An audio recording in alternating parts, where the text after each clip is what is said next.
If you're ever speaking to me like that again, you better be wearing a cup. Baby steps.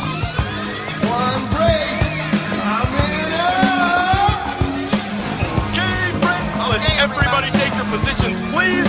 Here we go. 6, 5, 4, 3, 2, rolling.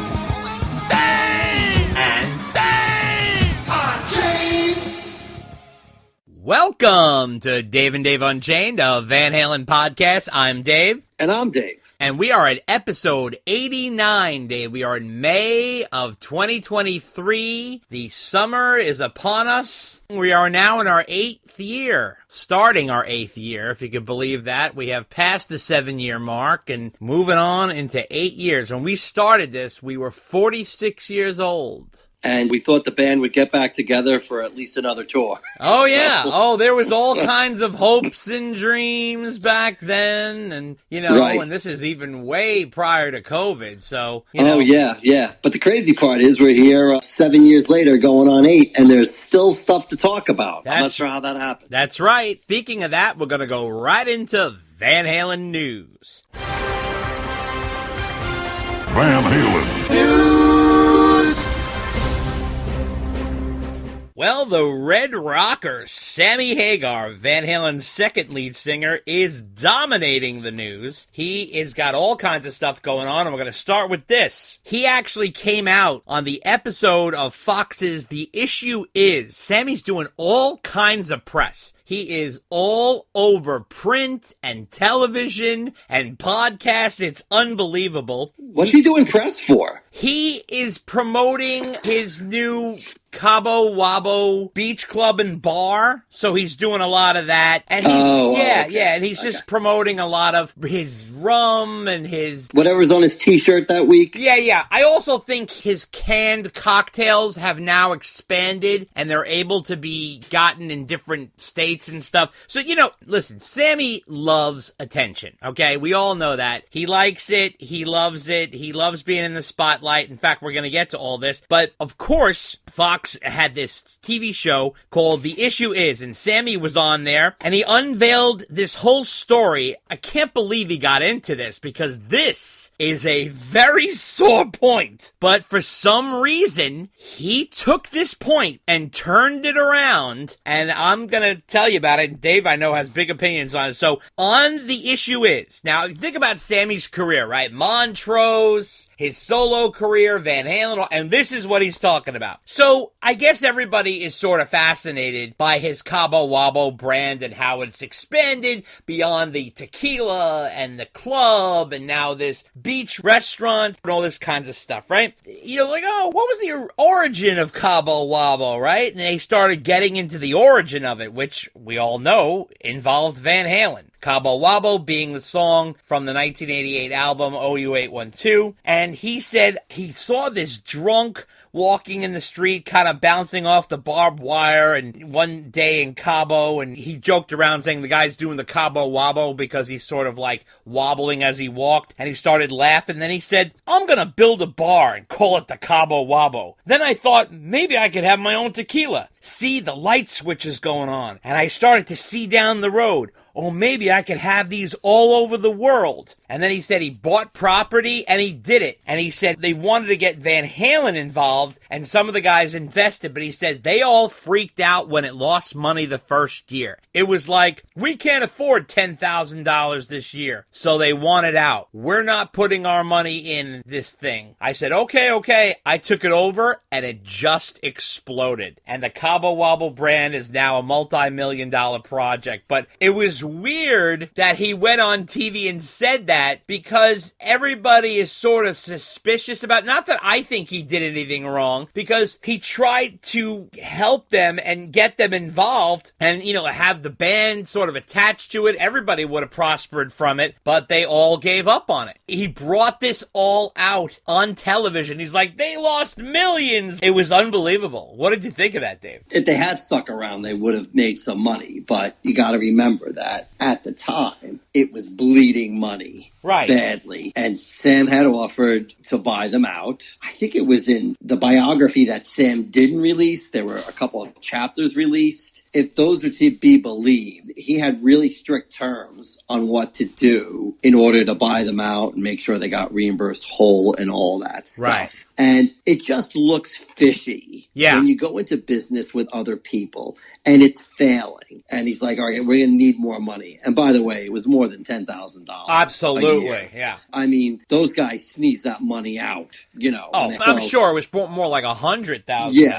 Yeah. I mean, it was more than that, Sam. Come on. Yeah. But anyway, it's the Sammy math. All of a sudden, he takes, Sammy math, right. That's probably going to be a running theme tonight. So Sam buys out them, and then lo and behold, it starts doing better, miraculously better. He turned it around. Now, I'm not saying Sam played these guys for fools so he could get 100% of Cabo Wabo. I really honestly think that there were growing pains, and then Sam eventually figured it out. But how does it look when you buy it out and now all of a sudden it's making money? You know, Dave and I have had conversations on the side about this, and we both come to the conclusion that that was probably the beginning of the end, or at least a contributing factor into Ed and Al's mistrust of Sam. Because it just looks fishy, even if it isn't. And let's be honest, though. Then Sam's ball was rolling down the hill. He started paying a lot of attention to all this stuff and the tequila and the club, and it also took away from the band. So in addition to the money situation and the mistrust, it was an attention grabber, and he started becoming a brand and not focusing on the band. You know what I'm saying? And you know how Ed was. Like, he was like, you're either in this band 110% or you're not. Like, so it became like he was doing this and he was doing that and he was doing that. Like, he had all kinds of side gigs going on. And they were like, no.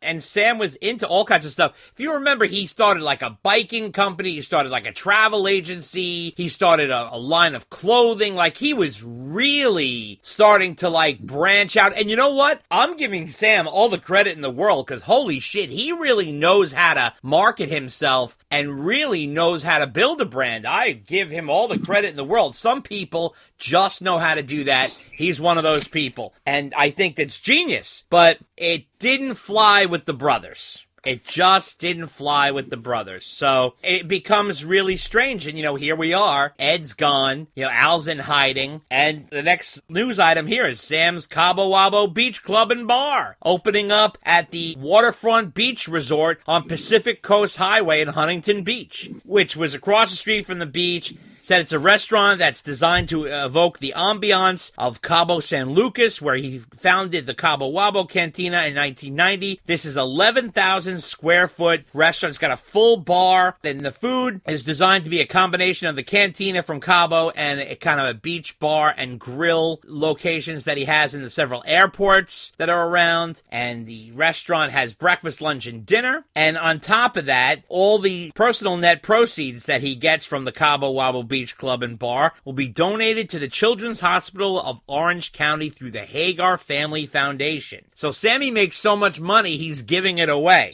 Yeah, you can't knock his charity. Oh, no. You can never take that away. No. He's unbelievable that way. On top of that, ready for this? His ultimate goal now is to create his own Cabo Wabo Beach Club and Resort and own a chain of hotels. And then he says he's getting itchy. So he said he wants to go on a big rock tour next year. So I don't know what the fuck Eddie Trunk is talking about with him retiring, that whole bullshit he had going. On top of this, Sammy has announced more concert dates. He's doing a run in October. Of course, he's doing his Cabo San Lucas shows for his birthday on October 9th and 11th and 13th. That's when he'll be down at the Cabo Wabo Cantina. Then the Circle is doing a tour of Florida. October 26th in St. Augustine, October 28th in Clearwater, October 29th in Hollywood, Florida. He's even doing that cruise February 22nd in 2024. It launches out of Miami. He's booking, man. Sammy is raring to go. He certainly is. I think he's happy about opening that place up in California, because I think he had another kind of restaurant or something around there, and that had closed closed down, I believe. So he was happy to open another one up in California in that area. He doesn't slow down. If he's not doing music or doing an album or touring, he's got all these business ventures. You know, every year I feel like there's a new kind of alcohol he's releasing. I mean, you can't fault the guy. He's got a solid work ethic. He always likes to be involved with something.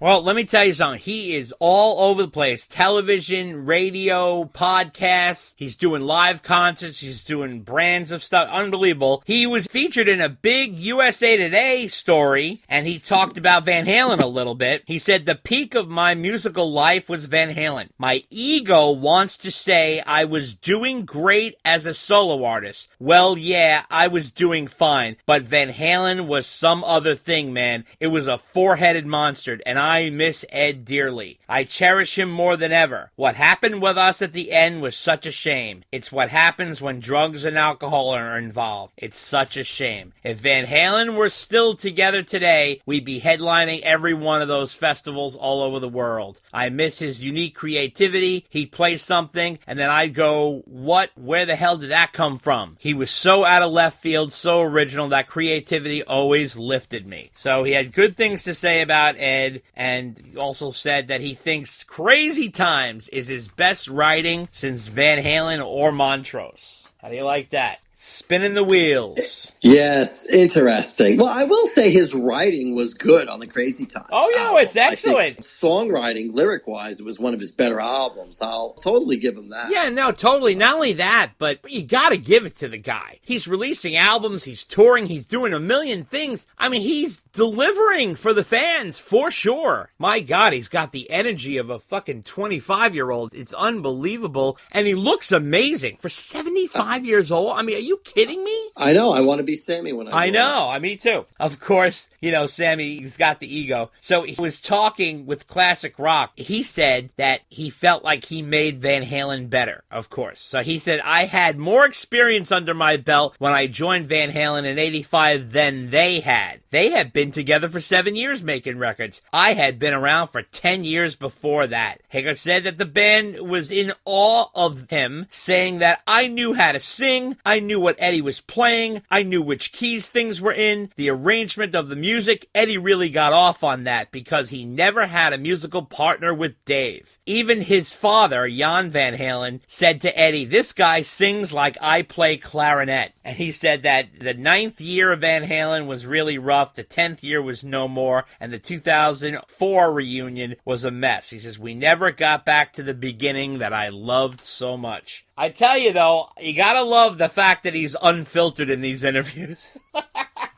He certainly isn't afraid to give himself a lot of credit. But again, that Sammy math comes shining through. He didn't exactly have 10 years of experience on Van Halen. I mean, if we're talking about when they released their first album, it's more like 5 if you consider the Montrose album. Right, exactly. So, I mean, I'm not debating he had more experience than them. He certainly did. But let's not make it more than it is, Sam, please. So, yeah, it's amazing how he throws around all this stuff from people who can't verify it anymore. Amazing. I also think that it's very safe to do so when no one can verify it anymore. Well, that's the thing. It's kind of like, you know, Ed said this, his dad said that, and it's like, all right, I'll take your word. Understand something. When Ed is passed away and Wolf doesn't want to talk about Van Halen, Alex is in hiding, Dave's busy in his bedroom making videos, and Mike works for him, who's going to say anything?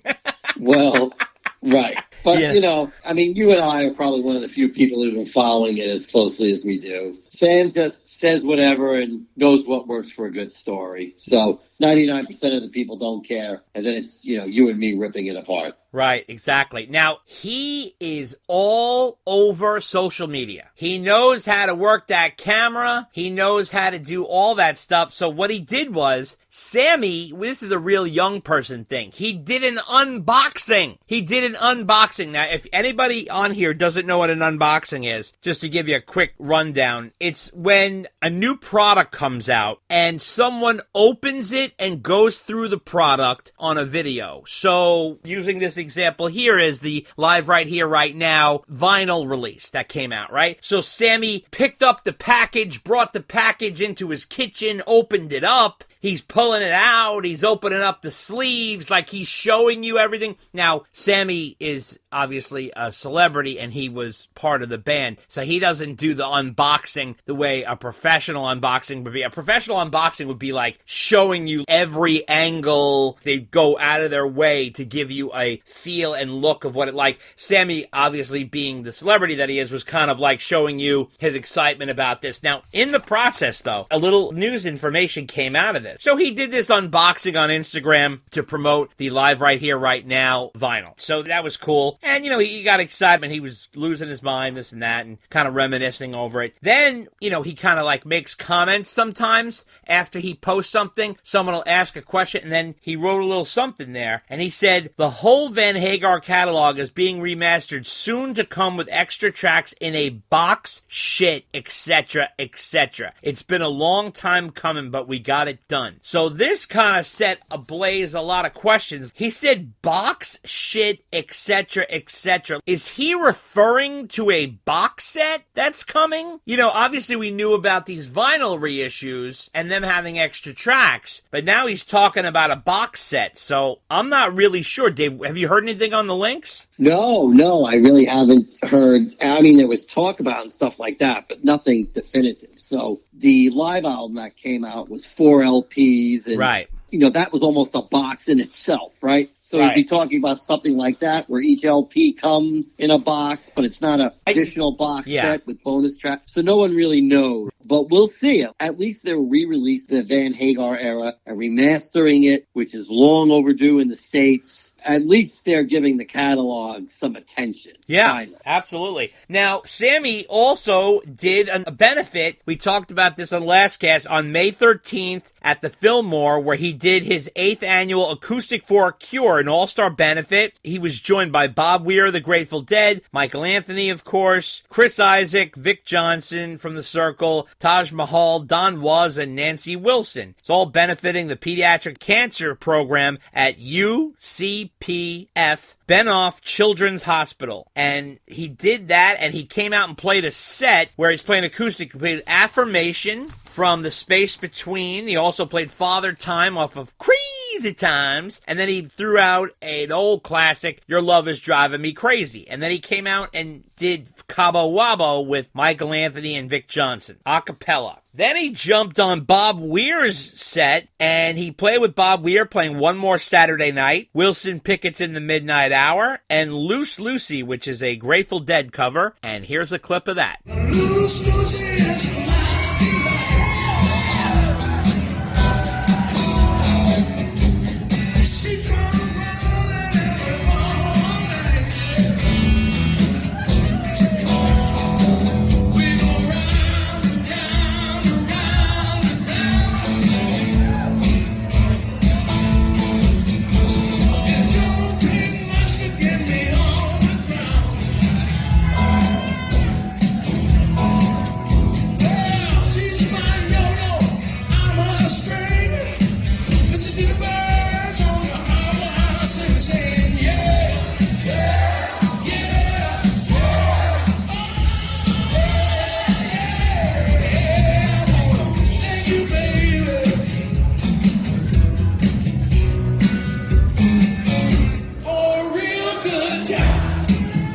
So Sammy out there playing and jamming, also raising money again. So more and more Sammy. It never freaking ends. What do you think of that, Dave? That sounds like a fun show. I wish we lived around there, because I totally would have seen that. Great people he had there, and the guy's always good for charity. He's always helping out. He's been doing this acoustic show for like quite a few years now. The guy is gracious. He's doing stuff for other people, so I'm making a good night out of it too. So hats off to you, Sam. Now, not only is he doing all this is how much attention Sam loves. He came out, Dave, when 3 Lock Box, a Sammy Hagar tribute band, was playing at the Palm Soak Pool, which is in Vegas. He joined them on stage. Rarely do you see this, when a tribute band gets joined by the actual person they're tributing. He joined 3 Lock Box frontman J.C. Martinez, who's known as Sin City Sammy. Both Sin City Sammy and the real Sammy jammed through Montrose classic Rock Candy, as well well, his hit, Your Love Is Driving Me Crazy. So here's a clip of Rock Candy.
Unbelievable. This guy is all over the place. He does something like this, and, you realize that's going to go viral, too. He knows what he's doing. Oh, yeah, absolutely. First of all, I'm just amazed that there's a Sammy Hagar tribute band. That's number one.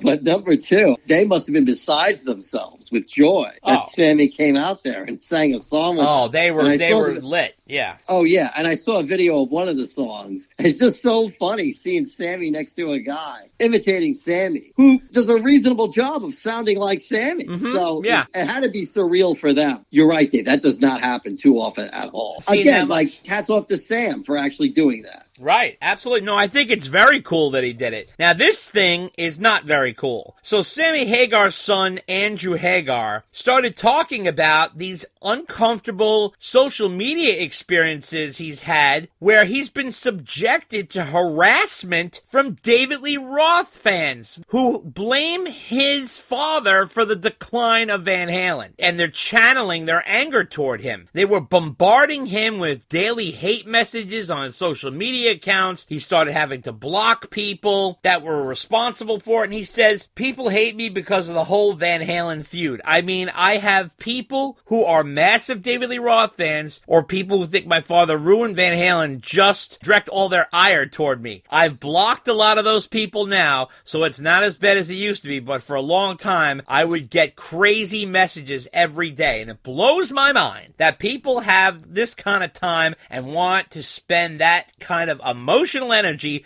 just trying to completely eviscerate a stranger who may or may not ever see what they are saying. So that's just pathetic. I can't believe people would do that. Although I have to say, Dave, I don't know if you've experienced this on the links or online, but there are some very intense David Lee Roth fans out there. And yeah. I mean, the links overall is pretty level-headed. I mean, you've got Dave fans, don't get me wrong. Yeah. But there's Sammy fans, too. But if you really want to experience some diehard David Lee Roth fans, then you go to the DLR Army. Then you'll experience it. But either way, I agree with you 100%. Like, I can't believe that people would spend their time blaming the son, not blaming, but like complaining and whatever to the son of a band member. Your dad ruined the band or whatever they're saying. It's like Wolf experiences the same thing. He probably doesn't get the same kind of No. He gets the nepotism thing. He does. Yeah. He doesn't get the hate. No. Your dad ruined the band. That Andrew does. But interestingly, Andrew was like, yeah, I started getting all this crap, so I blocked them because I just don't want to deal with them. He did what any other mature adult would do, as opposed to another child of a Van Halen band member who just makes a great sport. So it's interesting, the two different approaches to social media that kids of band members have. And Andrew put out a new single called Systematic Minds. And here's a clip.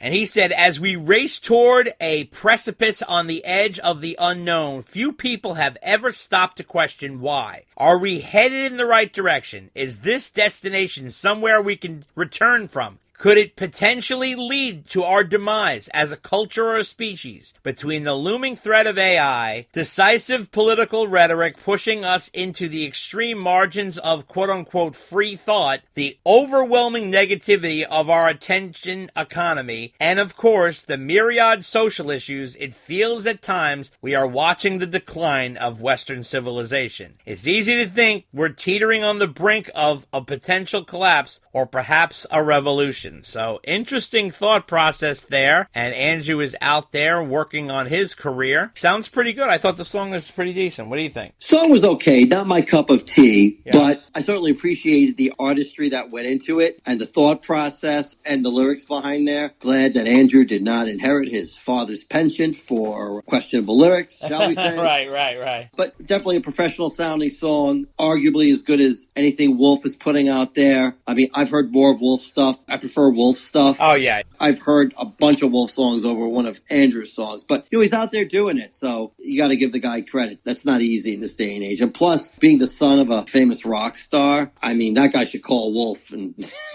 those guys could probably have a beer together. That's right, exactly. Now, interesting enough, he is doing a show with his dad, so Andrew Hagar and Sammy Hagar are on a current episode of a show called Family Legacy on the Paramount Plus streaming service. It's done by the MTV Studios. The show has the tagline, "We call them legends. They call them mom and dad." And the photo is a stack of CDs with a pacifier on top. Now, the weird part is, in the CDs, it doesn't say Sammy Hagar. It says Van Halen. So I think they used that to, obviously get a little more attention. But they're on an episode there. It's part of the documentary series Family Legacy. If you guys want to check that out, it's out there now. And what the fuck is going on with David Lee Roth? Oh my God. He's releasing more and more of these dance videos. I do not know what to make of this. So he came out with one where he was dancing to Daddy Yankee's Con Colma, and he's going crazy on that one. He was dancing to She's Looking Good from Wilson Pickett's song, which he covered on the Diamond Dave album in 2003. And then the most recent one is he came out and was doing this flag routine and everything to the Annie Lennox song Little Bird, which was really wild. He's in that yellow suit and he's got sunglasses on. His hair is crazy like Doc Brown. He's waving flags around. He's walking around with a trumpet like it's a machine gun. I mean, it is getting nuts. In fact, Annie Lennox even tweeted about it. She said, "I just discovered David Lee Roth's interpretive dance version of Little Bird. Loving the silver flag vibe. What is David conveying here? Send in, parenthesis, kind comments." So some of her fans said, "Honestly, Annie, I think Diamond David Lee is just being his fabulous self to a fantastic song. Not sure if it's any deeper than that. It's just fine by me, because David rocking out to you is enough to fill my Gen X heart full of happy." agree. And then another person said, awesomeness. Once a gigolo, always a gigolo. So, Dave, what the fuck do you think these videos are all about? I think Dave needs to get out of the house. That's what I think. I know. What do I think they're about? I think Dave woke up one morning and said, "Boozy, boozy, bop, this is what we're doing today." I know. And,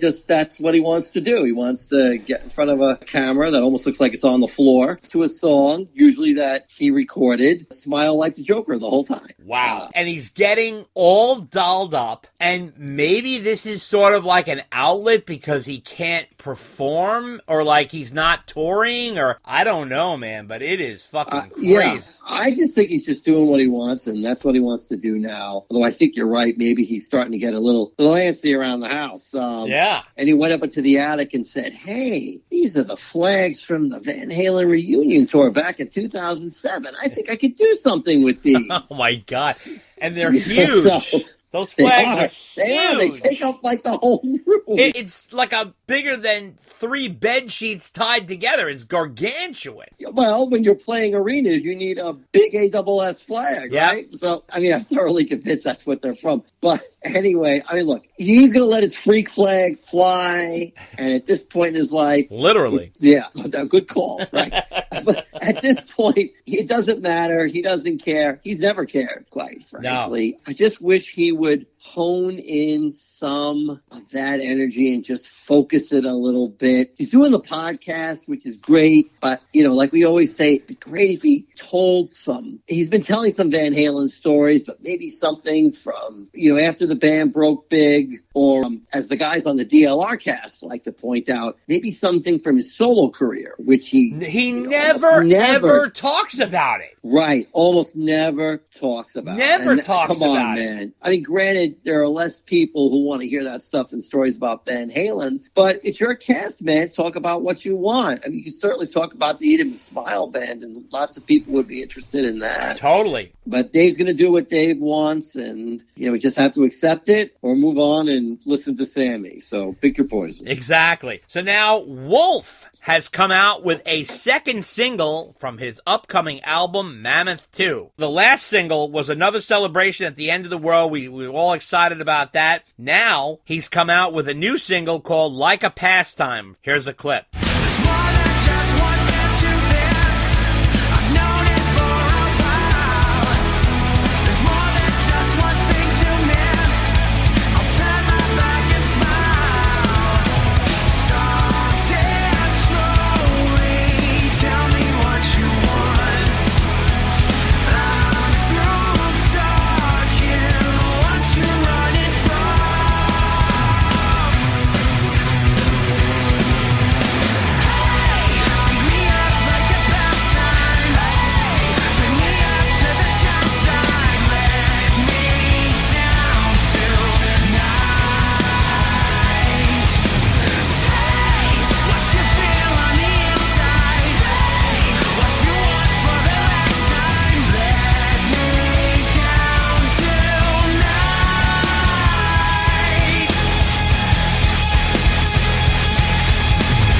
Now, this song is a completely different vibe than his last one. This has a little like late 90s alternative rock in there. He even sings a little different. There's like a little bit of like whine in his voice, almost like a little like Third Eye Blind thing going on. I like it. It took me a little while to like it. I instantly loved Another Celebration at the End of the World because it was rocking and it was really full of teeth. But this sounded a little different. I have to say, it took a little time to get used to, but I've gotten into it. It's not as adaptable as the first single. Even the recording style is a little different, which is interesting. He did some press on it, and he said it's a completely different vibe than anything from the first Mammoth album. He said it centers around a 4/4 time signature with a polyrhythm on top. And he said, I was teaching my fiance what a polyrhythm is, and I stumbled upon this idea. The kick drums are accentuating it. It's certainly one of my favorites and a completely different vibe than anything on the first album. He said that was an integral part of his plan for Mammoth 2. He says, you can hear me challenging myself a bit more, and I've gotten more confident. I know what the project is now. Rather than trying to figure out what it was from the start, he kind of knows what Mammoth is now. So he's getting comfortable in his skin here. here. So I'm very curious to see how this fits into the album. This makes me wonder what direction this album is going to go. I mean, I like it. It's definitely interesting, but I don't know, Dave. What do you think of this? This song really didn't do much for me, to be honest. It wasn't bad, but it wasn't great. It was kind of meh. Okay. And I was like, okay, well, that's just one guy's opinion, right? Right. But when I went online to some other places, it got mixed reviews there, too. A lot more people than usual were like, this song really isn't as good as any, a lot of the other stuff I've heard him do,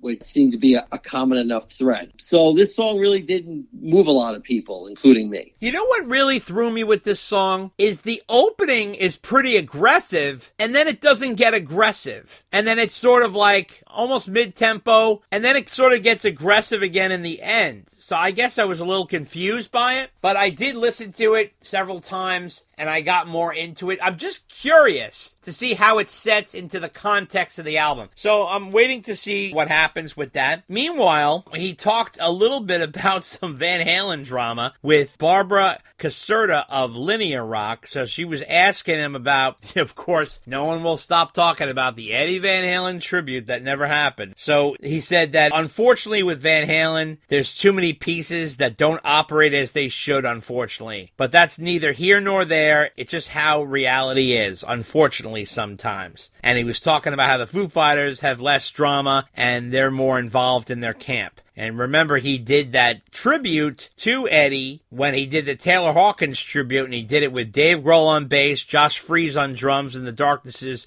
Justin Hawkins on vocals. Now, that guy Josh Freese on drums, he is now drumming for the Foo Fighters. So that's interesting. And there's been no real progress on what's going to happen with that Eddie Van Halen tribute. So there's nothing on the boards for that. It doesn't seem like that's going to happen. What do you think, Dave? I think that ship has sailed. Yeah, I'd love to be wrong, and I've been wrong before, but I'm not holding my breath on that one. You would have thought they would have pulled something together by now. After Jason said something, I think that just took the wind out of the sails of the whole thing. From everything we've read and pieced together, Wolf was not really a fan of it to begin with. No. So that's that. It's sad. It's unfortunate that an artist of his caliber can't get a proper send-off. But again, I say there's lots of artists of Ed's caliber who don't necessarily get a tribute. Like Neil Peart, who died the same year Ed did. I mean, there's no tribute concert for him, and he's no less of a musician than Eddie is. Some people get it, some people don't. Maybe one day in a few years, some guitarists out there will go on tour for an Eddie tribute concert, kind of like they do with Hendrix now. Yeah, and that might happen. Right. I mean, it'll be something like that. But you have to remember, the Hendrix family's behind that. They're all behind that, and they're supportive of it. If you don't have the family in support of it and behind it, it becomes very difficult. However, I will say this, and I've said it before, there is nothing stopping the guitar community for putting together an Eddie Van Halen tribute. You do not need any member of Van Halen to be part of it. Don't wait on Alex. Don't wait on Wolf. Don't wait on Dave. Don't wait on Sammy or any of those guys. The guitarist should go out and do it. I don't understand. Maybe because they're afraid to do it or they're waiting for Alex to do it. But the proper thing would be to all the guitarists that were influenced by him to do it. Put a house band together, switch the guitarists around, and put out a Van Halen concert. It would be amazing if you had like John Five mixed with Zakk Wylde, mixed with Steve Vai, mixed with Nuno Bettencourt, and all these guys playing on a different song, and you built like a really good house band with a great drummer and a great bassist and a great singer. You could even switch singers. It doesn't have to be the same person. You could even have females in there singing too. Make it cool. Make it different. And have a catalog where you're mixing Sam and Dave. And I don't understand why it's not done. Maybe because it's become this taboo subject now. It's like, oh, the Eddie Van Halen tribute. Like you said, that Jason thing, him lifting the lid off that pot really exposed a lot of ugliness. Like, what was that? They were planning this tour, and quietly it looks like Wolf wasn't into it. Like, it was like a weird family thing, and I don't know. And then everybody just scurried away from it. But there's no reason. Yeah. Maybe in time, like you said, maybe over time, like, it'll happen. But, I mean, I don't understand why the people who are not passionate with Ed, like, getting behind it, you know. It's so silly. And we want to wish a very happy birthday to Alex Van Halen, who turned 70 years old on May 8th. Here's a little taste of the master.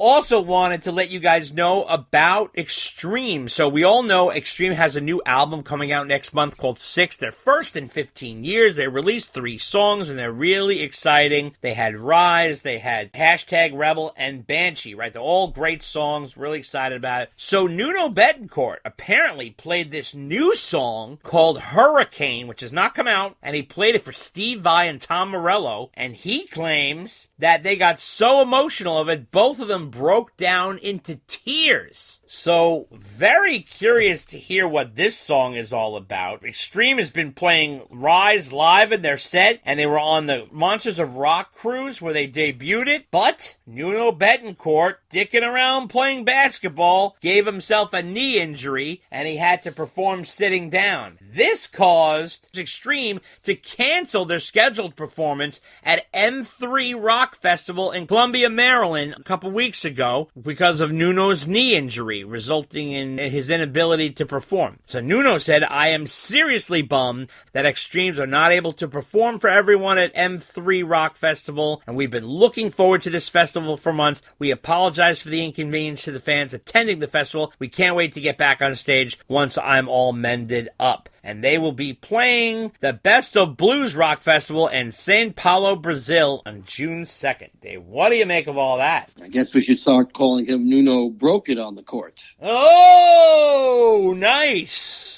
That's unfortunate. Don't be doing anything that's going to jeopardize your career, man. Come on. So, I mean, I know it was only basketball, so somebody must have, I don't know, you're really going to try and foul the guitar player? He's also an older guy. You got to remember, you know. I know you got to be careful. You got to be careful out there. You know? And he's not a big guy either. He's easy to bounce around, I think. Although he's another guy who looks fantastic. He looks unbelievable. He looks unbelievable. But, you know, I don't know if he should be playing basketball, because especially when he's got a very busy year ahead of him. Yes. So he definitely needs to be careful. But I wish him a speedy recovery. I am very much looking forward to hearing that album next month. Oh, my God, I can't wait. Very, very curious about that. Very curious. 3 songs so far have been really good. Fantastic. Now, Vito Bratta, Dave, from White Lion, came out of the woodwork. Vito has been retired for years, not in the music business. Everybody is begging for Vito to come back, including Mike Tramp from White Lion, who's out there touring on his own. He is the co-founder of the band White Lion, and he talked about how he was moved to tears when he met Eddie Van Halen. He was talking in a recent interview in Guitar World. He said, "This is the guy that taught me about technique. I used to sit in my bedroom and practice for hours, and I work on muting my strings so I didn't wake anybody up. And then I read Eddie did the same thing, and I was like, okay, this guy's cool. And he forced me to say to myself, how do I elevate my technique?" He said he got a lot of shit from people back in the day when he was in White Lion, saying that Vito used to ape Eddie's style. But he said that's all bullshit. It got to the point where I met Eddie once and I asked him, does it freak you out that I play like you? And he thought about it. All that stuff, he said, has been drilled into my head from magazines. But the meeting took place while White Lion was doing studio sessions for their 1991 album, Main Attraction. Eddie complimented me and said that he didn't agree. Eddie said a lot of nice things to me that day, and I'll take them to my grave. But I'll tell you this, I was touched enough to where I had to leave the room, go to the bathroom, and cry. That might make me sound like a dick, but after being told I sounded like him, that I was copying him, and all that shit, it meant a lot to hear that he liked what I did and that he respected it. But he did say that Van Halen was not his main influence. Instead, that honor goes to Jimmy Page of Led Zeppelin. So what did you make of that, Dave? That's interesting because, well, first of all, it's always good to hear from him because you rarely hear from him. I'm sure Eddie Trunk was salivating at the thought of interviewing him. And there's tons of people, not tons, but there's a lot of people out there who would love for him to come back, even besides Mike Tramp, obviously, to hear him make music again. A lot of White Lion fans out there. I didn't know he had that experience with Ed. I think that's awesome. You know, meeting one of your heroes like that. It's really touching to read about, quite frankly. Absolutely. Now, this is a weird story. So this guy's name, I'm going to butcher, and I apologize to him right out. He's the lead singer of Steelheart, and his name is Miljenko Machevek.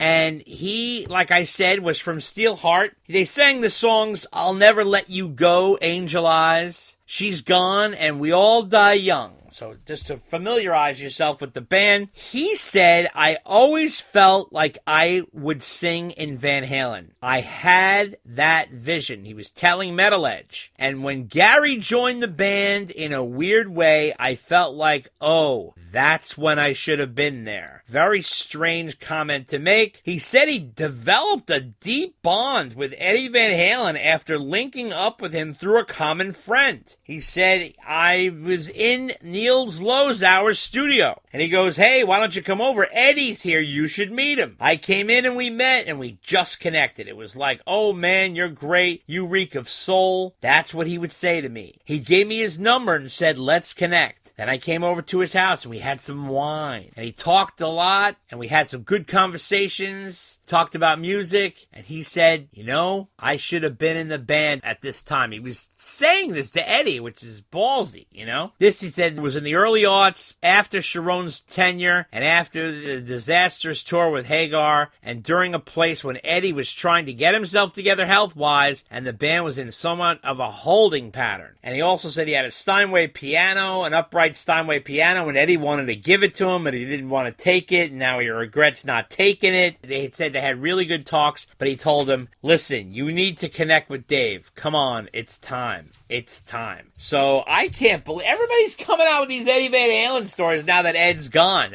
I was almost in the band. Oh, I was talking about Eddie with, oh my God, everybody's got these stories, Dave. I guess he touched a lot of people. It's interesting, the story he tells that he's like, I should have been singing with that band. He certainly doesn't have a self-confidence issue. Holy shit. Sure. Unbelievable. It's interesting who Ed was hanging around with around that time. I do want to congratulate you, though. I have a whole newfound respect for you, Dave. I did not know that you had the pull in the music industry that you do. But the fact that you got Kate Bush into the Rock and Roll Hall of Fame, the push for Bush. You've been doing this for ages now, and she is now getting into the Rock and Roll Hall of Fame on top of Sheryl Crow, Missy Elliott, Willie Nelson, George Michael, Rage Against the Machine, and the Spinners. And who was left out in the dust? Iron Maiden, Joy Division / New Order, Cyndi Lauper, Soundgarden, Tribe Called Quest, the White Stripes, Warren Zevon. These guys did not make the cut because the Rock and Roll Hall of Fame have announced their inductees, and they're going to be having a ceremony November 3rd in Brooklyn at the Barclays Center. And holy shit, Dave, what did you make of Bush? Pushing through.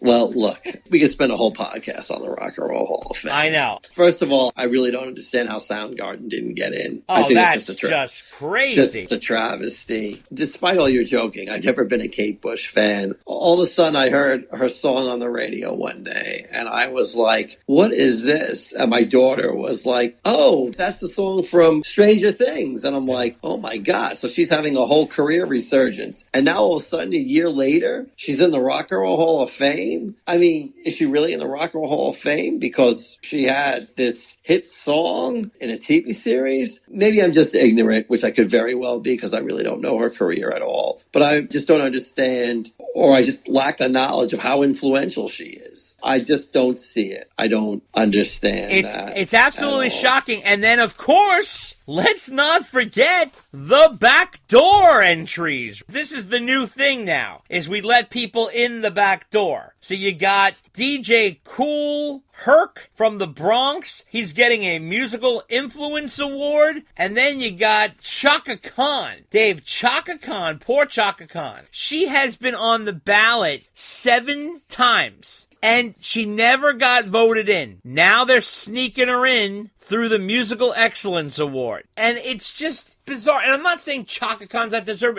It's getting crazy because this is all over the place. They really misnamed this organization. It shouldn't have been called the Rock and Roll Hall of Fame. So now, obviously, everybody's up in arms about it. Eddie Trunk, I think he's in the emergency room already, pumping on his heart. Yeah, this poor guy. So anyway, John Sykes, who is the chairman of the Rock and Roll Hall of Fame Foundation, he started coming out and doing press talking about this. He says, I didn't really change the rules. In fact, I went back and followed them. So what does that mean? And he says that the term rock and roll is an amalgam of rhythm and blues, country, and gospel that transformed popular music in the 50s. He says that may confuse the term with the narrower term rock, which people see as just one element. But rock and roll is a whole different thing. They were doing an interview with him. I think it was Billboard, actually, who did the interview. And he said, when I came in, I was seeing that some people were mistaking rock and roll for rock. Rock is part of rock and roll, but rock and roll was never one sound. And he started going into the breakdown of rock and roll. Then he said that this class of inductees is a perfect case for the really diverse sounds that make up rock and roll. And I wouldn't say we're struggling. I would say we're diversifying, because Billboard says it sounds like you're struggling, you know what I mean? Then he says the nominating committee is a list of nominees that goes out to a general voting body of 1,200 people, which is made up of past inductees. Then they gave him heat about Chaka Khan. He says, sometimes, not often, an artist just doesn't connect with the general voting body for whatever reason. That was the case with Chaka. And before that, with LL Cool J and Judas Priest. So the Musical Influence Award gives us a chance to rectify that. It's the same size plaque on the wall, and to us, as a whole, each has contributed to growth and relevance to rock and roll. Now, in terms of Willie Nelson, everybody's like, what the fuck is Willie Nelson doing in there? He's got the Dolly Parton Award. They said he had one of the highest vote totals in the history of the Hall of Fame. He scored a huge number. It reflects, too, how the voting understands that rock and roll is not a single sound. It's an attitude. And if anybody has attitude, it's Willie Nelson. That's the spirit of rock and roll. Rock and roll is constantly changing and evolving. This is the best. For me, one of the greatest moments in my time at the Hall of Fame is when Jay-Z, one of the biggest hip-hop artists of all time, held up his award and said, now that's rock and roll. And then he said, I think we're doing the right thing. Every single one of those artists on that list deserves to be in the hall, and that's all that matters to me. Well, what about Foreigner? What about Bad Company? What about Styx? What about Meatloaf? Hey, what about me, Eddie Money? Well, Jesus Christ. Take me home tonight, will ya? What do I gotta do, walk on water? I know. Like I said, we can have this conversation all night long. I know. You know, Dave, did you know I actually spoke to Chaka Khan about this? Really? What'd she say? Well, I called her up and I said, I feel for you. Oh! I wonder if Shaka was in shock when she learned that she got in through the musical back door. I really wonder if she cares. Is she like, oh, thank God I finally got in. I'm sure she and I don't cares. care what the plaque says. Or is she like, really, it doesn't mean the same thing because they slid me in through the back, you know? I mean, like, when I wonder if she even cares about that. It's just, my whole thing is like, what is with all the voting if you're just gonna like open, it's just, the process is weird. You know what I mean? And I understand, like, Eddie Trunk goes crazy because it's like, it should all be rock. I understand that it's not all gonna be rock. Basically, it's the Music Hall of Fame. It's called the Rock and Roll Hall of Fame because it sounds cooler. It's the American Music Hall of Fame. It's the American Music Hall of Fame is exactly what it is. Yeah, exactly. Because if there was any justice in the world, the Smiths would have gotten in. Oh, Jesus. Years ago. Oh, of course. Now, I'm speaking of Rock and Roll Hall of Fame, Dave. So now we all know last year, the big controversy was Dolly Parton. So, of course, Dolly Parton's a legend. She's an icon, and there's nothing wrong with Dolly. She's great. But she's coming out with her album, Dave. It's called Rockstar, and it's coming out on November 17th. It's her first rock album. She's all excited about it. This is after getting into the Rock and Roll Hall of Fame. She feel like she had to make a rock album. Well, here's the fucking story on this. I wanted to just tell you this. Now, I realize it has nothing to do with Van Halen, but I just had to tell you this. This is unbelievable. Her album, Dave, is 30 songs. 30 songs. Wait a minute. Wow. That's not even the most shocking part of the album. You ready for this? The people that have jumped on board for this album is astronomical. She's doing the title track with Richie Sambora. She's covering Every Breath You Take with Sting. She's covering Open Arms with Steve Perry. She's doing I Want You Back with Steven Tyler. She's doing Baby I Love Your Way with Peter Frampton. She's doing I Can't Get No Satisfaction with Pink and Brandi Carlile. She's doing Heart of Glass with Debbie Harry. She's doing Don't Let the Sun Go Down on Me with Elton John. She's doing My Blue Tears with Simon Le Bon. She's doing Heartbreaker with Pat and your favorite guitarist, Neil Giraldo. This is, now hold on to your fucking hat. She's doing Let It Be with Paul McCartney and Ringo fucking Starr and Peter Frampton and Mick Fleetwood. This is even crazier. There's 2 drummers on the track? I guess so. And she's doing Freebird with Ronnie Van Zant and special guest Gary Rossington, Artemis Pyle, and the Artemis Pyle Band. That's just a handful.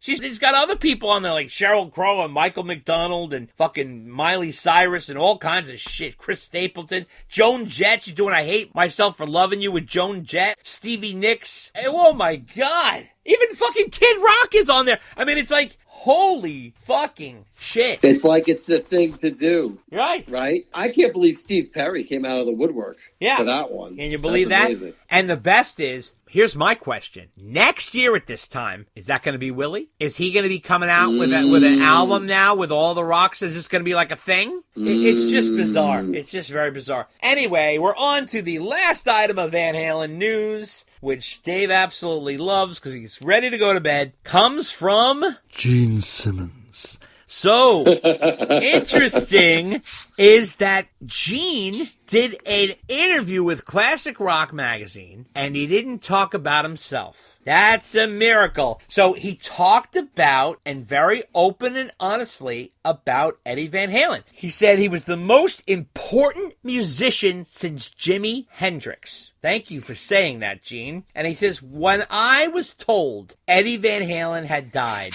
it hit me like a punch in the face. He was such a kind and beautiful soul, a generally nice person who was so non-judgmental. I don't know if Sammy would agree with that. He also said he made it all look so effortless, but that's absolutely the last thing it was. I first met Eddie on the night I saw Van Halen playing at the Starwood, a small club in Hollywood in 1976. I've been credited as the man that discovered Van Halen. No, I didn't. I did no such thing. I just happened to be there and witnessed their greatness at what was still a very early stage. I saw them that night and I left incredulous. I stood at the front of the stage and couldn't believe my eyes and ears. There was one man making all these sounds with his bare human hands. Everybody in the band was singing and playing live, and Eddie was a complete guitar symphony in his own right. So I signed the band to my production company, Man of 1,000 Faces, flew them to New York, and produced a demo for them at Electric Ladyland Studios. He said, if you Google the words Gene Simmons Van Halen demo, you will hear the song I consider to be Edward's defining moment. Not to be confused with the remake from the album 1984, the original version of House of Pain that they recorded with me, which is the most powerful thing they ever did. I wanted to take Van Halen under the wings of Kiss. We should have signed them, and we should have taken them out on tour. Sadly, nobody else in our organization saw it. Over the course of months, Warner Brothers came by, scooped them up. They did that cover of You Really Got Me and became instant superstars. And when that happened, I went back to my own band and said, I told you so, you morons.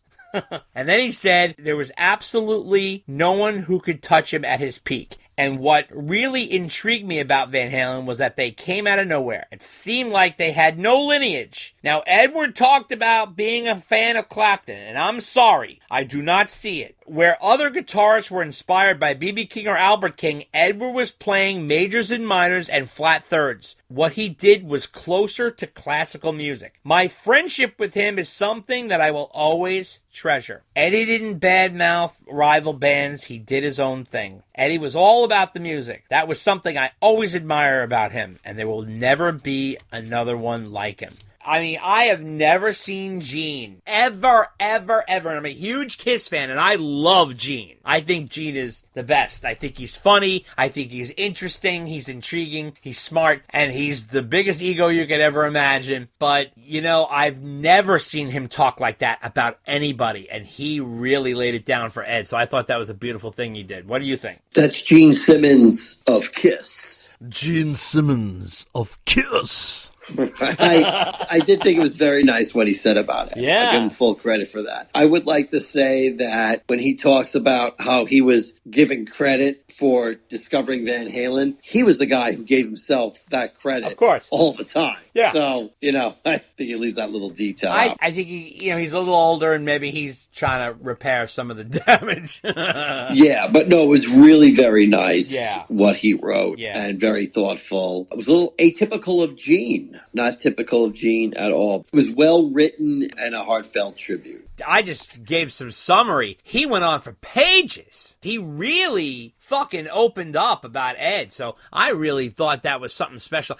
I mean, he really had a unique experience there. That would have been something if Van Halen opened up for Kiss, but obviously things would have turned out different, I think. You know, I think they needed to hook up with Ted Templeman and needed the guidance that he gave them, for sure. It's great as Van Halen was, him and Don really shaped their sound. All the talent was there. He didn't write the stuff, that's for sure, but he rounded out the edges a little bit and really put them in the area they needed to be. So I know we break Ted's balls a little bit here and there when we talk about like the Hot for Teacher stuff and this and that and the whole Sammy thing, but you know, I'll give him credit where credit is due. He fucking did that for sure. He's an excellent producer. And Don Landy too. He's unbelievable. So, well, that wraps up Van Halen news. And that's the way it is. Good night.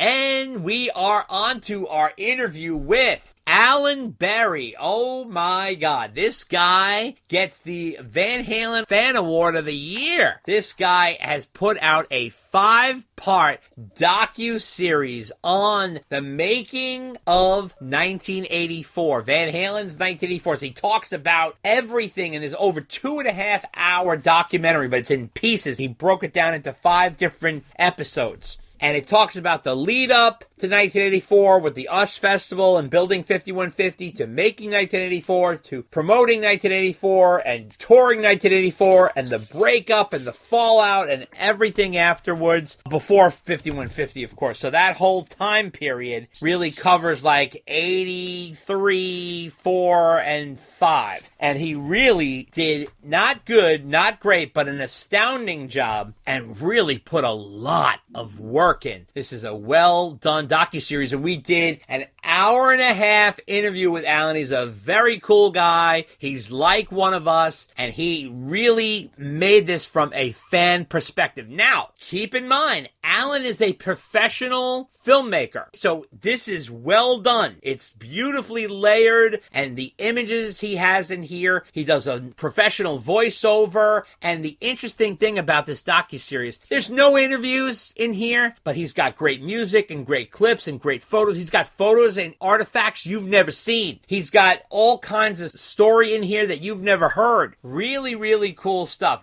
Very well done. He was very cool to spend a lot of time with us. We went through the whole thing with him. Dave and I got to see a preview of the whole thing. We watched all the episodes before we interviewed Alan, so we really got into the deep, deep paint on that with him. But before that happens, we got a fuck ton of mail to get through, and I know that Dave is all excited about that, and that's all coming up next. Take a listen. Okay, boring book, 1984. I am ready for you to be lame and a book and not something unexpected. This is books? Books kick ass!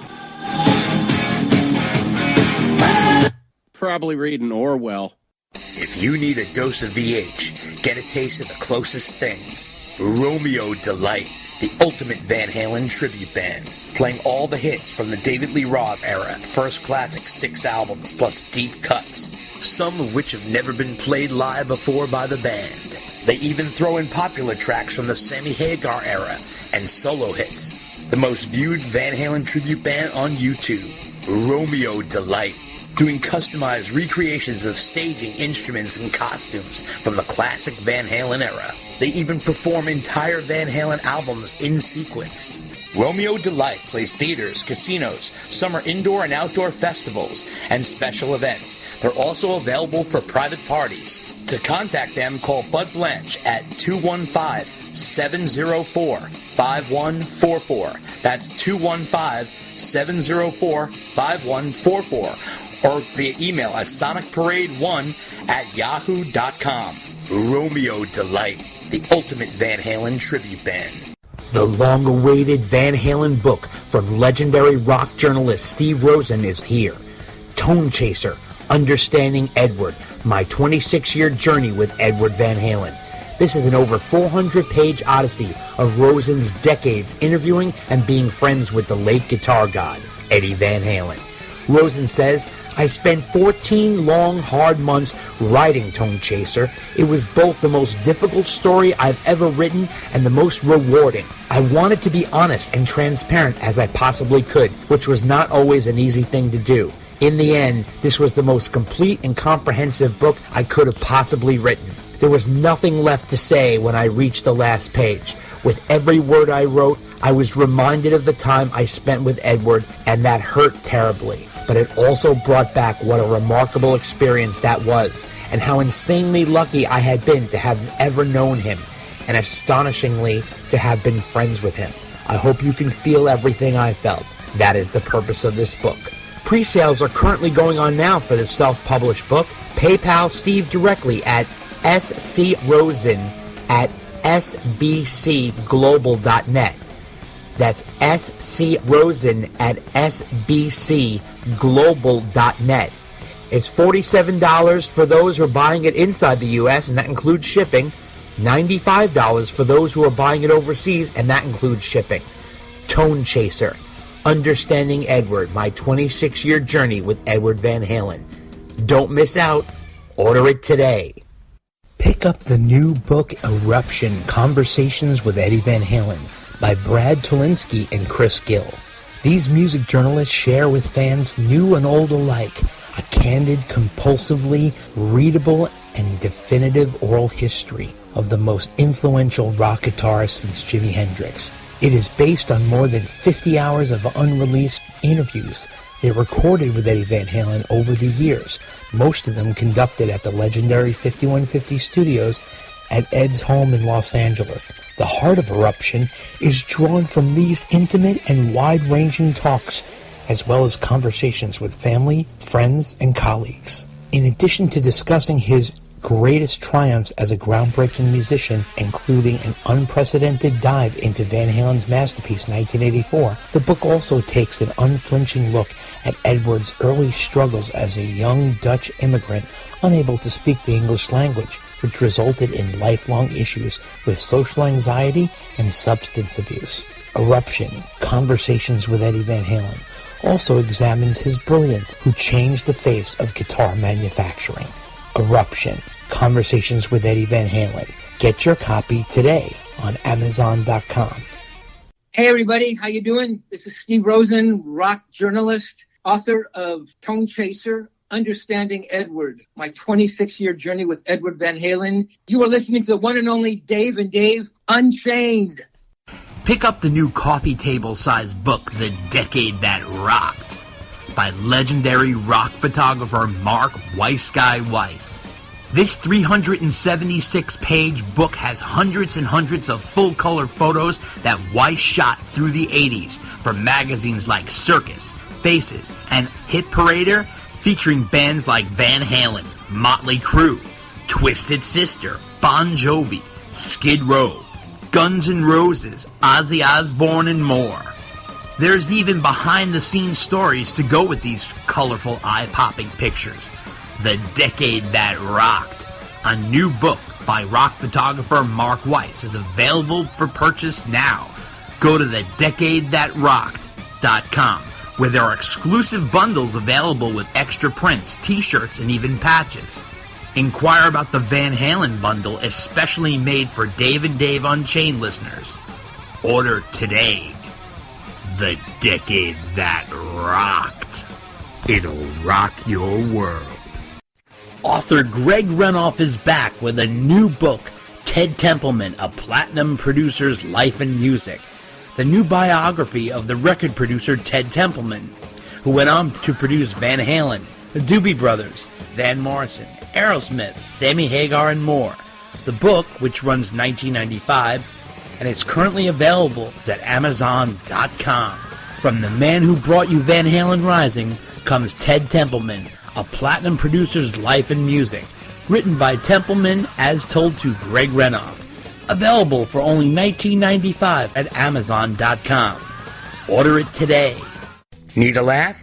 Check out the Funny How Comedy Podcast, which focuses on upbeat conversations with legendary comedians. It's free on Spreaker and iTunes. Check us out on Facebook at Funny How Comedy Podcast, on Twitter at Funny How Podcast, on Instagram at Funny How Comedy Podcast, or email us at funnyhowcomedypodcast@gmail.com. Kids, where's your father? He left a note. If Van Halen calls, tell them they rule. What? Did they call? Peter, what are you doing? I did what you wanted. I went to the library and I got 1984. What a book! Peter, I'm not okay with this new Van Halen phase of yours. Yeah, Dad, it's crazy. All right, Dave, you know what time it is.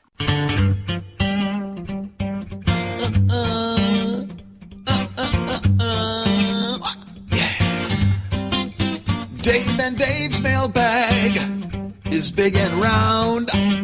Dave says he's tired, can't lift it off the ground. Wants a light bag, likes those the best. And he likes the short mail better than the rest. And he said, well, I think that you're headed for a whole lot of letters. Well, I think that you're headed for a whole lot of letters. Well, I think that you're headed for a boatload of letters. And letter number 1 comes from...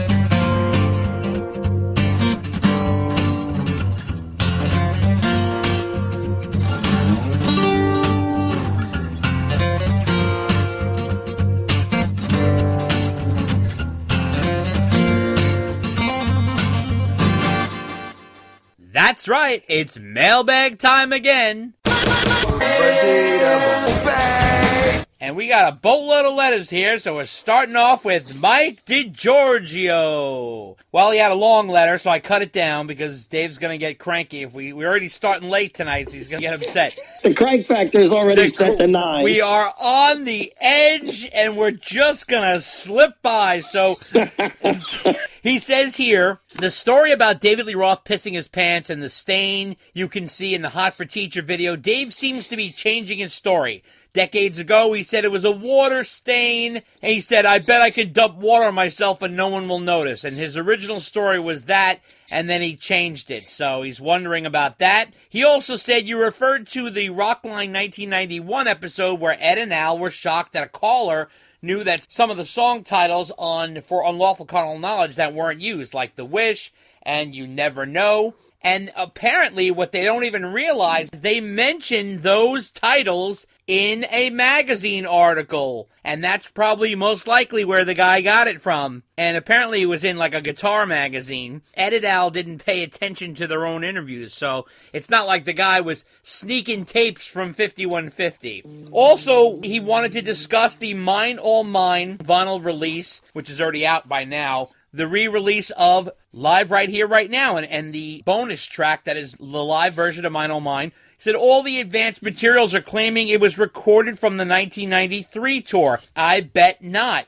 As you pointed out, there was a CD single of Jump promoting Right Here, Right Now. that included Eagles Fly, Dream Is Over, and Mine All Mine. The version of Mine All Mine on that CD single is from Tokyo 1989. I practically guarantee that's what it will end up on the new release. I own the CD single, and for one thing, the CD singles has a speech by Sam introducing the song. On the 93 tour, they opened with Mine All Mine, so there wouldn't be such an intro. It'd be cool if Mine All Mine was from 93, but since they're pulling material from that CD single, I bet that's the case with Mine All Mine as well.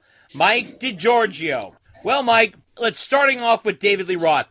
You know, David Lee Roth changes stories so much. I think he does it for entertainment purposes. I don't know. The quote that we recited was coming directly from David Lee Roth about him pissing his pants. It wasn't a rumor. He said it. Now, is he doing that to joke around and be entertaining? Who knows? I just don't understand why. I mean, he's running the whole set. He couldn't take 2 seconds to go to the bathroom. That doesn't hold water with me. More than anything. It doesn't hold water. I see what you did there. Yeah, you see what I did there, right? Well, it's strange. It's strange. I mean, I could see maybe he spilled water on himself and forgot to dry it off. I can't imagine that he pissed himself. Maybe he just was embarrassed at the time and he didn't want to admit he peed in his pants and now it doesn't matter anymore. But yeah, you're right. It's not the first time that Dave tells the story and it's not quite the whole truth. Exactly. So there's that, and you never know what version Dave's going to give you. In terms of the Rockline interview, those Guitar World magazine articles, just so you guys know, are done so far in advance. Very often, they do them while the album is being formed, and it's not even when the album is released. So that could easily be the case where maybe those songs were in play at the time, and then they weren't, or, lyrics change very often. So Ed and Al were probably playing it up for the radio, if you ask me. That's what I think there. I think they honestly forgot that they had mentioned the titles. Yeah, and it's interesting probably how quick they are to blame it on a leak. Oh, yeah. Instead of, maybe we talked about this before, and that's how the titles are. I know. It's incredible. Now, the Mine All Mine clip, so I went searching for this online, and this is what I found. I found the 3 bonus tracks, like a rip off of the vinyl. So here's the clip of Mine All Mine from the Live Right Here, Right Now recent vinyl release. This next song was the first song that we recorded for OU812, and it's a song about when it really comes down, is all you have is you. You are number one. Each person is number one to himself, and that's all that matters. And there's a song about that. It's called Mine All Mine.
So now, according to Mike, this seems like the version from 1989 because it's got that intro that Sam does. So I think that is from Tokyo, Dave. What do you think? Yeah, you know what? I did some research, too. I had the CD single where that song came off of. Right. And the version on that CD single is also the same that's on the vinyl. Yeah. So that's number one. On the CD single, I think we've mentioned this on the show before. It's interesting because the production credit says produced by Van Halen and Don Landy. So it would be very surprising if it was from 1993 as they're promoting because Don wasn't even involved with the band. The next part is I actually have an audience version of that Japanese show. I went into my iGevault and dug up that bootleg because if you go on the internet, you can find, I think it was released on Japanese TV, that version of the show. And if you listen to Mine Oh Mine on that, the spoken introduction isn't there. Right. And towards the end, Sam starts riffing on a Who song, and that's not on that version either. But I guess they edited that out for time or for copyright or it for cuts whatever. right to the drum solo. Exactly. Right. But if you listen to the bootleg, which is the unedited version of the show, those aspects of the song are in there. So this is all a very long explanation to say, if I were a betting man, I would go all in on the bet that it is from the 1989 Tokyo show. Even if it's not from the Tokyo show, it's definitely from that tour. Yeah. Because, as this individual who wrote this letter pointed out, they did Mine Oh Mine in 1993, but it was the first song of the set. And Sam's not going to do a spoken intro to the first song of the set. Right, so very doubtful that it came from 1993, and I think it's from 89. I think it's from the Tokyo show, for what it's worth. Yeah, totally. Letter number 2 comes from Mario Aguilera, and he says here, okay, not sure if you guys ever talked about this, but how in the actual fuck does the mighty Van Halen or Van Hagar open for Bon Phony, meaning Bon Jovi? I'm sure you guys are familiar with that time that they opened for them, and I want to say it was Wembley Stadium in London, too. I could be wrong on the location. Was this an Ed Loeffler move? Mario Aguilera. Well, Mario, yes, of course we have talked about this. We are aware of it. We've discussed it before.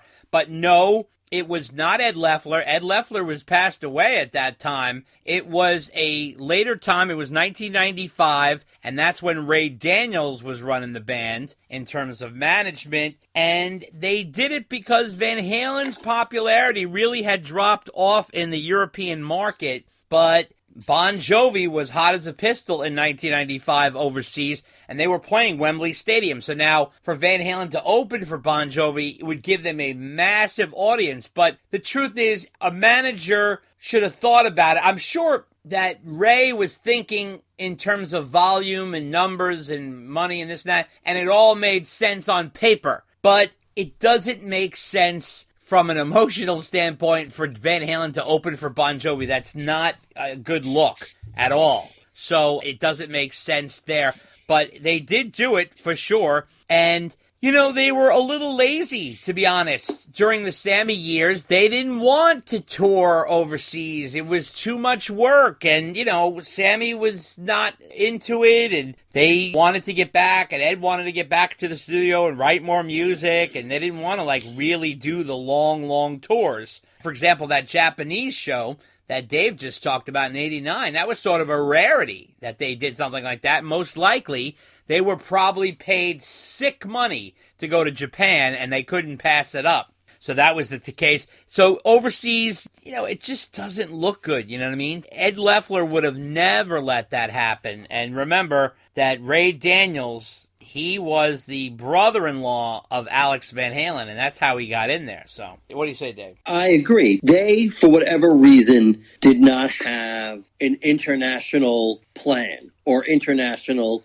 appeal. So I know for people over here in the States, it's like, oh, I can't believe Van Halen opened for Bon Jovi. It's insulting because Bon Jovi came after them, and they're just this hair band, and yada, yada, yada. But fact of the matter is, also, like you said, Bon Jovi definitely is one of those international bands, and they worked hard at that. And the fact of the matter is that Bon Jovi was just infinitesimally more popular than Van Halen was at that time. Oh, yeah. In fact, another person who wrote into the mailbag will point this out later. They just didn't have that appeal in England. So, you know, if you're not selling records and you're not touring over there, of course you're going to be the opening act. I mean, to most people in England, they probably didn't even blink at that. They were probably just like, oh, yeah, Van Halen. I think I've heard of them. Yeah, I remember them. You know, Van Halen is an American band. Obviously, they have international fans because, I mean, we have international fans writing into the podcast Tons. all the time. Tons. But the fact of the matter is that most of their bread and butter, and if you look at their album sales, were mostly in the United States.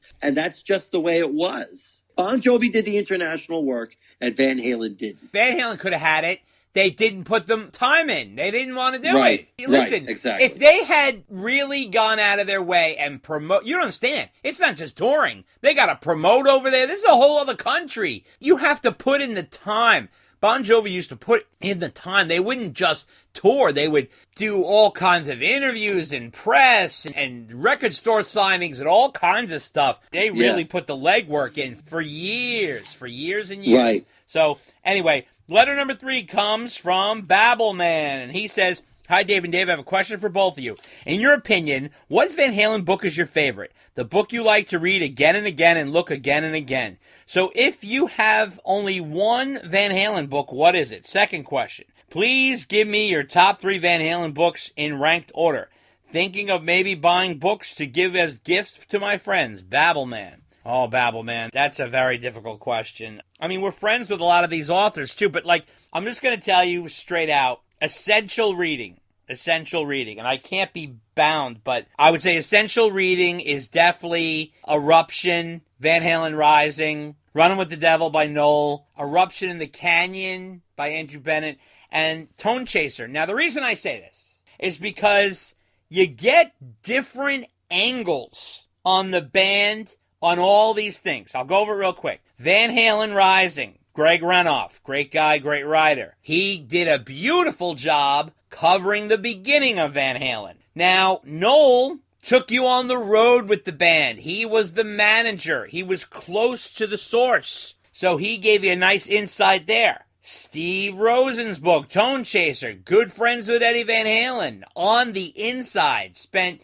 freaking years at 5150, late nights with Ed. That's a unique take. Also at 5150, Andrew Bennett was at 5150 during crucial times. During the time of the Sammy reunion, during the time of the Dave reunion. Really unique stuff, unique insight. And Eruption is over the course of time that the Guitar World and Guitar Magazine had access to Ed, and it gives you the perspective. Really, it's heavily Ed influenced more than just the overall band. This is heavily on Ed, but it gave you a lot of perspective of where he was coming from and who he is and what he's about. And I gotta be honest with you, these books are so different because it's not like they're all just telling the story of Van Halen, top to bottom. These are all different angles and perspectives that you're getting on the band. So I really think that cocktail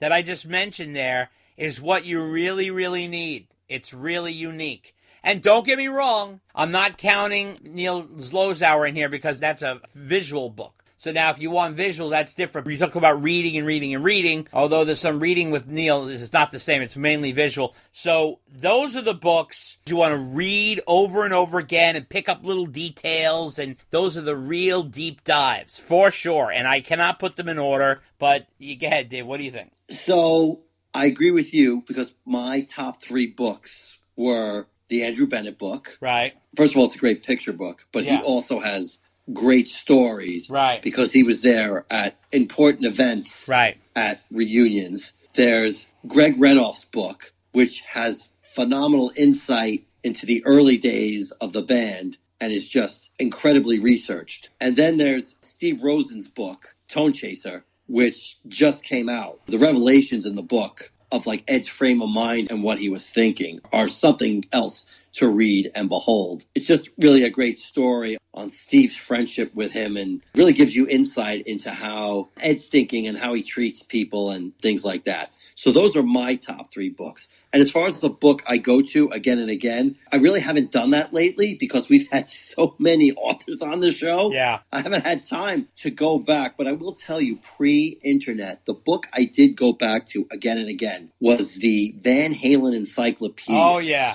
Yeah. Which I think was, what was his name? C.J. Chilvers. Chilvers So before the internet or anything, he had done like a lot of homework on tours and song origins and stuff like that. So I went back to that a lot, especially in the early days of the podcast, because that was one of the few books out there on Van Halen. I mean, that book's a little dated because it stops around 1999 or something like that, but still a really fun read if you're just dipping your toe into Van Halen. So those are the books I would recommend. And I'm not discounting any other books that we've had. There are certainly other books. There's a couple out by Martin Popoff. Well, he's got a picture book, but he also has a written book, which is really, really They're both well really done. good, yeah. I don't know how he does it. That guy writes like a bunch of books a year. It's I crazy. have like a library of Martin's books. He's incredible. Oh, yeah, he's phenomenal. But because he writes so many books, he knows how to write. Well, wait a second, Dave. Hold on a second. Oh, he just wrote another one. It's almost like that. But anyway, start with those books and you'll be well on your way. Yeah, absolutely. I noticed you didn't pick my book, Dave. Oh, well, I'll tell you, that book, well, I like our favorite former manager of Van Halen book. Honestly, it was more fun to talk to Noel about Van Halen. Right. Noel should have done an audio book. He totally should have done an audio book. Noel's book is great because he was the manager of the band. And if you want firsthand insight on what it was like to manage the band, for someone who wasn't a band member, you should read that book. Now, I know some people question some of the things in Noel's book in terms of accuracy. I mean, we questioned him on one or two things when we had him on the podcast. To his credit, he stuck to his guns. Oh, yeah. But, yeah, I mean, that's certainly a good book because that's probably the best book you're going to get on anybody like high level who was associated with the band who wasn't in the band. Yeah, that's true. And he was also incredibly entertaining. In fact, they should have just called it Roll with Noel. And he can just go on he could have his own podcast where he just talks about all kinds of shit. The thing about Noel is that he was a pirate like Van Halen was. Yeah. So they got along with him very well. He wasn't anything like an Ed Loeffler. Ed Loeffler was a professional manager who had a corporate structure, and that's also why he kind of did well with Van Halen. Now, Noel, to his credit, did right by VH. He worked his ass off for that band, and let me tell you, he did a phenomenal job making them extra money by setting up their merch company. What a genius idea. In fact, part of Alan Berry's documentary, he discusses that. He talks about what the band would make in a night, taking in for their services during the concert, and then how much they would take in merch. And it's almost like they doubled their money.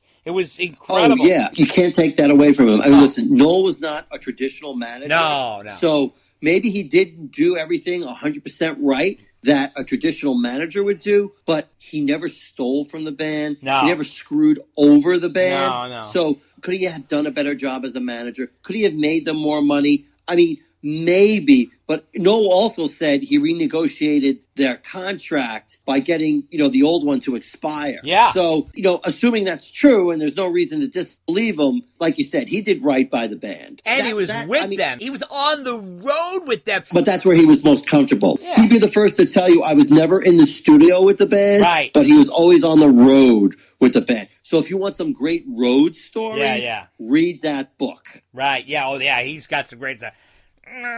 Bus in an hour, bags in half. I miss him. Dave, let me ask you a question. Were you there? I know, that was always his favorite line. And I didn't want to get into it. Look, he's a guest, right? So I didn't want to get into it with him. Right. I always wanted to say something like, no, I wasn't around for the Egyptian pyramids, but I could still write a book about them if I wanted to. Exactly. It was kind of like, I get what you're saying. I know. You were there. And, and like I said, to his credit, like he always stuck to his gun. Because we had that discussion where it was like, he swore the deal with Michael McDonald was about the music. And we were like, even Michael McDonald says it was about the lyrics. So, yeah. I know. It's kind of like, Yeah, he had a few holes in his story and a few holes in his head, but he was definitely one motherfucking colorful character. Always entertaining, but never boring. Incredibly loyal to the band. He worked his tail off for that band. He did. You read all these stories about, bands getting ripped off all the time, and Noel was not one of those guys. And let me tell you something. Very lucky. You go on the road with those guys and see if you survive. I mean, exactly. He basically was a road manager and manager. He was doing both. So that guy was running guns to Cuba, that's for sure. All right, so... exactly. Yeah, exactly. Letter number 4 comes from Greg Chaffee, and he says, it's been a long time since I've written, but I still listen to the cast, and when I run and when I bike, and they're fantastic. I was watching the playoff NBA games on TNT this week, and the background used the pregame and postgame shows remind me of Eddie's Frankenstein stripes. And he sent us a picture. It's pretty far reach, but I'm sure there is no connection. But you can't deny the colors and the sporadic display of the court in white. Your thoughts, Greg Chaffee? Well, I have to say, people have showed us those stripes in many ways. We've had people write in saying they saw it in an airport design. We have people showing it at McDonald's. One I think was in a restaurant. So I think people love that design. They're really attracted to the red, the white, and the black, and it has a familiarity, and it's a striking image, and I think it sticks with people, and I think a lot of people try to copy it. What do you say, Dave? No, I agree with you. I mean, stripes are a popular theme. If you pick white and black or black and red, and, you throw that third color in there, it's going to look like Ed's guitar. Sometimes I don't think there's any conscientious decision that they're ripping them off. I think it's just a color scheme thing, and they don't know about Ed's guitar, or they don't know that pattern is copyrighted or whatever. But like you said, it's just very appealing to the eye. Ed knew that. That's why he picked it, and that's why you see it used in so many places. I mean, I think somebody took a picture of a McDonald's once. Yeah, I said that. Yeah, the McDonald's. Yeah. It's a very popular color pattern, so you're just going to see it around. Yeah. Letter number 5 comes from your brother from another mother, Dave, Simiak Solaju from Tehran, Iran. And he's wondering if he's in the will. So he says here... There's no will, my friend. I don't know about that. He's still looking. He says here... he wrote in like 6 letters. He's out of his mind. And a million emojis, all of which I have to delete. He's out of his mind. So he says here, I want to know your thoughts on this whole... Ace and Paul recent back and forth, which is Ace Frehley and Paul Stanley had a little tiff. I'll get into that. He also said, Mr. Rosen, Steve Rosen, on the last episode, unconsciously approved my fair warning observation. Honest to God. He was referencing my fair warning theory, in my opinion, of course. He also said, that's how we picked up records back in the day. His theory was that Fair Warning didn't sell well because the cover wasn't attractive. And he says, that's how we picked up records back in the day. You would choose an album with your eyes, not your ears. Then he also wanted to let us know that he was supposed to go see Man of War in Bulgaria, but it didn't happen because he had an accident, and his money from the trip went to repairing his car. But now things are better, and he's going to see them in Istanbul, Turkey on the 3rd of June. And he says everything is okay at this time. He said he's a concert virgin, Dave, and you cannot understand how happy this makes me to go see a Man of War because you guys always have concerts. So Simiak Solaju from Tehran, Iran, Dave's third cousin in Iran. Okay, so there was this little tete-a-tete with Ace Frehley and Paul Stanley, and it was really a bunch of nothing. I don't know if you heard about it, Dave, but it was on Eddie Trunk's show, where else? So Paul Stanley went on the Howard Stern show, and he was talking about reuniting at the Rock and Roll Hall of Fame with Ace and Peter, and the reason why they didn't do that or something. And he made a side little comment about, well, if we're going to play with those guys, instead of Kiss, we'll call it Piss, meaning like it was a worthless version of the band. Not that he was discounting what Ace and Peter have done, but he's saying if they reunited, it really wouldn't make sense. Both Eric and Tommy Thayer, you're better off getting that version of the band than if we reunited with Peter and Ace just for the Rock and Roll Hall of Fame. And he called the band Piss, which is really degrading, and he should never do that to the original members, but he did. And, you know, Paul was talking out of the side of his mouth or whatever. So now Ace gets all riled up, goes on Eddie Trunk's show. Dave, this was right out of 1984 WWF wrestling. It was ridiculous. He goes on there, and Ace is like, I'm going to give Paul a week to apologize, or else I'm coming back on this program and telling something to the public that he doesn't want getting out there. It's going to ruin his career. And I was like, oh, God, what is this all about? So he's like, I'm coming back in a week. And he promised to come back in a week. Then he comes back, right? And everybody's anticipating. There was no apology from Paul. A week's gone by. Ace is back on the fucking trunk show. And what happens? Nothing. It's like the fucking Geraldo Rivera with fucking Jimmy Hoffa's, what was it, his safe or something? The vault. We're all waiting for this vault. You open it up, there was like a piece of paper in there or something. It was ridiculous. So he said nothing. He chickened out and said nothing. It's a joke. These men are fucking so old. They're like 70 years old. And they're still pissing on each other. I had vaguely heard about it. It was like high school theatrics. It was nothing. It was nothing. Sad is what it was. That's like saying, exactly. You know what? My dick is bigger than your dick. You can't even work your dick. I can still work my dick. They're like, get the fuck out of here with this. You know, I know. It's put him nuts. out to pasture. I know. It's so... I mean, guys, enough's enough. And regarding Fair Warning cover, did the cover have an impact on sales? I think it could have to some degree. However, I'm going to say... we love Fair Warning, obviously, my favorite Van Halen record, but I think a lot of the times had an impact too. What does that mean? It means like Van Halen was a 70s rock band, and they came out with their first album, second album, third album, and they all did well. But now you're in 81. You're like 4 months into 81, and, you know, the times are changing. You know, disco's fading out. The old burned-out rock of the 70s is burning out. You got new wave coming in, pop. The times were changing, and Van Halen, at that time, was really a 70s rock band. I mean, they really were. Like, all of those 3 fucking albums were made in the 70s. Now, the third one was released earlier in the 80s, like in March, but that was still sort of a 70s album because it was made, like, probably in late 79. But I think that's what it was, and that's why Diver Down was such a key moment, and especially you'll see this in Alan's documentary, that it transitioned the band. It was unbelievable how this happened. They transitioned from that 70s rock band into the 80s. Listen, that's the truth. And Pretty Woman really was huge in that whole journey. And I'm sorry to hear about your accident, Simiak. I hope you're okay, and good luck with the Manowar concert. I hope you finally get to see them. What do you have to say to your distant relative, Dave? Yeah, hey, listen, have fun at the concert. It's your first one. I'm super excited for you. You are diving headfirst into the deep end. Wow, that is a crazy first concert. That is. I'm glad you're making it, and I hope you have a lot of fun. I'm so happy for you. That's awesome.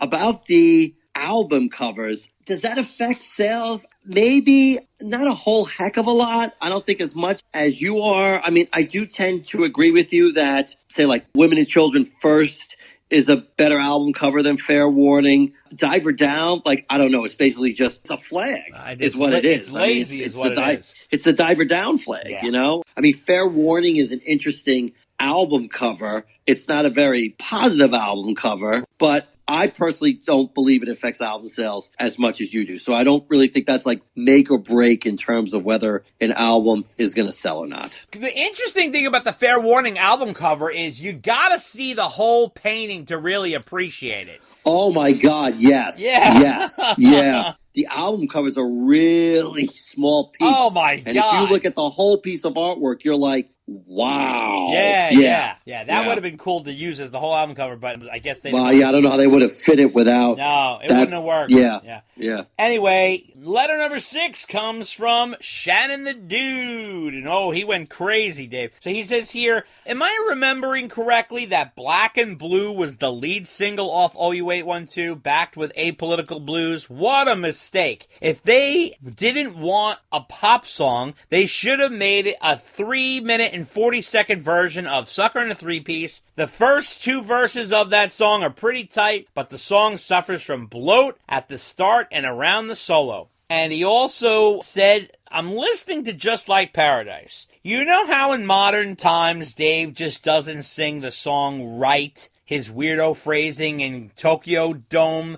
being an example? Well, I think this first showed up on Paradise. When he's within the lines, and I think auto-tuned or whatever they did back then, he sounds fine. But all his extra shouts and yips when he colors outside the lines is a mess. Listen to the counter vocals starting at 3 minutes and 19 seconds in. Don't let the sweetened main vocal distract you. The song sounds great until you pay attention. Shannon the Dude. All right, Shannon. Well, listen. I want to tell you, Black and Blue was the lead single off OU812. In fact, I'm going to give you a little taste of something. When I interviewed Eddie many a moon ago, I had an argument with him, not an argument, but a disagreement, in the interview about this very subject. I mentioned Black and Blue being the first single. I don't even know how the subject came up. And he completely and flatly denied that it was the first single. Now, I knew very well that it was because I bought the first single. I physically owned it and had it in my collection. But he swore up and down he was not happy about it.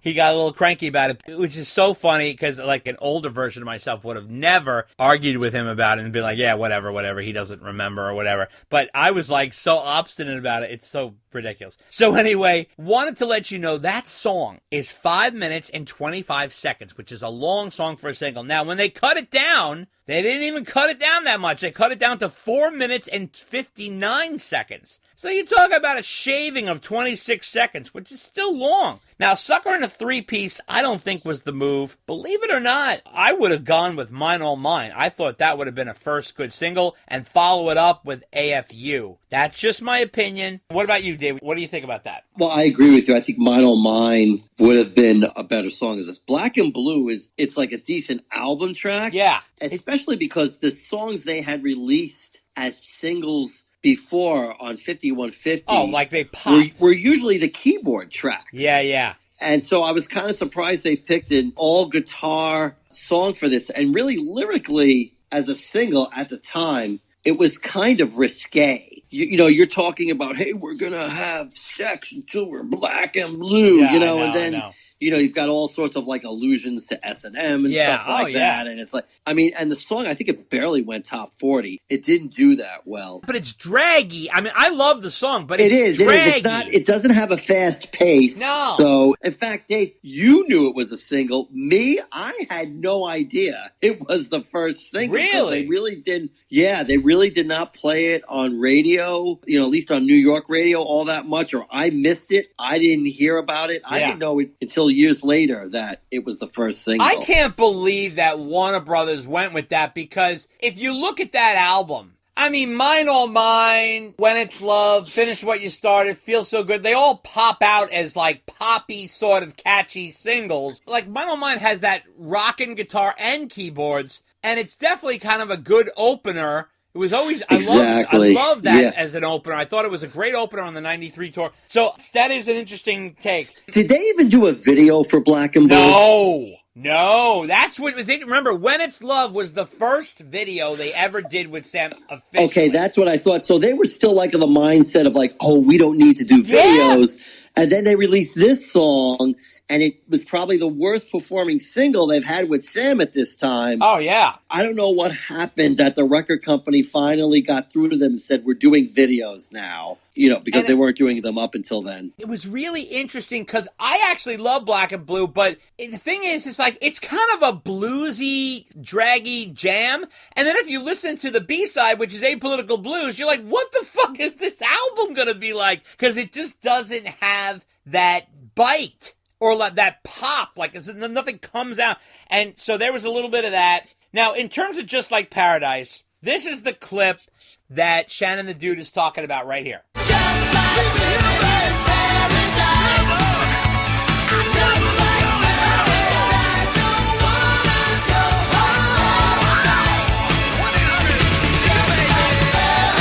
So now, Just Like Paradise, that's David Lee Roth adding in some color. He does that all the time. It's part of his style. I think it works fine. I think it gives the song some flavor. But that's me. I like Dave's vibe and all the little things he does. I don't think he's going ADD. I mean, I think he's purposely doing that. I mean, when he does the ADD thing in concert, when he goes off on tangents, he does that for sure live, without question. But here, he's purposely doing that. And if you listen to, like, even Crazy from the Heat, he's doing that, like, little things in California Girls like that. It's part of what makes his song signature. But what do you think about that, Dave? Yeah, I don't think vocally he was falling off the rails yet. No. In 88. And even on that tour, he sounded fine. Yeah. The issues he would have vocally didn't come up till later. So I'm just not hearing what Shannon is hearing. Yeah. Letter number 7 comes from Tom J. from Gilbert, Arizona, and he says, I'm wondering if you've seen this YouTube video of the full show of Tokyo Dome live in concert. It's pretty cool to see after listening to the album. Why do you think Eddie threw in that smoke in the water nod at the end of And the Cradle Will Rock? Do you think it was just a nod to his influences, or do you think he's recognizing Deep Purple's famous live album Made in Japan that was recorded there? Love the podcast. Gregarious Dave and quiet introspective Dave. Can't wait for it every month. Tom J., Gilbert, Arizona. All right, Tom. Well, yeah, I think that was probably a nod to Deep Purple. Now, he definitely liked Ritchie Blackmore and Deep Purple, and they used to play Deep Purple back in the day in the clubs, but I also think Ed loves to do that. If you remember in Van Halen 3 tour, they used to play part of the Beatles' We Can Work It Out at the end of Without You. It keeps them fresh, it keeps it interesting for the musicians when they have a little room to play around, and I do think he was nodding to Made in Japan. What do you think, Dave? Yeah, I think it was definitely just something they thought was cool that they could add on to the end of the song. Right, okay.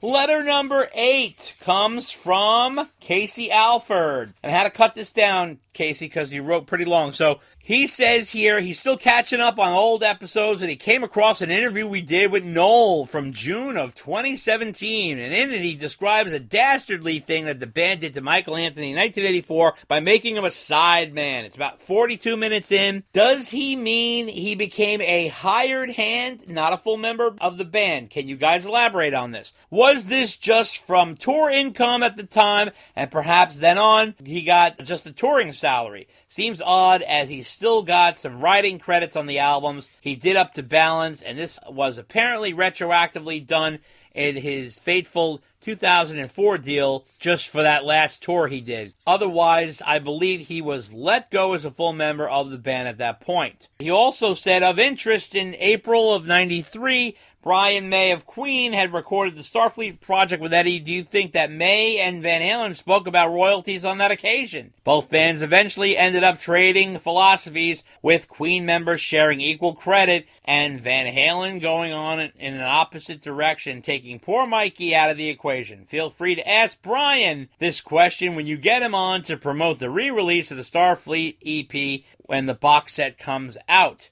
Thanks again, guys. Casey Alford. Maple Ridge, a.k.a. Han Halen. I guess that's his band, that Star Wars Van Halen band. Okay, Mike's royalty percentage was significantly reduced. We know this, and we're not sure if his touring money was touched, but I don't think so. As they all equally toured, they all equally played the shows together. I don't think that was affected. It was mainly the writing of the songs, because they all collectively played the shows, collectively toured. That was all kind of equal. Now, his name might still be in the credits, but that doesn't mean that his percentage wasn't reduced. That is a little of a tricky thing there. I'm not sure.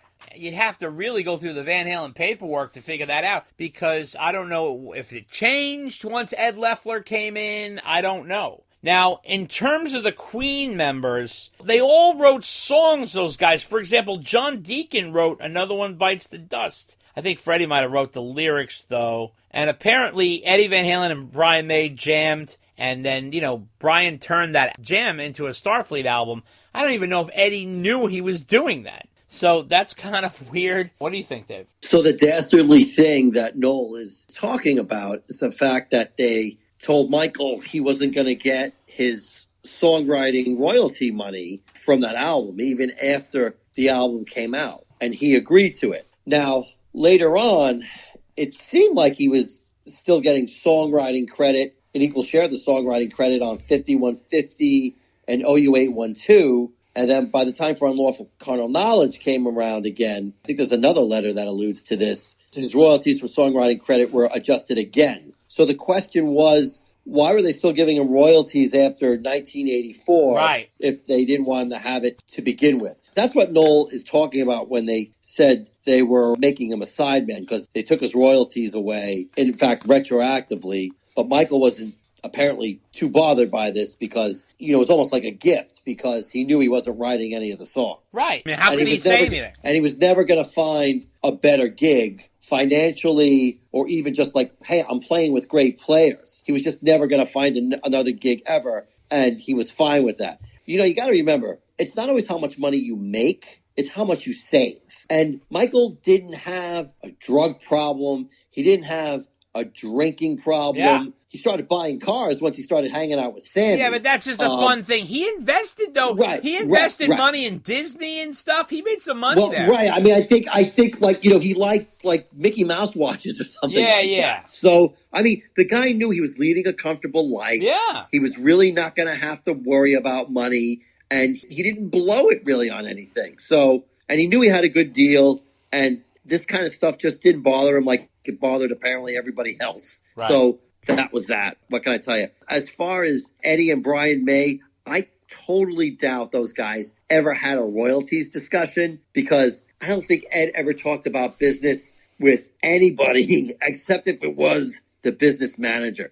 He just wasn't wired that way. I mean, this is the guy who did Michael Jackson's album for free. I know. So I really doubt they had a conversation about royalties and songwriting credits. And Brian was like, well, maybe we'll try it this way. And Ed was like, well, maybe we'll try it that way. I don't think it happened. I just think that happened, for whatever reason, independently by the bands. Yeah, absolutely. Letter number 9 comes from Andrew Bonamure, and he talks about a similar subject said on recent podcast, Michael Anthony's publishing. If you read Sam's book, Red, he says in 1990 or 1991, they had a band meeting and dropped Michael Anthony from 25% to 10%. He only signed away 1984 publishing and looks like he got 25% thereafter. From 1991 album, this was reduced. If you remember, there was a vote to reduce Mike. Ed and Al voted to reduce him. Sam and Ed Leffler voted for him to keep it. And then Mike voted against himself to reduce to 10%. From Andrew Bonamure. And the truth is, Michael Anthony didn't write. They split everything 25% in the very beginning. And if you remember, Ted Templeman warned them not to do that. And he was right. And it ended up being an issue later on. So, good for Ted for looking out for the band from the beginning. Band didn't listen, so you pay the price. What do you say, Dave? Right, exactly. Again, the second letter on the credits. Mike knew he had a good deal. He knew this was a sore point with Ed. And so he just said, Ed, look, you want the money for the songwriting credits? Here you go. It's not a problem. He was still getting 10%, which really they didn't have to give him anything because he really wasn't a part of the songwriting process. So he figured, look, 10 was better than 0. I was getting 25, so fine. I'll still do all right. And Mike was a team player that way. So, I mean, I know like Sam and Ed Leffler were kind of like, this is nuts. And they disagreed with Ed and Al, and especially when you think about, Al wasn't part of the songwriting process either. No, but he gets a free pass. But he gets a free pass because he was Ed's brother. Yep. Ed knew that. Yeah. And Ed totally admitted that, but it was just like, oh, well, that's the way it is. So what can I tell you? Mike, to his credit, saw the big picture. And like I said, he knew it was very unlikely that he was ever going to get a better deal. So even though he was getting less, he was still doing very well. And he was still playing with a great band. So what more do you want out of life? How greedy are you That's going to be? right. Mike shut the fuck up, took the check, went home, made some hot sauce, put on his Mickey Mouse watch, and hit Pirates of the Caribbean, and he was thrilled. Letter number 10 comes from Justin Coop Cooper from Newport News, Virginia. And he says, greeting Dave and Dave. Album sales is always a topic of debate amongst Van Halen fans. 1984 sold 5 million copies the year it was released and 10 million in total per RIAA website. And 5150 sold 3 million the year it was released and it sold 6 million in total. OU812 sold 2 million copies the year it was released and 4 million in total. The question is, how can the argument be made that Ed Loeffler elevated Van Halen as the manager of the band? For any other line of sales in business, a 40% drop in sales would have led to new management. Van Halen probably lost out on $1 million or $2 million of sales on 5150 based on the lack of videos during the height of MTV. And the videos for OU812 were weak compared to the 1984 videos. On a related note, the Billy Squier video for Don't Say You Love Me closely resembles Finish What You Started due to the fact that it's the same director. Thanks for all you do, Justin Cooper from Newport News, Virginia. Well, Coop, I want to give you the scoop. This is what I have to say. Here's how Ed Loeffler is considered to have elevated Van Halen. Number 1, he made the transition from David Lee Roth to Sammy Hagar pretty fucking seamless. Number 2, 4 number 1 albums. Can't argue with that. Number 3, band won awards for MTV, the Grammys, with the Sammy era. Number 4, they had more hit singles on the Billboard charts with Sammy. Number 5, the band got paid way more due to the negotiation skills that Ed had. Now, granted, they were already built up beyond the platform in 1984, but Ed knew how to capitalize on that, and he got them the cashish. Number 6, he transitioned them out of the 80s and into the 90s with great success. You gotta give him credit for that. And number 7, he was a total professional operation. These things made a big difference. And it's also how the band was perceived in the record industry. They were finally being properly managed by a professional outlet that was handling them like a big-time band. Dave, your thoughts?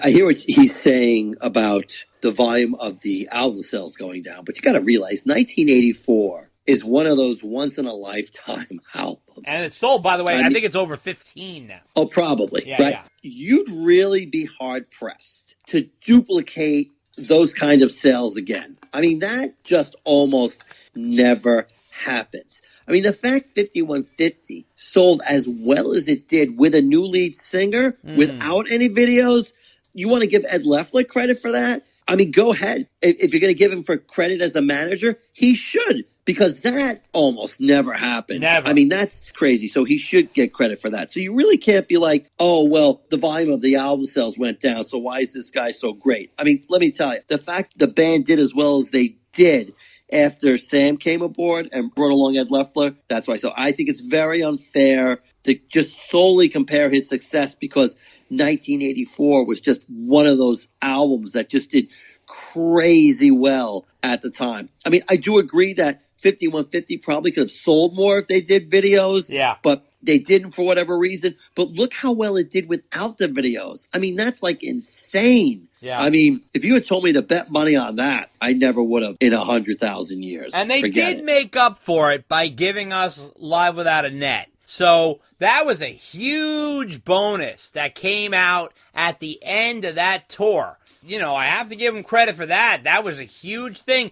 That long-form live video of which MTV cut up and actually made videos for Best of Both Worlds. And they did it for Love Walks In, and they did it for Dreams. No, actually, no, Dreams, they had the one with the planes. The Blue Angels. Yeah, and if you remember, Dave, they made a video out of Why Can't This Be Love from a live broadcast from a concert that they showed a clip of on an award show or something. It was Right. Yeah. They performed live in concert for an award show. Right. They cut into their tour. That's what they did. Right. Like, Exactly. Yeah. Exactly. And then that became like the video for Why Can't This Be Love? Yeah. Right. Interesting, though. Yeah. Interesting stuff.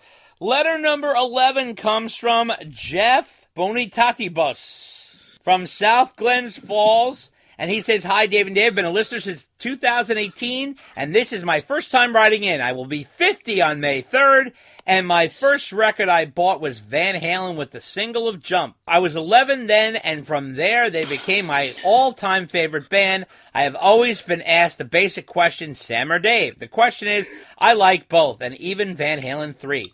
They're 99% of the music I listen to, even when falling to sleep every night. I don't have anything in particular right now to ask you guys. Just want to thank you for doing this for us Van Halen fans to enjoy. Jeff Bonitatibus from South Glen Falls, New York. Okay, well, listen, Jeff, I want to say happy birthday, man. 50 is not an easy one. That's a crazy number to get, but good luck with that. And however, we do suggest to go out and listen to some other music because you don't want to burn out the Van Halen albums because there's only 12 of them and you don't want to burn out on them. So make sure you listen to some other stuff. However, we are proud that you like all the eras, and that's a rarity, and we greatly appreciate you listening. So thanks so much. Dave, you have anything to say? No, thanks, Jeff. Thanks for the kind words. Glad you like the podcast so much. Always glad to have a fan who listens to all eras. I think that's awesome. Again, thanks for listening and keep on rocking. Letter number 12 comes from Matt Krill, and Matt went on for pages, and Matt, I'm going to have to cut you down because I can see that Dave is going to chomp you at the bits here. So it says here, he's talking about the Trevor Rabin songs being close to the Eddie Van Halen song, mainly Eyes of Love and Beluga Theorem. He says, I don't think there's any question that the shuffle referenced in Eyes of Love versus Beluga Theorem definitely has a similar vibe, structure, and feel. But there's only 8 notes on the scale, and 7 with the 8th being a root note. Eyes of Love is in the key of D. Beluga Theorem is in the key of E. We all know Ed didn't listen to a lot of music and was constantly riffing on stuff. It's a pretty deep cut, and if Eddie really did duplicate it, it probably wasn't intentional. Does it sound similar in structure, notes, and feel? Yes. Could we find many other albums from this era that borrowed other chords and riffs and notes? Hell yes. You could argue that everyone from 78 has been ripping off Eddie Van Halen. Van Halen is one of the founding fathers of hair metal, even though they don't like that claim. Matt Krill. Thank you, Matt. I appreciate that. Unfortunately, Matt, if you listen to our last mailbag episode, which was last month, we got some more information that Ed was well aware that he was taking from Trevor Rabin, and Trevor was quoted on it, and we read that letter in the last episode, and he kind of did it intentionally. Apparently, according to Rabin, they spoke about it. To be honest, it kind of makes me sad. I think that sucks. That stuff was lifted, but it's not cool. I still love the Van Halen songs, and now they have a little asterisk on them for me because of what happened. But what do you think, Dave? Little asterisk, huh? Yeah. Really? Well, I mean, come on, he lifted. Well, he did, and he admitted it. I mean, we've been over the whole thing before. Yeah. About whether he used it or not or whatever. Like Matt pointed out, there's only so many notes on the scale. Here, it's 2023. After a while, some songs are just going to sound like other songs because you just run out of riffs and chords, and someone's bound to repeat somebody else, even if they do it intentionally or not. According to Trevor, I think a conversation Ed had with him, he's like, oh, you're going to hear this in the future. And sure enough, he did. So It is what it is at this point. If you use somebody else's, what can I tell you? I guess he liked it enough to use it. I think they came to some sort of financial agreements, and that was fine. But Ed never really thought about money. So I don't know what to say. I mean, honestly, it wasn't the first time that Van Halen had used something that had been used already. I mean, the introduction for Eruption, for crying out loud, or Half a Teacher, is taken from Let Me Swim by Cactus. That's right, and Half a Teacher, Parchment Farm. Right. The arrangement for Hot for Teacher is very similar to the arrangement for Parchment Farm. So, bands do this all the time, and Van Halen, they did it too, for better or for worse. So what can I tell you? It is what it is. Yeah, that's the truth. Letter number 13 comes from Dan Ninen. He says, indeed, it was a bummer that they couldn't use the song Jump in the Michael Jordan movie, but if they didn't use Jump by the Pointer Sisters, which was released a decade before Jump by Van Halen, they should have. I don't think it was released a decade before. No. In fact, I looked it up. It was released in late 1983, but wasn't a single until after Van Halen's Jump. It was a single in 1984, but not until like April or something like that. Yeah, so and totally it was different. really right around the same time. Not a decade before. Totally. By the way, I can't remember if I sent you this a year ago, but I went into the studio and played all the instruments and sang on the song Clocks by Coldplay. I'm about to do the same thing for Jump by Van Halen, playing all the instruments, including both the keyboard and guitar leads. I'll send you it when it's done. Fantastic job on the podcast as always. The interview with Mr. Rosen was amazing. Dan Ninen. Well, Dan, it's always great to hear from you. Thank you so much. Yeah, good luck covering Jump. Let me tell you something about that song. That song is trickier than you think. It looks like it's easy. A lot of covers are very cheesy and sad. It's incredible. Van Halen's recording of that song has a special zip and spirit to it that makes it sound fresh to this day. I have to be honest with you. And it's so funny because I'm such a Van Halen fan, right? But when Jump comes on the radio or when I hear it somewhere, it's so strange for me. That song is almost in a separate category than everything else they do. I don't know why that is, but it's because I guess it's reached this iconic 80s level. It's almost like Don't Stop Believin' or one of those big 80s anthems. And it's so much further from Van Halen. It's like such a iconic song, and I love it. But it's just so different from everything else that it almost just like stands on its own. But what do you have to say, Dave? First of all, very impressive, your cover of Clocks. I'm really impressed with your multi-instrumentality. Yeah. There's not a lot of people who can do that. So hats off to you, sir. Not to be compared with your cover of Cox. Right. That's true. Which you're just jealous of because you could never touch my cover. So that's right. You're right. You're right. I definitely have lost that sword battle. Anyway, that whole thing about not even being able to use a song in the movie, don't even get me started with that about that was lost insane. opportunities. Yeah. I mean, that's just Lost Opportunities sad. should be Van Halen's next title of their album. Yeah, no. That should be the name of the box set, Lost Opportunities. Oh my God, yeah, exactly. Good call. Letter number 14 comes from Melissa in Michigan. Dave, she's breaking up the sausage party again, and she says, "Hi, Dave and Dave, enjoying your April anniversary podcast. Love the overview of Sammy's interview with Steve-O in Van Halen News. I was wondering if the MTV show he was talking about was The Family Legacy. It's airing now on Paramount Plus, and Sammy and his son Andrew were in the first episode.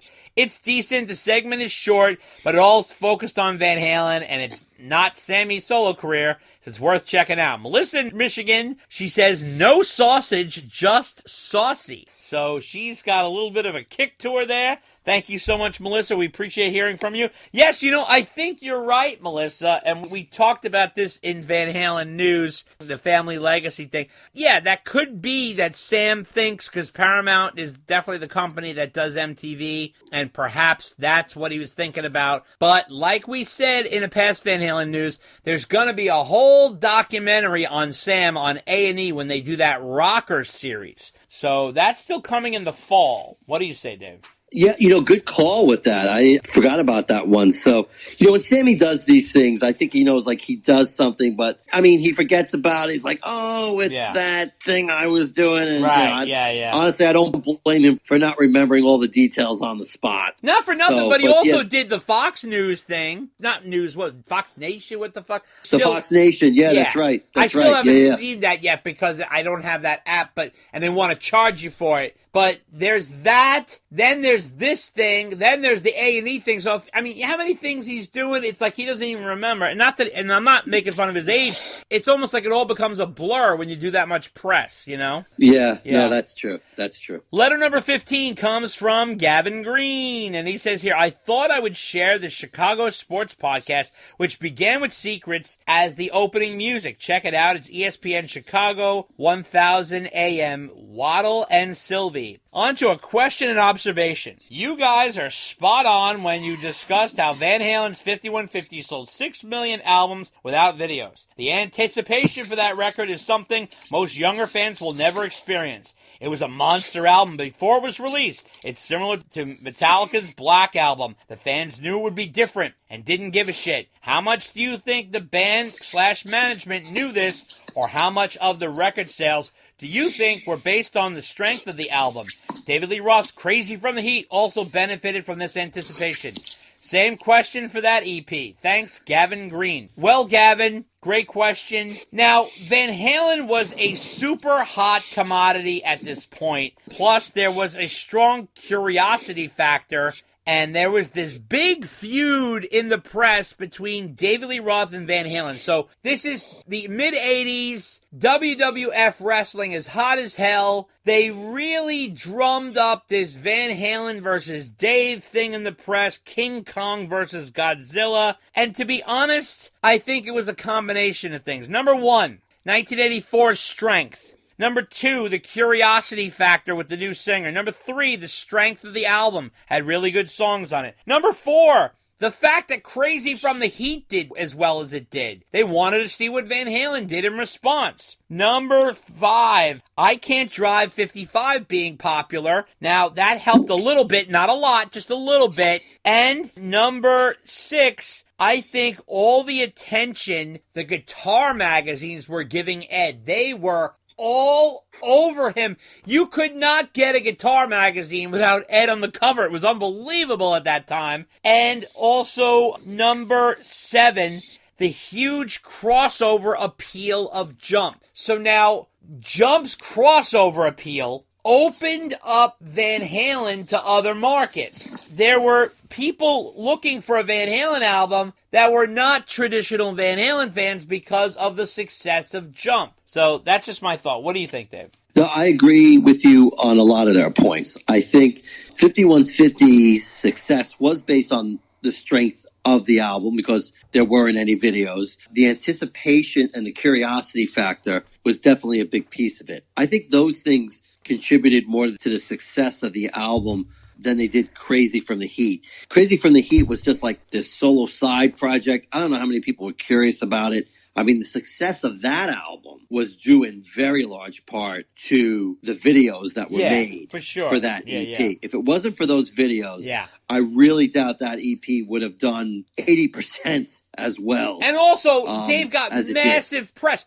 He's on Letterman. He's on the cover of Rolling Stone. Van Halen didn't do those things. Yeah, no, I hear you. I mean, listen, if the 5150 album wasn't good, I think there would have been a little bit of success from the curiosity factor. Yeah. But after that, it would have tanked very quickly. For all the factors you discussed, that's what contributed to the album's success. But Crazy from the Heat, I mean, number one and number two was because of the videos of that album. Plain and simple. Sure.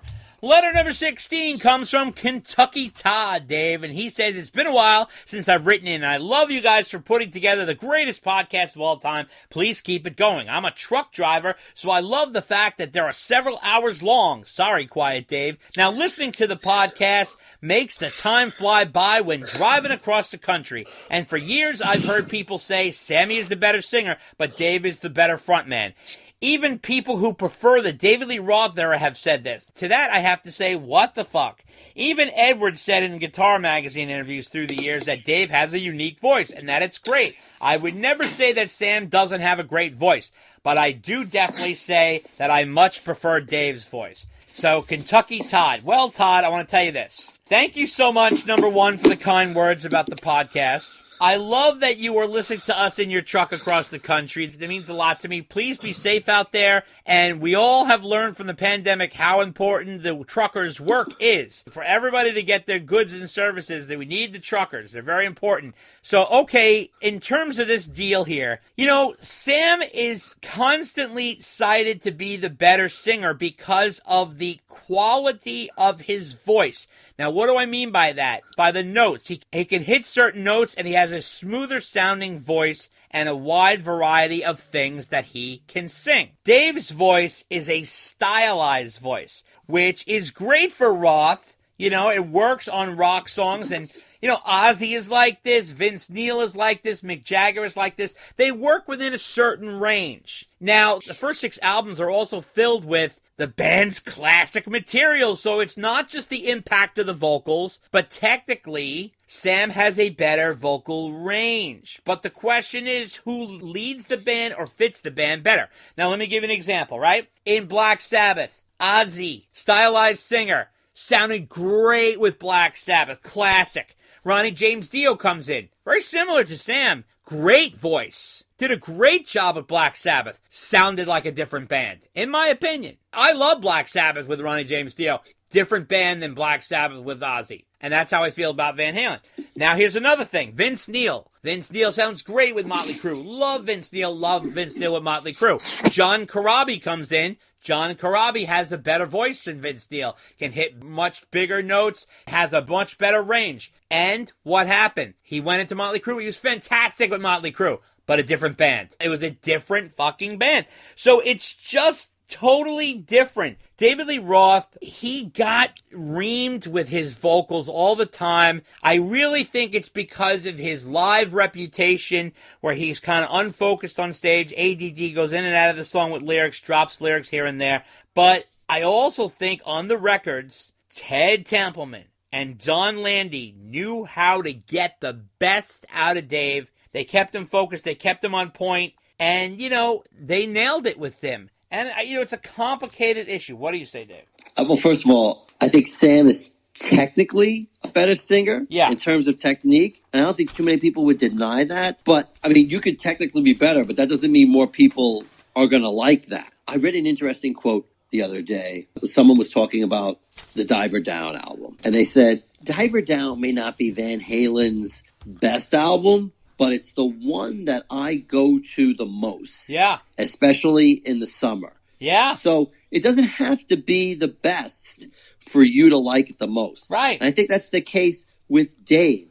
It's not like he can't sing, but he has a lot going for him, like you say, in terms of the style he sings, in terms of the lyrics he brings, the attitude to the band, all that stuff. So are there better singers than Dave out there? Sure there are. Was he the best singer for Van Halen at that time? Sure he was. And he was just part of that magic. And you don't have to be a great singer like Pavarotti to be able to pull that off with the band. That's right. Letter number 17 comes from Mike Wright. And Mike wrote and writes long, so I have to cut it down. He says, ahoy there, Yogi Bear Dave and Boo Boo Dave. Wow, that's a new one.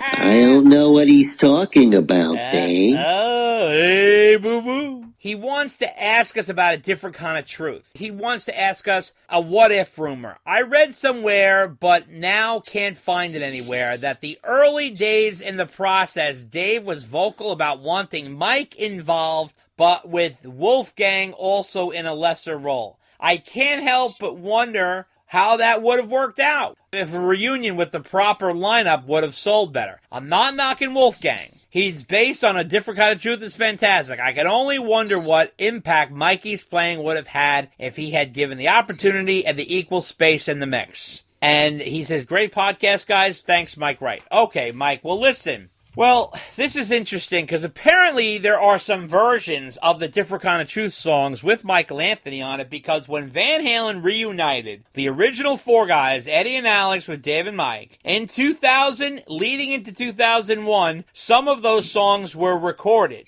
Unless those get released on a deluxe version of A Different Kind of Truth or on a box set somewhere, all we'll ever have to really go by a reunion of the original 4 is the 2 tracks on the Best of Volume 1 from 1996, which is Me, Wise Magic, and Can't Get This Stuff No More. Now, I have to tell you, I think those 2 songs are completely and heavily underrated. I love those songs, and I found the chemistry and interesting mix there really good. Now, I think Wolf did an unbelievable job on A Different Kind of Truth. I don't think he held that back from sales. To be honest with you, I don't think it's that. I really think that album was not properly fucking marketed. I will say this time and time again. I do not think Interscope Records should have handled that album. They mishandled it, if you ask me. You have a long-awaited album from Van Halen, which was strong and had single potential, and you dropped the ball, in my opinion. I don't think they handled the marketing of that album properly, but to be honest with you, if you think about the times, 2012, albums were starting to fade out. The concept of an album, everything was starting with the whole singles thing and all that stuff, but I really think had that been handled properly, that would have been better. Also, there was kind of a break in the tour when Ed had to go, and I don't know, he went back to rehab or whatever the fuck he did. He had some issues there, health issues. That kind of took momentum out of there. I think there was a missed opportunity. I still think that album is great. I love that album. Unbelievable potential. If you have not dived deep into that album, what the fuck are you waiting for? That is definitely one to look into. Dave, what do you say? I mean, Dave in an interview had spoke well of Michael Anthony and what he brought to the band. By the way, that comment was from Rolling Stone magazine, and I'm going to say somewhere around early 2007. Somewhere, it said Rolling Stone, what that guy's looking for. Mike, I think that's what you're looking for, Mike, in Rolling Stone. I'll try to find it for you. Okay, but I think Dave knew very well that Mike was not coming back to the band. Yeah. There was just no way No. Ed was going to let him back in. Wolf was playing bass. That's it. And that was it. Oh, yeah. And in fact, Wolf was very instrumental and the reason why Dave got back in the band to begin with, because it was Wolf's suggestion. Wolf made the call, all that. Yep. And so without Wolf, it would have been very doubtful that there would have been any kind of reunion at all. That's right. So was Dave thinking in his head? Maybe. Did he know that it wasn't going to happen? He certainly did. He was back in the band like he wanted to be, and Wolf was the bass player, and that was it. That was it. And that was it. That's it. That was that. And I agree with you. Do I miss Mike's background vocals on the album? Yeah, I do. But I think it's a phenomenal album, and it deserved better. I know there are critics of that album, but really, if you want to talk about a rock-solid album, what turned out to be Van Halen's last hurrah, I mean, it just fires on all cylinders. Oh, so, totally. You're not going to get much better than that, I think. Well, we've reached the Mecca, Dave. Your favorite part of the night. Last letter, number 18, comes from Chris Pianelli from Staten Island. He says, hey, Dave and Dave, when AC/DC came out with For Those About to Rock in 1981, Angus began using some ZZ Top-style riffs as heard on the title track intro, and I Put My Finger on You. I know that Eddie was friendly with Billy Gibbons, and Billy had a mini Les Paul he named Chiquita. And Eddie also had a friendship with Malcolm Young. I also often wonder if Ed, being the innovator that he was, decided to experiment with the mini Les Paul and these style of riffs if he heard these AC/DC songs when it came up with little guitars. Of course, anything Ed did had his own EVH signature sound. What do you guys think? Keep rocking, Chris Pianelli from Staten Island. Well, Chris, I want to tell you this. Eddie was totally influenced by Malcolm and Angus from AC/DC. He loved AC/DC. According to Wolfie, the two of them used to jam on songs from Power Ridge all the time.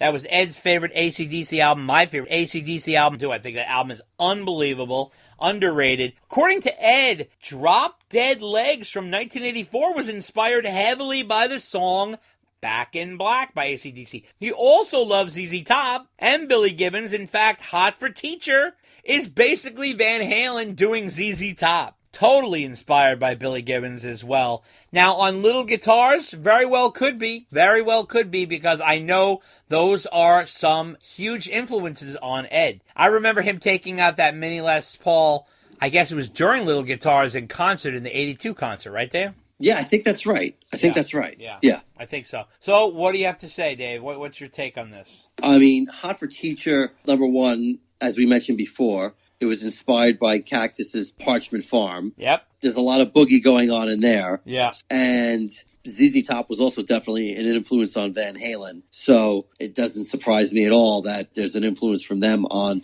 Hot for Teacher and a few other songs that had the boogie influence. AC/DC, ZZ Top, all these like rock bands with that classic rock sound were definitely an influence on the band. No doubt about it. For sure. Well, that wraps up the mailbag segment. And we are on to our interview with documentarian Alan Barry. And he came out with this incredible 5-part Van Halen fan-made miniseries called Van Halen's 1984. And it is absolutely phenomenal. It gets right into the whole period, the ramp up to 1984, the making of 1984, the building of 50 50, the fights, the back and forth, backstabbing, the all kinds of shenanigans. It's the crazy, crazy little minutia details that went on during that time. The 1984 tour, the fallout, the breakup, everything. And wow, it's over 2.5 hours long if you put it all together. But he broke it up into 5 digestible segments. And we got into a massive conversation with Alan where we discussed everything here. And he was a very nice guy. It was a great conversation. And that is all coming up next. Take a listen. We did a demo with Gene once upon a time, and it was our first experience with professional Madison Avenue management. Yeah. Turns out he was looking to get Ed Van Halen into the band. I kind of smelled campfire smoke early in the journey. I was always very protective of the band, and we came to New York City, and we made like a 4-song CD, a demo rather, and we went up to the manager's office, and he sat there and had his shoes shined by a little Italian guy at the big desk while he told us, guys, I think the music is stellar, but we need to replace the vocalist Dave. I'm terribly sorry, but with some other beginning bands like Piper and stuff such, maybe we can place you there. And I just felt terrible. Hey folks, I'd like to introduce you to the Classic Rock Album by Album podcast.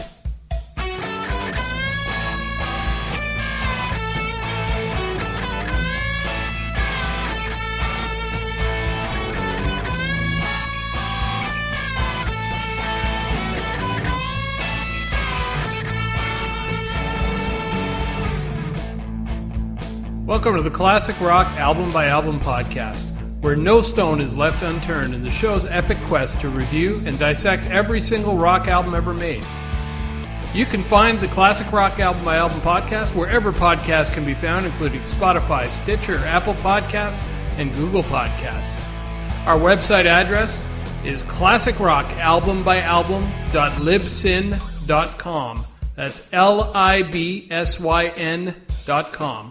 And we can be reached on Facebook at fb.me/Classic Rock Album by Album. See you soon from the Classic Rock Album by Album podcast.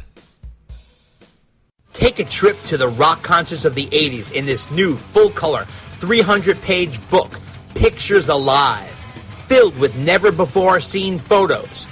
Go back and see the mighty Van Halen at their peak from 2 amazing concerts in 1982 and 1984. Plus photos from Sammy Hagar and David Lee Roth solo tours, and many other bands of the day. Filled with amazing photos, classic stories, original ticket stubs, and more. If you're a fan of Van Halen, you will not be disappointed. Hit the ground running with Pictures Alive, the new book, now available at picturesalive.net. That's picturesalive.net. picturesalive.net. Get it today. Hello, loyal listeners. Wanted to let you know about our new Patreon. If you like what we do and you have the means, drop us a donation to keep the podcast going. Go to patreon.com/DD Unchained. That's patreon.com/DD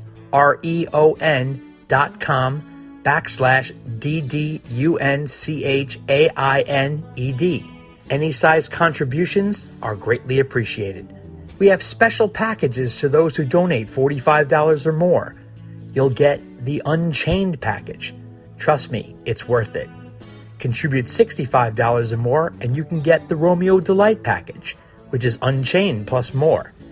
$95 or more scores you the Top Jimmy package, which is the kitchen sink. If you're a Van Halen hardcore and listen to this cast, this is stuff you'll appreciate. It's ear candy. Those who want one of the packages simply email ddunchainedpodcast@gmail.com. That's ddunchainedpodcast@gmail.com to make arrangements. What is understood need not be discussed. Hi, this is Stuttering John Melendez, the most popular person on the Howard Stern Show and the Tonight Show with Jay Leno, and you're listening to Dave and Dave Unchained. Yeah. Martin Popoff here. Hope you're enjoying this latest episode of Dave and Dave Unchained, the wise swamis on all things VH. Just wanted to remind you that at martinpopoff.com, I've got 2 Van Halen books that I wrote. One is Van Halen, a visual biography, which is basically a big hardcover coffee table book, 400 images, 20,000 word detailed timeline.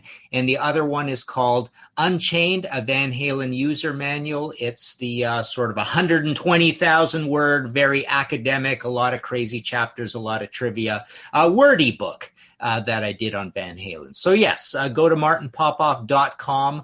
I sign and ship those out of my office here in Toronto. There's PayPal buttons for the US, international, and Canada. Again, Van Halen, a visual biography, and Unchained, a Van Halen user manual. Back to Dave and Dave.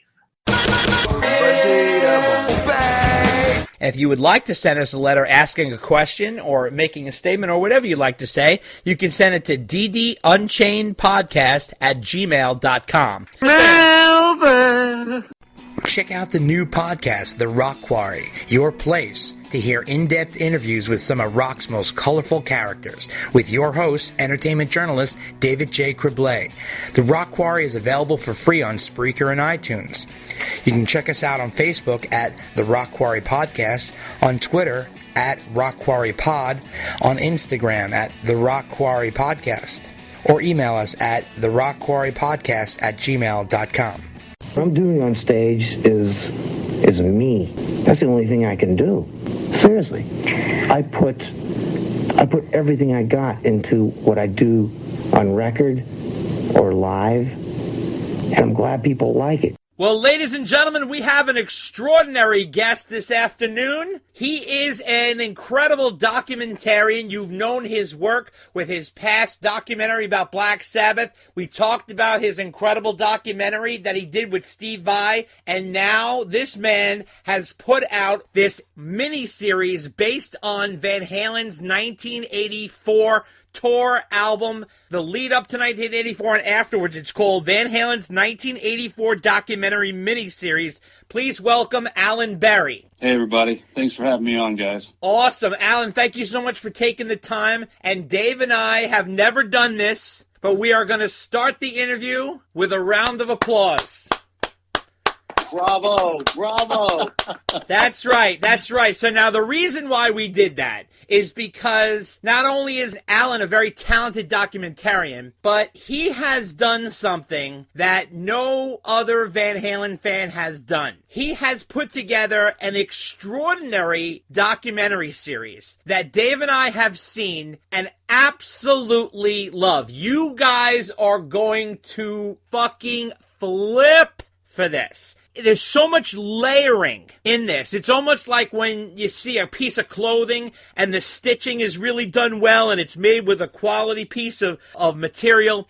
It's really well researched. It's really well narrated. There is so much Van Halen minutia in each thing, and this is not broad bullshit strokes. Alan gets very, very, very deep into the minutia of the whole thing. So, Alan, thank you so much for coming on. Congratulations on the miniseries. We love it so much, and thank you for sharing it with Dave and I early so we could do this interview. Wanted to start off by what made you focus specifically on 1984? So, first of all, are you saying it's better than the Reels documentary on Van Halen? Oh, please, dude.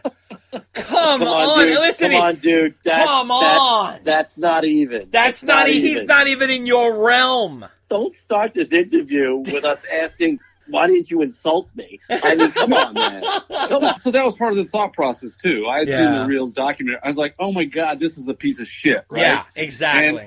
And if you look at the credits, there's producers, there's associate producers, there's writers, there's directors, and it's like, how did they get so many things wrong, right? Amazing. So I'm nearing the end of my Steve Vai process, and I just think I solved the Reels thing. I'm thinking, what do I want to do next? And, Van Halen was an important part of my youth and, adult life too, but more of my youth. And I just thought, man, there is not a really good Van Halen documentary out there. There's no way that the Van Halen management is ever going to do, or maybe they will someday, but not as of yet, going to do an official documentary. So why not I do it? So now, when you say, why do I pick 1984? It's because, honestly, 1984 just has a lot of drama, a lot of conflict, and a lot of interesting tidbits that go around it. So to me, it's like I want to make it as interesting as possible. We as humans, we like conflict. And it has a lot of that too. So I thought, hey, this would be a great topic for my next doc. And that was the starting point. It really was a beautifully done job. Just to give you guys a taste, he starts by showing the ramp up to 1984.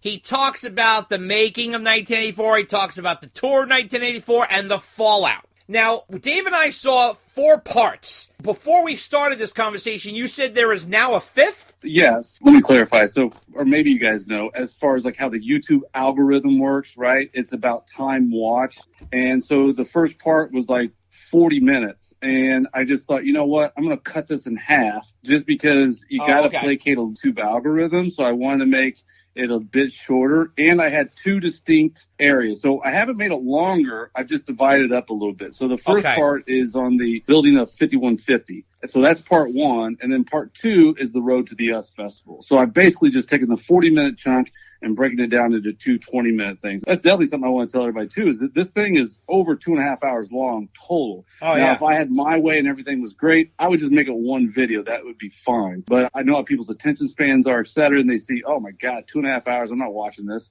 So instead, I just try to break it down into 20 and 30-minute pieces. Kind of like when they see a 4.5-hour podcast and they go, oh, my God. I'll never get the grief you guys get by that. It's like, you motherfuckers, you can just hit pause. Yeah. Right? We say that all the time. We say that all the time. And there's also segments, I don't get that, but yeah. It's funny because it's not like we have 4.5 hours of one conversation. We break it up into sections. So, that's what we tell people.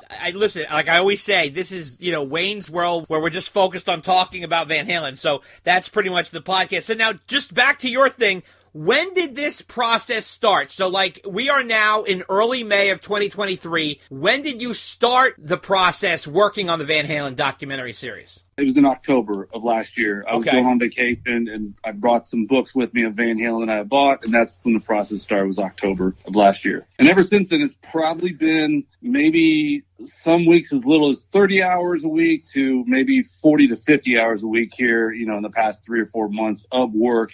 The first 4.5 months was just research. I didn't even start editing until I think late January, early February. So a big chunk of my time is mostly spent on research, because there's 2 things I hate about some of the documentaries you see on YouTube. One, they don't use the band's music. I just can't stand that. Now, I get it, because if you don't use the band's music, you can monetize it. And I'm not hating on anybody that does that, because, they're trying to make a living. I don't need to make a living from this, so I don't need to monetize it. So I use the band's music. And the other thing that I hate, and this is why I do a lot of the research, is because I don't want to see a documentary that just tells everything that everybody else has already heard. So I wanted to make sure I found out new information. And during the research process, I think that either I found out new information or I'm able to present in a different light that maybe people hadn't thought of before. Folks, what he just said is the beauty of this series. It is so well layered and stocked with stuff. Let's put it this way.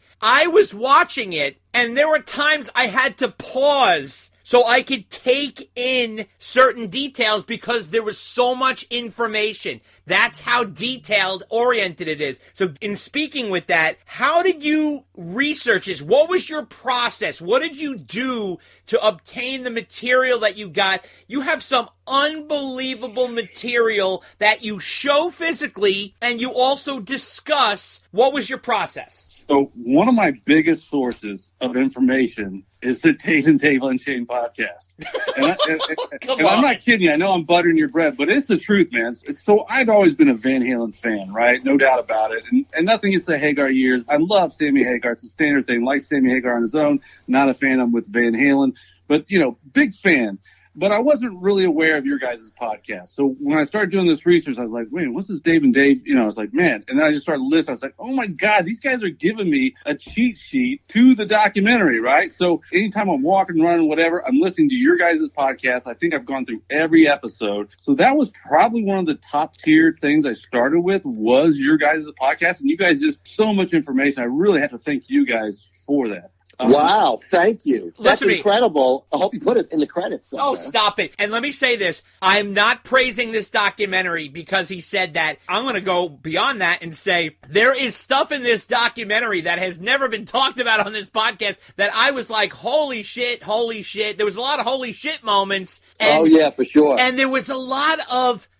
as we know as Van Halen fans, there's so many little bits and pieces of stuff. But what Alan has done is he's taken all the bits and pieces, he's organized them, he's laid them out, and he sews them all together. So that's the real beauty of this documentary, and that's what I like about it. I have seen huge documentaries, just like Alan said, with big budgets and massive production staffs that don't come close to this because of the detail and the layering. So that's what I loved about it. I appreciate the compliment about the podcast, but it had to go beyond that because you had some real inside shit. Like, where did this stuff come from? Right. So you're right. I'm kind of the aggregator of information. Yes, your podcast was a big part of the process, but again, you guys weren't the only part of it, but you did lead me down other roads, right? So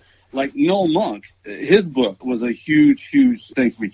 I got to give props to Steve Rosen and Tone Chaser. Okay. That was another, talk about inside. That guy has so much information in there.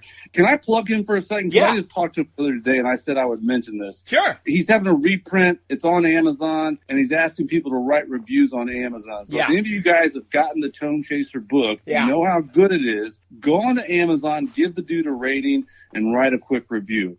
So that was a big inspiration, and so was Greg Renoff's book with Ted Templeman. That's the main 4 pieces of information. You guys, Tone Chaser, Greg Renoff's book, and Noel Monk's book. Now, besides that, everything else gets kind of bits and pieces. So newspaper, I have a subscription to newspaper.com, so, all kinds of old newspaper articles, Billboard magazines. But then on top of all the stuff that you can find online, I started reaching out to individuals and figuring out how I could get closer to the band's circle. And I lucked into it, and I got pretty close to the band. Now, of course, not the band, but there's a couple individuals, and I apologize, I can't say who they are. Okay. But I talked to a couple people that, and you guys have talked to everybody, but you haven't talked to these people because they want to remain anonymous. Exactly.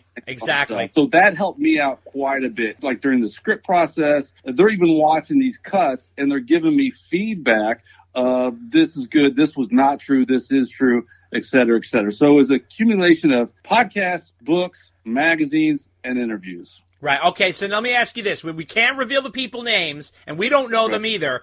If you were to reveal the names, would we know who they were? Oh my God, yeah. Oh, okay. All right. So let me tell you something, folks. What he just said shows the legitimacy and the detail of what is in this. So if you take all of that material, and like he said, it's all over the place. The books that he mentioned, we've had all those authors on here. We love those guys. Greg, Noel Monk, rest in peace, and Ted's book, and like all that. So that's all great material.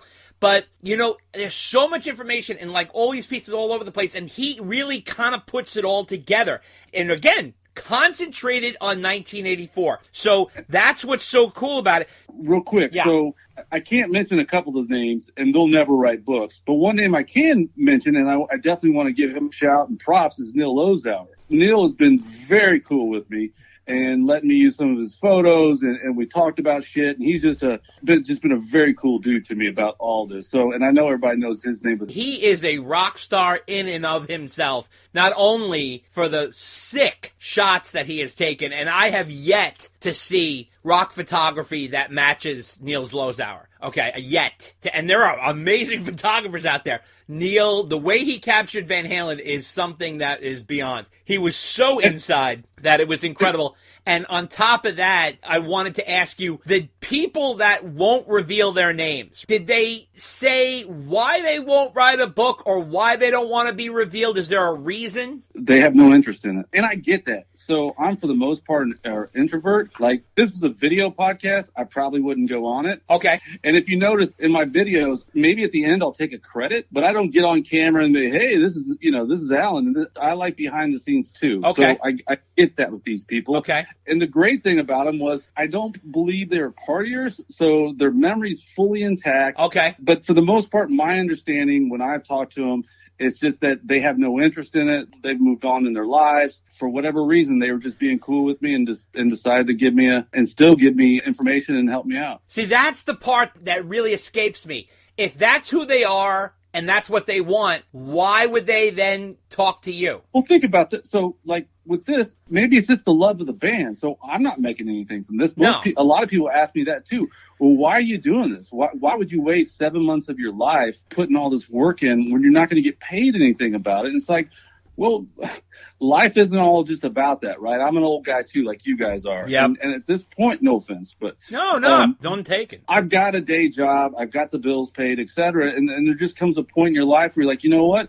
I want to do something just because I love it. Right. And my guess is that they love the band, and maybe they have some affinity for making sure that other bullshit stories don't get out there, because there were a couple stories in there that they're like, dude, that's bullshit. That's not right. And I took it out. And one of them, I remember listening to a podcast where you guys were talking about this particular story. Okay. And I was yelling at my phone saying, you guys, this is what it's from. The one where supposedly David Lee Roth slept with Alex's soon-to-be fiance's mom. Do you guys remember that coming up? Not the mom. I thought it was his fiance or supposedly it's both of them. I'm sure that was bullshit. I didn't think that was real. Yeah. But it came from Malcolm Dome wrote it. I know. It was in a Rip magazine. So, So anyways, long story short, I think some of these people look at those stories and are like, you know what? I just want to get rid of some of the Inquirer type stuff. And I don't know why they did it, but that's what my thoughts are. I wanted to ask you, you have, and this goes for all your documentaries, because I watched them all. I can't get enough of them. So the Steve Vai one, I still can't get over.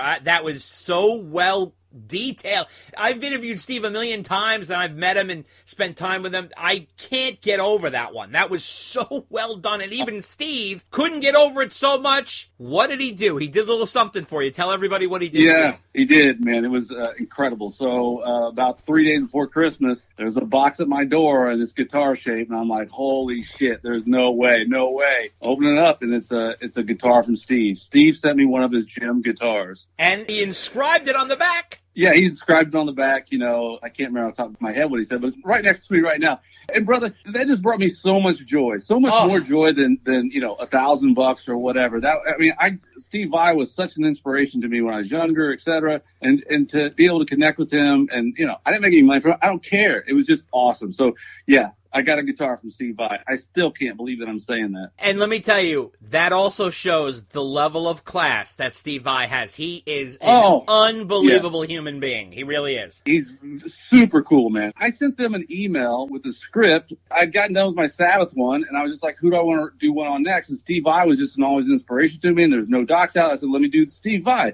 So I sat there and I did the same thing. I researched him for months and months. I wrote out a script, and then I sent it to his management. His management gave it to him. The next thing I know, I'm getting an email from him saying, hey, Steve can't believe this, the detail, where you got all this information from.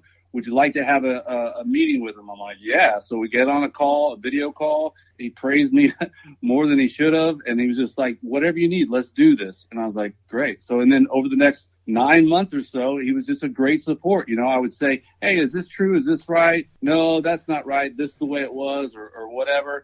He was very helpful throughout the whole process. Never gave me a rock star attitude at all. Always had the time, et cetera, et cetera. So you're right. He is genuinely a super, super cool, sweet, great guy. And on top of the good guy that he is, his guitar playing is amazing. We all know that. He is an unbelievable guitarist. But you don't understand. This guy is like a studio genius. He is really bright. Like, he's super bright. And in your documentary, I mean, the guy physically built his own studio, like physically hand-built his own studio, and it was like, that literally blew me to pieces. I could not get over that. He was literally constructing the studio by himself. That was... I love that hustle. I love that, dude. It just shows you, he was so fucking passionate about this, that he was like, fuck it, I'm gonna do it. And that's the kind of shit that really gets me going, because when someone really has a passion to do something like that,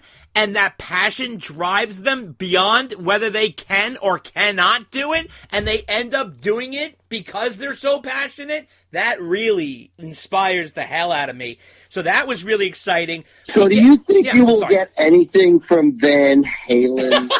I mean, other than a cease and desist order? Yeah, I was going to say, probably a cease and desist. That's one thing I like to say, because I know your guys' podcast, and I don't know the numbers, but it's got to be the number one Van Halen podcast. I don't even know if there really is any other ones comparable to yours guys. So you know Van Halen insiders listen to this. So if there's anybody with Warner Brothers or the Van Halen camp that sees, please do not copyright strike my channel. This is out of love for the band, or just please don't, right? Don't sue me. No. But no, I don't expect anything from the Van Halen camp. It's all good. I don't need anything from the Van Halen camp. Again, I did this for my own passion, but then on the other side, and this is going to sound corny, I like other fans enjoying it. I used to own record stores back in the day. That was my first career. Wow. And there was no better joy than turning on somebody to some new jams. Saying, hey, man, what's new, right? Oh, have you heard this Pantera band, right? Or whatever it was, right. And them digging it. So it's the same vibe with this, is that I get to create something that hopefully somebody else enjoys too. So if I never hear anything from the Van Halen camp, it's all good. If I did, I just hope it's not a cease and desist, because, again, I'm not trying to take any money away from them at all. And matter of fact, the monetization will go to whoever owns the Warner Brother catalog. And if you ask Vai, did things increase after the doc? I think he would say yes. So if anything, I'm hoping to generate money from them. I don't want to take any money out of their mouth. But my gut tells me they're not paying attention, because if you go on eBay, you'll see all kinds of bootleg Van Halen stuff. Oh, it's unbelievable. But you know what? Here's the thing. This is why I wanted Alan on this podcast, and why I wanted to reach out to him and speak with him, because this is what Dave and I talk about all the time, is that the legacy of this band will be built by the fans. This is 100%. Part of what we do in our little corner of the world here at this podcast. We talk about news. We share mailbag letters with you guys. We do interviews and stuff like that. It's a fun thing for Dave and I. We also do it as a service for the Van Halen community. We all stay connected, and we enjoy things together. This is what Alan has created, is an unbelievable gift. This is like Christmas motherfucking Day, guys. When I tell you this series you're gonna flip for, it's to the point where after I finished it, I was trying to coax Alan into doing another series using the year 1996, because so much happened that year. And I was like, oh, you think you'd ever? And he's like, no way. So anyway, I wanted to ask you, you have a signature style to the way you do a documentary, which is so different from any other documentary I've ever seen. Here's the catch with his documentary. Most documentaries that do not have interviews with the band members or whatever are usually boring as shit. But let me tell you, there's not a moment of boredom in this. The way Alan does it, with the voiceover, with the moving visuals, he gives you antique sort of gems that I have to freeze frame just to look at for a moment, because I want to see it longer than the time it's on the screen. And he gives you the whole story. You don't miss any interviews. There's no interviews. It's a story that he's telling through artifacts, through pieces of information, through quotes, through stories, and he leads you through it. I love the little, fun, you put a little sense of humor in there, you like little cartoons in a way. How did you develop that style, and how do you keep it moving so that it flows and that it has that sort of rhythm. I mean, I'm in video production, and that's my day job, right? Corporate video production. But at heart, I'm an editor. I'm a video editor. That's what my skill set is the best at. So I never want the viewer to be bored, and I just like to cram as much information and tidbits as I can. And I've done standard documentaries. The problem with talking heads, being like, interviews with people, is that most people can't condense their thought succinctly enough to where it goes by very fast, which is not an insult to those people. It's just very difficult to do.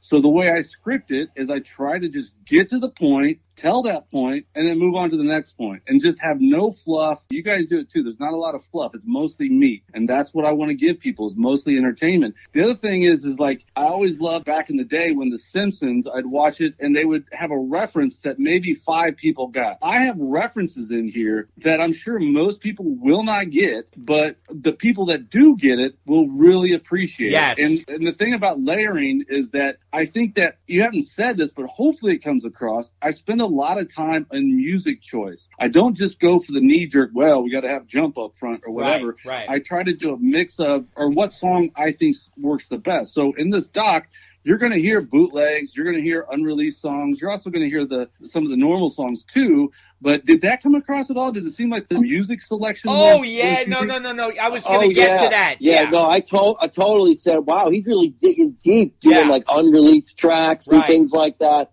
I definitely heard that. And they're clips. Definitely they're a fan. clips. The music. They're reference clips, and they're peppered in.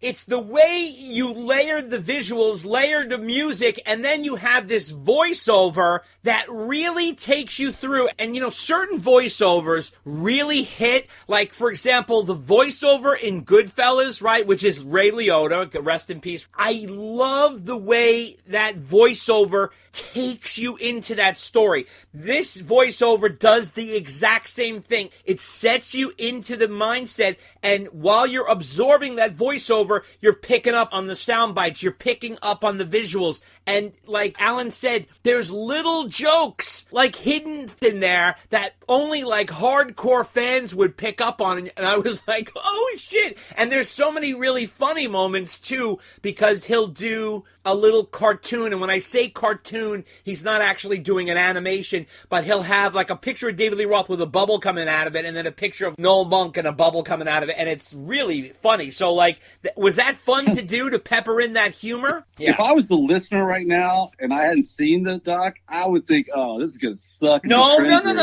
Why would you say that? No, I'm not saying the way you're painting the picture makes it like that, but I get if somebody's sitting at home thinking, oh, okay, a fan-made documentary with little speech bubbles, that's going to suck. No. That's just a little thing. Here's the thing, though. Remember what I said. The 2 most important things about this documentary series is, number 1, Alan is a professional editor. That makes the world of difference here. And number 2, he has done the research. So if you have incredible research, and he has an organized script with an organized voiceover and all these incredible visuals, and you have some real artifacts in here like letters and memos, and where the hell did you get some of that stuff? So some of that stuff, I have to give another shout out, to Jock, another former guest of you guys from Backstage Auction. Matter of fact, it's because of you guys that I was like, oh, Backstage, okay. So he let me have some things, which was very cool of him, and I got to give him props. He was very cool.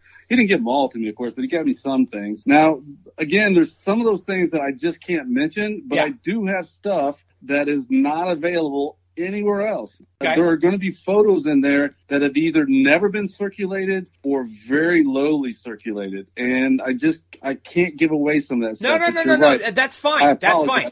Honest to God, there are so many photos that I have never seen. I was like, oh shit, and real good stuff. You said it. So that's reason for people to just start getting engaged. I mean, look, there's no reason anybody who listens to this podcast literally mandatorily has to watch this documentary series, because it's right down the center of what you guys like and want. So, that's the thing. But the photos are incredible. That's what I was going to say. Where the hell did you unearth some of these photos? Yeah, so one is just due diligence of continually going through Facebook groups like Johnny Bean. Johnny Bean's been very cool with me. I don't know if he's been on the show, but Johnny Bean, his exclusive Van Halen Facebook group. Do you guys know Scott Yeager? He used to be with the Van Halen camp. His Van Halen exclusive access Facebook group. Both of those are a treasure trove of different photos that aren't necessarily widely circulated. I would go through those and find them, but then I do have other sources of photos that were not on there that I can't really discuss. No, that's okay. But you did bring up something that I want to circle back to if you're okay with it. You're asking me about, was it fun to do the funny stuff or whatever?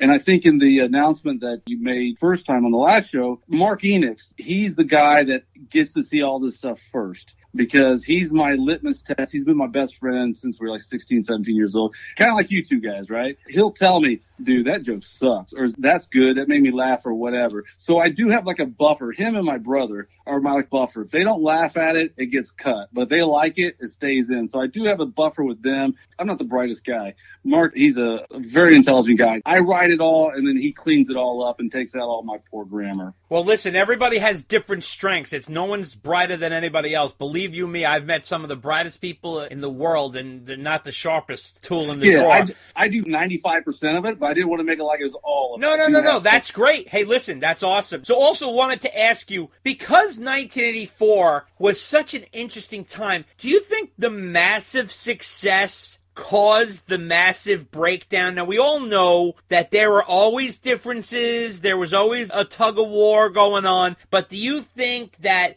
the literal massive success pushed them to a whole other level? And you talk about this early on in the documentary series, where I think there was like a perfect storm going on, right? So you had, Van Halen, who was coming off of Fair Warning, which we all love and adore. But back in the day, it wasn't the most popular album of theirs. It was the lowest. Right. The record company's a little worried, right? So now it's early 80s. The band is coming out of the 70s. We're coming into the 80s. New wave is hot as hell right now. And what is Van Halen? Van Halen's a 70s band that is coming into the 80s. And I'll talk about that in a little bit, because I think Van Halen is a very unique band that became a bridge from the 70s to the 80s. Because you had the 70s bands like Zeppelin and Deep Purple and Sabbath and all those guys like that, and they were so huge and so iconic. And Van Halen came at the end, even though they were, formed in the early part of the 70s. They didn't come into the public eye until the late 70s. And they became sort of this bridge that was like, they're a 70s band who's coming into the 80s, and they weren't a hair band, but they kind of started the hair band movement. Even though they weren't a hair band, it became a spawn from Van Halen, was the hair band movement. So I think that's why they were so influential. But the time, which you capitalize very well in the documentary series, this build-up, like Eddie was all over the guitar magazines, winning every award, right? Him and Valerie are in all the tabloid papers as the hot young couple, this and that. Then Beat It comes on the radio and really starts swelling. And, when Pretty Woman clicked, it was a huge moment because it brought Van Halen to a whole nother level. I mean, it was a real key moment because it kind of took him out of the doldrums. And I hate to say that because Fair Warning is a brilliant album, and it's like my favorite Van Halen album. But back then, it wasn't perceived that way. It didn't have that incredible legacy that it has now. It didn't cross over to the mainstream. It just did it, and it kills me because hear about it later. So This Is Love, Unchained. These are incredible staple Van Halen songs that I don't know why weren't bigger. But Pretty Woman was this hook, and they got on MTV, and they started to become a bigger band. I wanted to ask you about that. Do you see that as just sort of a very key moment? And the US Festival, that became a big moment for them. They got a huge amount of press on that. That's happening while Beat It is happening. Like, all these things start swelling, and it becomes like part of the road to 1984. Do you feel that that was sort of like a groundswell that was happening? Absolutely. I mean, Pretty Woman for sure was like their big first crossover hit, right? And that kind of brought them over to the mainstream. It also started to divide the band. band. Eddie at the time was like, this is great, but inside he was like, I don't want to do cover songs. I want to do my own stuff. But Dave and Ted on the other side were like, hey, let's get a hit. A hit's a hit, right? So that's where the fracture started happening within the band. But then when you progress, the hits keep coming with 1984. Right. And the band gets bigger and bigger. What fucks us all is our egos. And I think at the end of the day, that's what fucked Van Halen was the egos. First Ross, of course, because his ego was just astronomical. Right. And then I think Eddie was done with it. And Eddie's ego was his biggest issue was probably coke and alcohol issue, because that clouds all of your emotional abilities. But yeah, I think that Pretty Woman was the start of the end in some ways. And that's why the video pretty much starts there. The weird part about it is, Dave and I talk about this all the time. We love Diver Down. It really is a two-sided argument. It's very hard to not side with both. I totally understand where Eddie is coming from. I should be doing my own music. What the hell are we doing cover songs for? We're on our 5th album. Totally get where he's coming from. And then on the other side, let's be honest, you can't really argue with results. That Dave and Ted came up with something that pulled Van Halen out of whatever mud pit they were in. Who came up with the biggest hit, though? I know Roth and Ted were saying, let's do this over here without covers, but Jump. No. Agreed. Oh, yeah, no, for sure. We're not doubting that. In terms of Diver Down versus Fair Warning, musically, you can't take anything away from Fair Warning. It's a tour de force, especially with Ed's guitar play. But when it comes to Diver Down, you can't deny its accessibility, because Van Halen was having an issue originally, which was their albums were selling less and less as time went on through Fair Warning. Now, they were still a platinum-selling band with every album, which is nothing to sneeze at. But I think the record company was starting to get worried because, as Dave said, Fair Warning was their worst selling. And then along here comes Diver Down. Yeah, artistically, it's a bunch of covers with some originals thrown in, which we all know because the record company demanded the band record an album right away. And that album, you can just listen to it and like it immediately right away. It's ear candy. It's a party album. I think that almost saved the band. Well, it did, but it also created a cracked foundation, like Alan said. So that's the part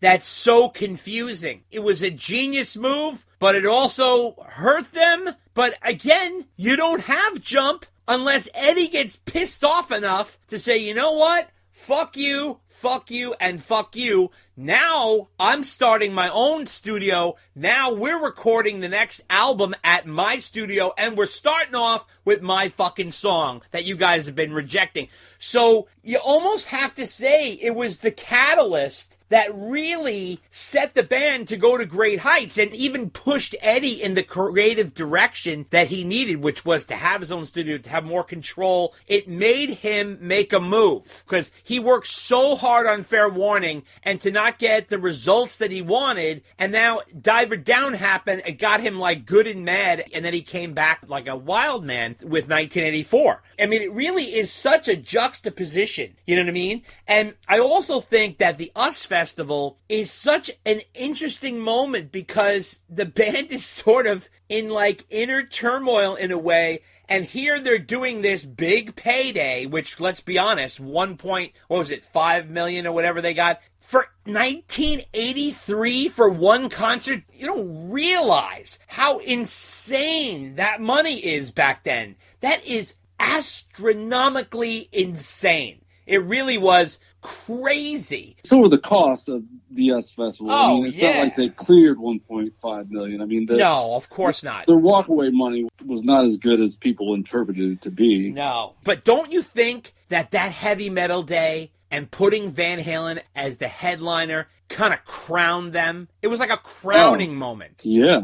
It really was like, guess what? These guys are the kings of rock. It almost just put them above everybody. And the way Roth was shitting all over everybody else because he had such a massive ego. Ego was so big you couldn't even contain it. He was so out of motherfucking control, not just on the stage when he was drunk performing, but at the press conference, everything. He was fucking crazy out of his ass. I mean, he was going nuts. But to be fair to Roth, that's what you probably needed to be the legendary frontman that he is. One of the things I was worried about is that people will think that I'm shitting on Roth because I'm telling the story as it happened. But I'm not. I think David Lee Roth is one of the greatest frontmen ever, right? Yeah, and I think that you need that ego to have done that. No, I totally agree. That's for sure. Wanted to ask you, why do you think Warner Brothers allowed Eddie to be on Michael Jackson's album and how there wasn't any sort of contract crossover there? Because I'll give you an example. I am nowhere near Eddie Van Halen's level, but I write for a newspaper. I am not allowed to write for anybody else but that newspaper. That's part of my contract. I'm a peon compared to what Eddie is.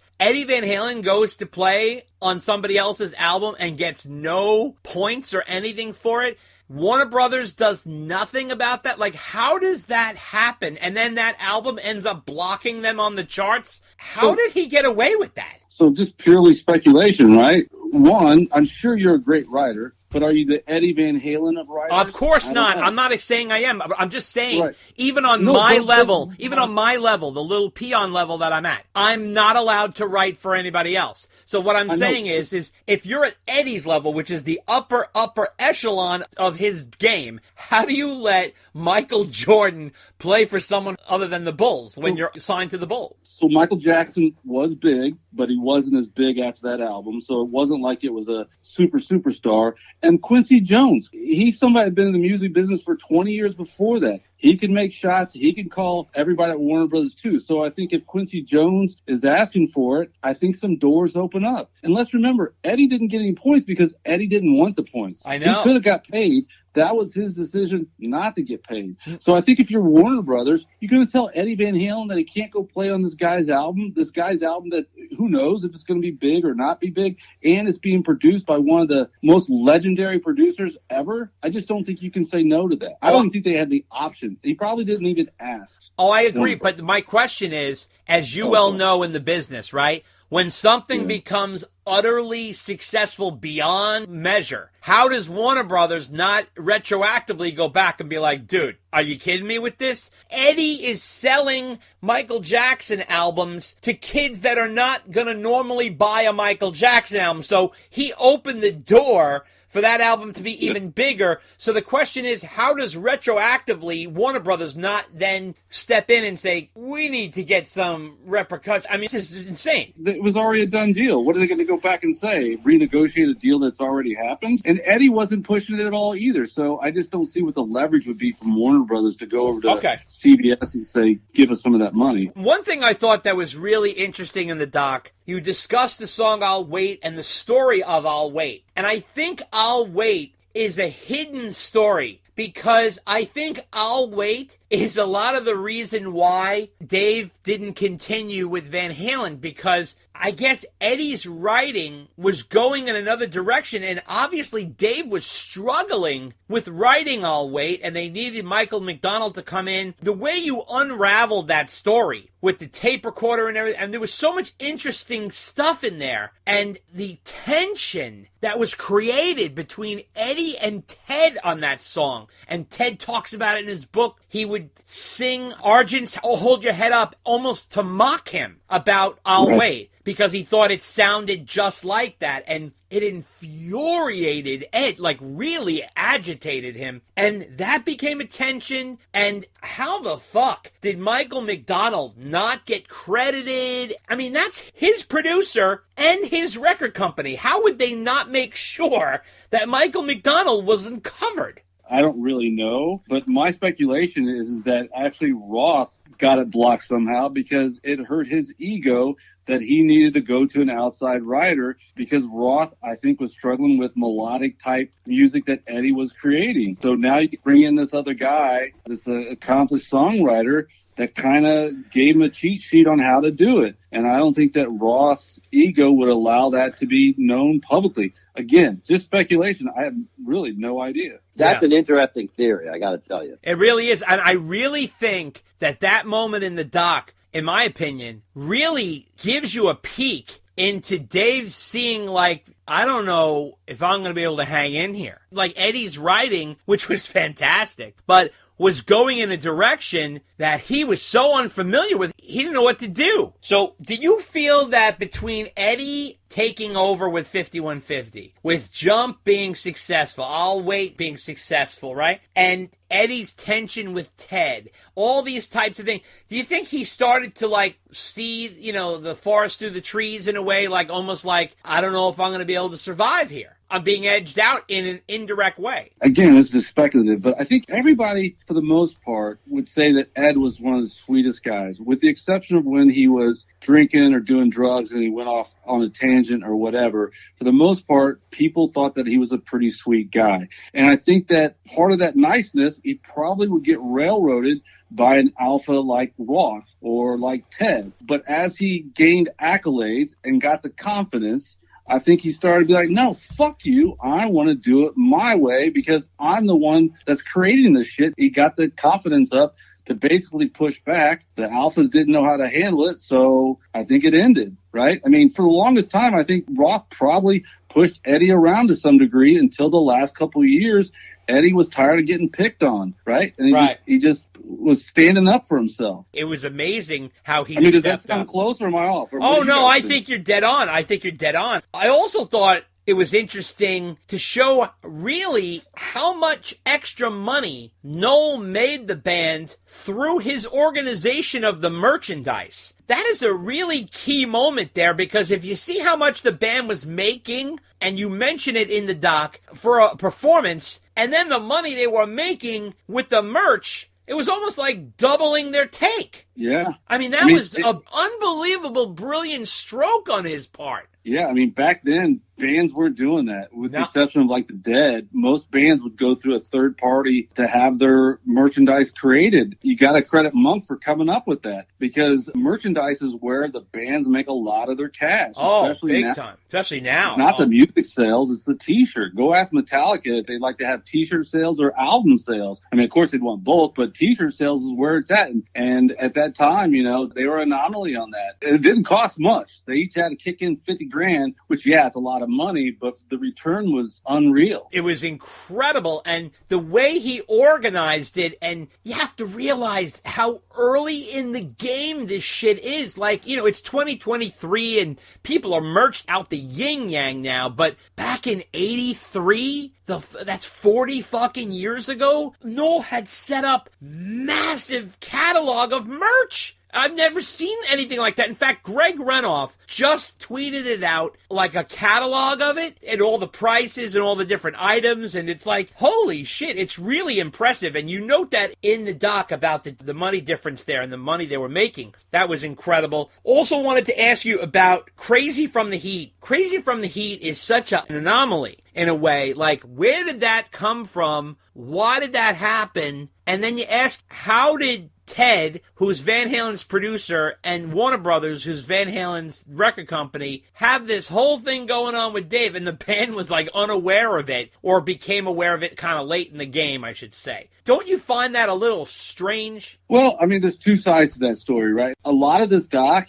there's two sides to the story. I try to give both sides their due, right? Because a lot of the time the truth's in the middle. So Dave would say they absolutely knew about it, and then everybody else would say they never heard anything about it. Ted Templeman, he's wearing a couple different hats, right? He's also the VP of Warner Brothers. Right. He's got a superstar ready to put out a little EP that's going to be money in the bank. So I get that. And remember, Eddie was behind it. He was supportive of it early on. He explained it as, hey, Dave wants to get this out of him. Let him go do it. The band thought it was kind of a joke. So I don't think that the band, my opinion, I don't think the band really cared that much. But then when it became a hit, then it was a problem. Then they were like, oh, the singer's getting bigger than the band. So I don't think it became a problem really until it became a hit. But the weird part about it is that David Lee Roth was getting opportunities that the band never got. Like, in 1984, how is it possible that Van Halen never made it to the cover of Rolling Stone? Unbelievable. Right. Then David Lee Roth gets on David Letterman. The band was never on David Letterman or The Tonight Show or any of those shows. They never did anything like that. Eddie was on David Letterman. Well,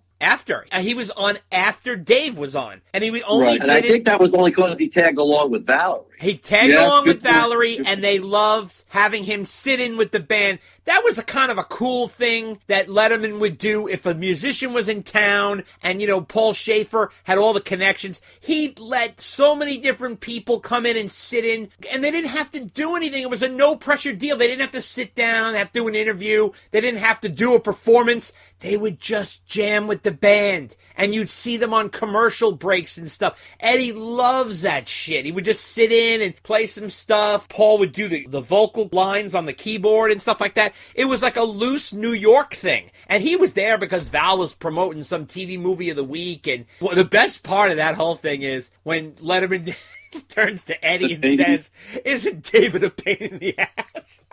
Oh, yeah. I mean, and then Eddie puts his guitar in front of his face. He doesn't know what to do. Because at that time, they were kind of fighting. I mean, it was really not a good situation. Or he was out of the band. It was, like, hard to tell. Okay, just to play the middle ground again. I don't think Eddie would have wanted to go on. Maybe he did have offers to go on shows, and he just said no. Half the time that you saw Eddie in an interview, Valerie was right next to him, right? Yeah. So that wasn't Eddie's thing. Eddie's thing was playing his guitar, working on music. So I'm sure there was opportunities there for Ed to go on shows. He didn't want to. But what did Dave want? Dave wanted that adulation. Dave wanted to get in front of the camera. So those opportunities came along, and he did it. I kind of shit on your point. Sorry. No, that's all right. Looking at the 1984 tour. No, please do that. Please shit on his point, because that, for me, is like a highlight of the Okay.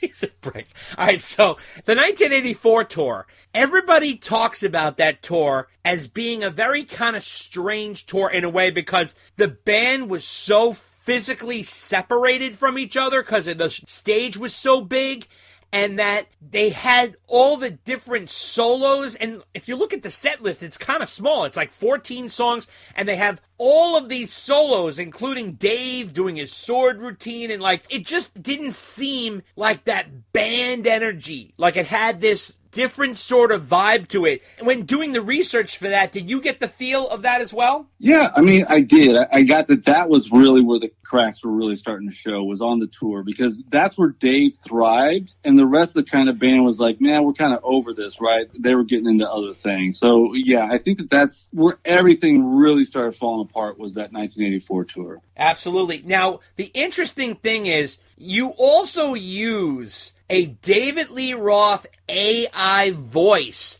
where you have the voice read actual quotes of David Lee Roth. So we're just obviously coming into this now, this AI thing. Tell us about that. Like, how do you do that? How does the AI take on the little nuances of Dave's mixed voice that is sort of California mixed with Indiana kind of thing? So part of me doing these videos is also me being better at my craft, right? And I get to try new experiments, new looks, etc., that I can use in my day jobs. If you look at the videos, some of it looks different than the other parts of the video, because I'm trying different things just to become better at what I do. And so with technology, I always like to try to stay up on it, etc. AI is very interesting. There's some people that aren't fans of it, others that are. But to me, I thought, you know what? I'm always doing the voiceover, but what if I took one of the voices and I just want to be very clear about this, I use real quotes. I know you said it, but I want to make sure I'm not making stuff up. It's real Roth quotes, but a Roth AI voice. How that happens is, it's called building a model. And I took a bunch of recordings of Dave talking, and I just basically built a model around that. It's computer generated. It's doing all the hard work, but I'm just laying down, I'm taking out music, I'm taking out other people talking. I think I made like 4 hours of David Lee Roth just talking, and I put it into 11 Labs is the company. I upload it, and then you can just put it in the script, and then it has different sliders on it of like how much you want to emphasize, how close to the voice, and it's just more or less experimental. Let's say it's a 30-second part where Roth is talking. I may have done it like 4 or 5 different times, and then I just piece the best ones together, because it doesn't always nail it, right? I mean, what did you guys think? Did you think it sounded like David Lee Roth? It totally sounded like him. I definitely thought it sounded like Roth, and there's a moment where I'm like, wait a minute, this is not an actual interview. Like you said, because it clearly says on the screen that it's an AI voice, but it's an actual quote of Roth. And I'm like, wow, that's freaky. That's really freaky that we've gotten to that point.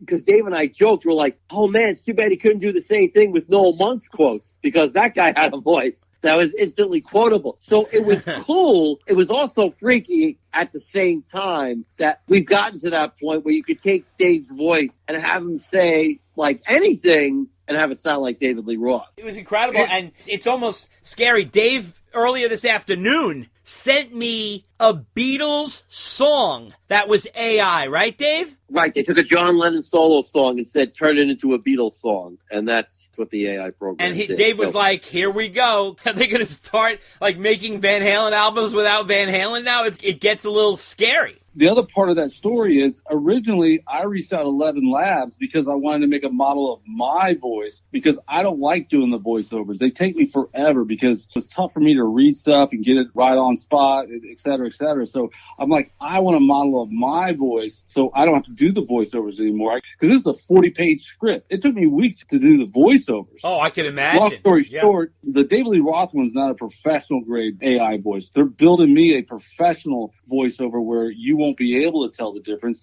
And I'm kind of torn because this is the future. Yeah. This is really how it's going to be. And moving forward, documentaries are going to try to fool people and not let the viewer know that it's AI voice. I'd rather be up front and tell you that it is. And just to give a case in point, Anthony Bourdain's documentary, they actually use AI voice in that of Anthony Bourdain. No, it adds a nice flavor because you're using real Roth quotes, and to have the AI voice, I think it kind of comes off real nice. But there was kerfluffle about that Anthony Bourdain documentary. You're right. They were basically doing the same thing. They were using the voice for him to read they weren't stuff being that clear about it. I watched the documentary. They don't tell you when that AI voice is happening. Yeah, that's not cool. So, and that's what I'm saying is moving forward, don't believe anything you hear. So now, wanted to ask you, in terms of the David Lee Roth movie, it really sticks in my craw. Now, remember this. Prince hit it so huge with Purple Rain. I mean, what happened there was revolutionary. To have the music with the movie and the videos, it made the album so gargantuan and landmark.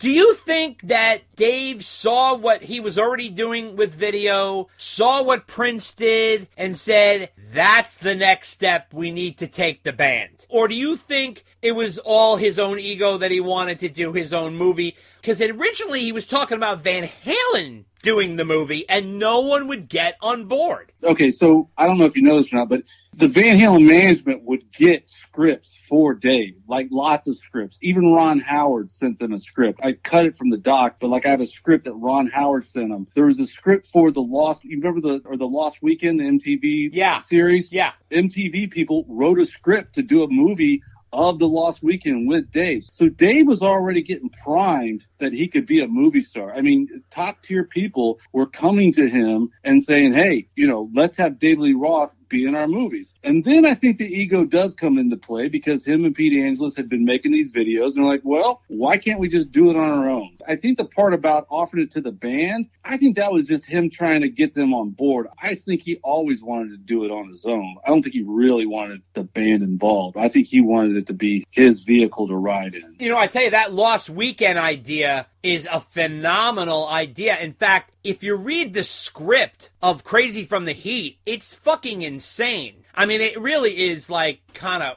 out there and nutty. You know what? A lot of these scripts, even for the best movies that are out there, you think about the idea and it's like really boring as hell, and then the movie turns out great, you know what I mean? You never really know. Like if you look at the movie Tommy Boy, which is beloved, right? It's like two guys who are driving across the country selling brake pads. Like who the fuck wants to watch that? But it's a great movie because of the performances and the chemistry between Spade and Farley. But it's funny how that happens, and then there's other things that you think are going to be huge hits and then they don't work. I don't know. Roth is always thinking about the next step, getting bigger, this and like, and I almost thought that he wanted to take the band to that level. I don't know. Maybe I'm wrong. He couldn't get the guys on board. I mean, it just seemed like he was trying to do a lot of things. Like he wanted to go back out on the road after 1984 and put out a live album and do another leg of the tour, and they wouldn't do that either. I agree with you. Like the Chris Farley, that's what sold that movie. And I think CBS, I think if you read that script, you're right. It's like, really? You're going to get a budget for this and get it sold?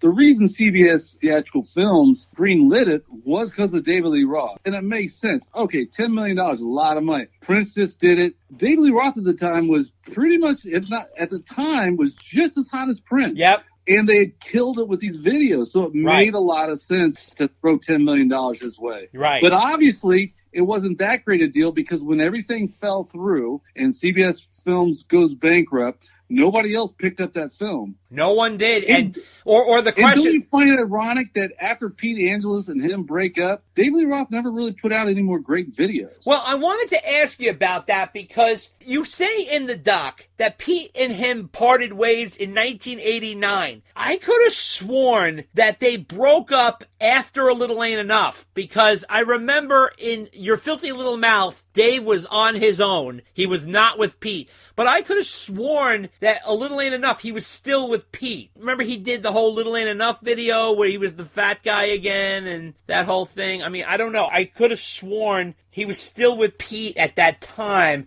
You bring up an important point here, is that no matter how much research you do, as soon as I put it out, somebody will point out something that I got wrong. You know what? You're pointing to an area that I'm double thinking myself now. Well, maybe I got that wrong.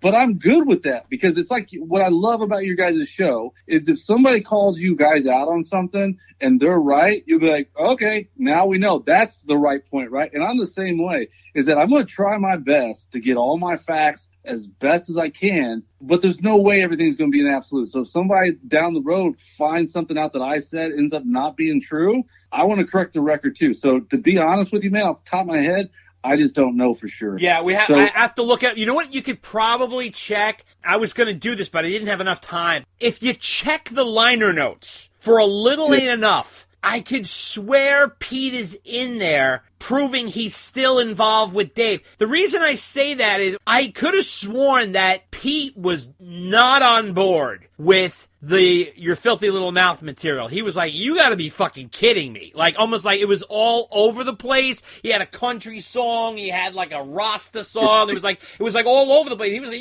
what are you fucking doing? Whereas A Little Ain't Enough was a straight-ahead rock album. It could be one of those things where I was nearing the end of the script and I got sloppy. No, so that's all right. I'm not trying to criticize. No.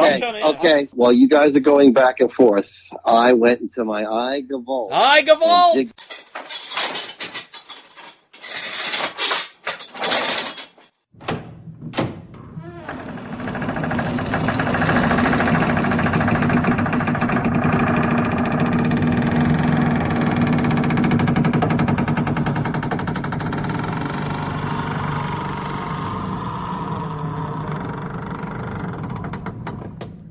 And dug up the liner notes to the A Little Ain't Enough CD. Okay. And I have to give it to you, Dave. You are correct because Pete Angeles was Dave's personal manager and also part of his management team. So he was at least involved with Dave through that album. Yeah. The only reason I remember that is I remember seeing something somewhere where Pete saying, like, Dave got to Your Filthy Little Mouth, and he was like, you gotta be fucking kidding me with this material. Like, it was like, he was just not on it. Like, he was like, no, fuck that. And he bailed because he had a vision that was different, and they parted ways. So do I say that he breaks up with him in 1989? Yeah, 89, you said, yeah. Whereas so that was from an interview with Pete. I appreciate this, I really do. I'm going to double check, and then I'm going to amend the video. All right. You know what, though? One thing I find when I interview a lot of people for my job is, 89 and 92, it blends. You know what I mean? Like, it's 100%. Like that happens all the fucking time.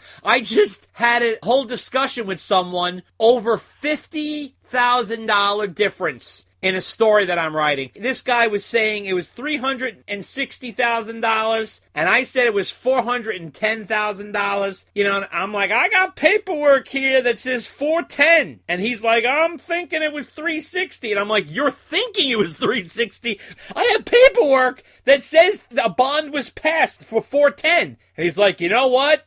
go with your thing because, like, it gave me something to back up. People's memories is hard with dates and numbers because and Dave's a numbers guy. Like, you need some sort of source, and this is not a criticism of you. No, but that's part of the problem, too. Yeah, is that it's tricky. My source can be wrong, right? Yeah. So I may say 1989 because I got it from something else that said it was 1989, and they were wrong. So I do try to double-check and find other things, but with Pete Angelis, good luck. There's not that many interviews out there. There's not. Anyway, one thing I'm fascinated with, and it's in the documentary, is this conference call that Pete Angelis was on with Roth, and he talked about it before, where he talks about it was almost like a mutual agreement that the band was going to, like, quote unquote, go on pause for a minute while Dave does the movie and Ed does whatever he's going to do. For some reason, it seemed like after that, Ed got frustrated, made a hard left, and then he went off to another version of Van Halen. Like, everybody talks about how Dave quit, Dave became a movie star, and it makes a nice narrative. And in your documentary, you go to the quotes of David Lee Roth where he talks about leaving and quitting, and that's from his book.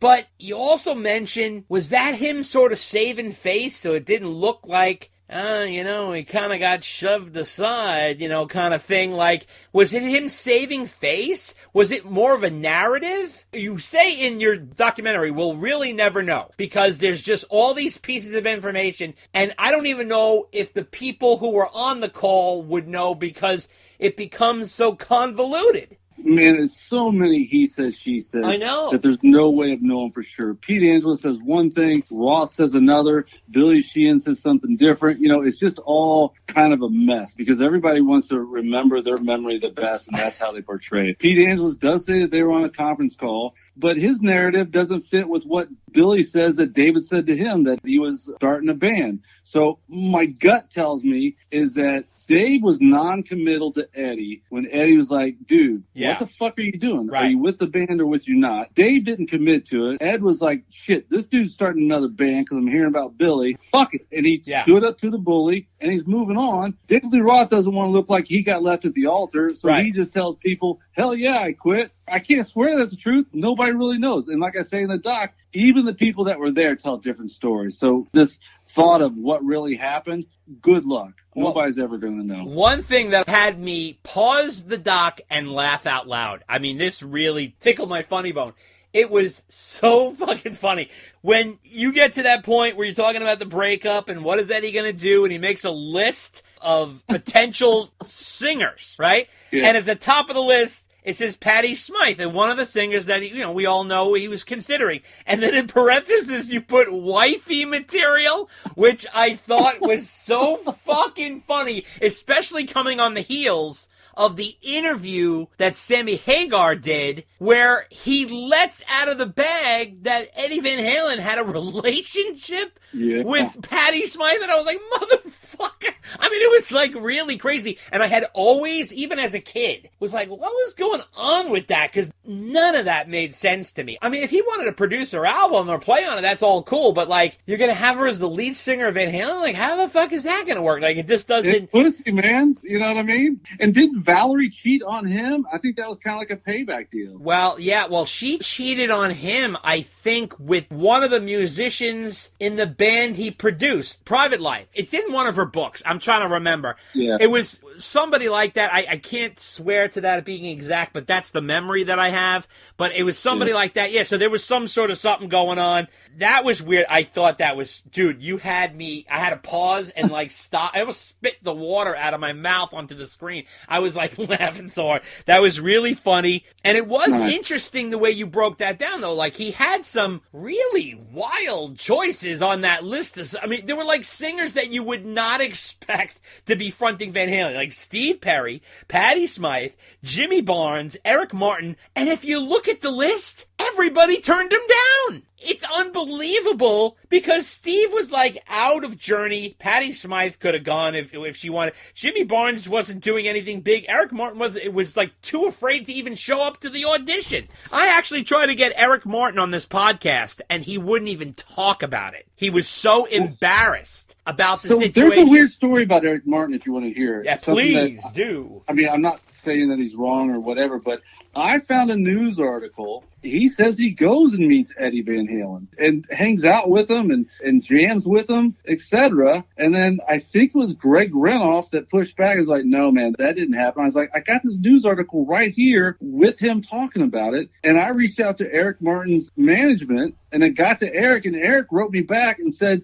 that there was some type of screw up with the news article, which still just doesn't make sense. So something there is not right, but I can send it to you. I have a news article where he says he played with Eddie Van Halen. That's interesting you mentioned that. There are photos of Eric with Eddie, so possibly they jammed someplace, but I'm talking about like almost an official invite to 5150. No, that's what this article is talking about. Okay. But then Eric Martin, when he emailed me, for some reason, I couldn't believe he took the time to send out an email and try to correct it. Wow. It was just weird. Like, why would you really try to correct it? And I don't know. Eric seems like a great guy. I don't know. But either he painted the wrong story back in the day to the writer, or the writer just completely made it up. I just don't know. It's just really weird. It is confusing. I mean, when I spoke to him, he was like, why would I talk about like something embarrassing like that? And I'm like, I just thought it'd be interesting. And I mean, I'm a huge Mr. Big fan. I love Mr. Big. I love Eric's voice. And, it's interesting. But like, I just thought Eddie's list of singers are so wild. They're all over the place. I mean, it's almost like, and the only one I think that I guess would have worked vocally, well, Eric Martin and Steve Perry would have worked with the melodic direction he was headed in, but Steve Perry was so Journey attached that it's hard to even imagine him fronting Van Halen. And then also Jimmy Barnes, though I thought had a cool voice, but he was so different from them. I mean, now here's the other thing I want to ask you. I have to get your opinion. Why do you think Ted Templeman called Sam and told him the private information about Dave leaving Van Halen? Think about if it's you and I or you and Dave, right? Yeah. I mean, everybody gossips a little bit here and there. David Lee Roth leaving Van Halen? Come on. How does that not come up in the conversation? How do you not say something? Especially him and Sammy had done a lot of work together. So he had known Sammy longer than he knew David Lee Roth. He's not going to say something about that? I mean, what do you think? My personal opinion, and Dave goes crazy when I talk about this, but I really think that Ted was planting the seeds because, and he says Here we go. An audible moan. Here we go. That's right. Here we go. And by the way, he woke up. And by the way, he woke up in the documentary that we are talking about. Ted's quotes are right there on the screen. Yeah, I know. Shooting down your theory yet again. So I don't know how many more people you're going to talk to try and push this theory. When our own guest takes Ted's words, which basically say, I didn't want Dave out of the band, that was crazy. I don't know what else anybody needs to do to convince you. Okay, but theory doesn't hold water. Ted also thinks that Ed's Lamborghini is on the beginning of Hot for Teacher, okay? And we've already talked about that. I knew you were going to go there. Yeah, well, you knew it. Here we go. Listen, these are old arguments that we hash out over the Thanksgiving dinner table. I mean, this goes on and on. But I just found it strange, to be honest. And it's almost like he was... You found it strange that Ted Templeman brought that up to Sammy Hagar, his longtime friend? I don't think it's strange. I think he was dropping seeds because Sammy is super sharp dude. Now, the reason why I say this... But you don't believe the Claudio Zamboli story either, do you? I don't. I think it's a beautiful story, but I think it's a little storybook. I don't think a mechanic is going to be the one connecting a band together. Like, it doesn't make sense. I'm sure they both share the same mechanic. I'm sure he saw the car there, but I don't think it matched up as well as it did. The reason why is Sammy is an opportunist. And the reason why I say is because of the trail. Sammy came into Van Halen and literally took over Van Halen. I mean, he came in with his manager, completely took over. Do you realize the contract he got? If you look at the contract that Ed Loeffler set up for Sammy, he's going to do an album for Geffen. He's going to do a greatest hits for Geffen. He had an option in his contract to do a solo album after each Van Halen album. It was called his Golden Parachute option. I mean, it was so stacked in his favor. It was insane. Sammy talks about it now. He's like, oh, I ran the band. It was my band. And what also proves it is when I was 16 years old and I saw Van Halen for the first time and I was so excited. And they go, I hear 2 Van Halen songs. Ain't Talking About Love in Panama. Are you saying you don't believe that? Because I believe it, because Ed needs somebody like that to come in and No, I understand. You needed a manager, and I think Ed Loeffler did an excellent job. Let me tell you something. Ed Loeffler managed Van Halen so well. He got them well paid and really capitalized on the band's legacy and history. He got them what they deserved financially. He got them to really score with the albums that they had. It was a fucking miracle that they pulled off Sammy coming into the band and succeeding with 5150 and the albums afterwards. Not because they weren't good, but they were a completely and totally different band. I mean, it was like night and fucking day between 5150 and 1984. It's a completely, totally different band. I mean, it wasn't just the singers. Eddie played different. Alex played different. The whole thing was different. Would you let our guest opine on this before you go on your soapbox another half hour? Yes, Daddy. I guess I'm just missing what the point is, what you're saying about Sammy. I'm sorry. To clarify, my point is I think that Sam kind of smelled blood in the water and, kind of swooped in and kind of took advantage of a band that was not in great shape. They were not in great shape. They had no management. Their singer had left. You went to 5150. But if he didn't do that, Eddie would have been trying to find Phil Collins to sing. You're 100% right. And like I said, I give Ed Loeffler and Sammy all the credit in the world because they really worked miracles. They worked fucking miracles to what they pulled off. And the albums they sold and the hit singles they had and the success they had. Look at Motley Crue. They made an album with John Corabi, came off the hottest album of their career, Dr. Feelgood. And they hit the fucking toilet with the 1994 Motley Crue album. That album, in my opinion, is the best Motley Crue album. It's phenomenal. It's incredibly produced. The songs are great. John Corabi is a million times better singer than Vince Neil, but it went right in the motherfucking toilet. But we know that having a hit album is not necessarily if the singer is better, because there's a lot of great singers out there that never have hit albums. I'm not saying, I agree, but I'm just saying, look at what Van Halen did, too. 5150, they refused to do videos. They hardly did press. When they did press, they were bashing the shit out of Dave, which is going to alienate some of your fans who love Dave. I was a little confused. I mean, because I have to realize, I lived it. When I got the single of Why Can't This Be Love and put it on my record player, I was like, this is Van Halen? I listened to the guitar solo over and over again, and I was like, I feel like I could play that guitar solo. I was like, it wasn't like an Eddie Van Halen guitar. I kept waiting for this. Then I flipped the single and played Get Up, and I was like, oh, all right, that's Van Halen. It was a little, the electronic drums, like a lot of different things that were like, wow, it was shocking, and to go to the show and hear them play I Can't Drive 55 and One Way to Rock and stuff like that, I was like, and they were stretching out the set list. They're doing a guitar duel, they're doing covers. I'm like, why the fuck aren't they playing Van Halen songs? But you're the hardcore fan, right? At that point, they're within the mainstream. The mainstream is good with that stuff. A lot of those things. They want to hear I Can't Drive 55. But for Christ's sake, Sammy refused to play Jump, the biggest song of their career. They just came off in 1984, and he refuses to play Jump? It's like working for McDonald's and say, I refuse to serve burgers. What are you doing? It's just weird. No, I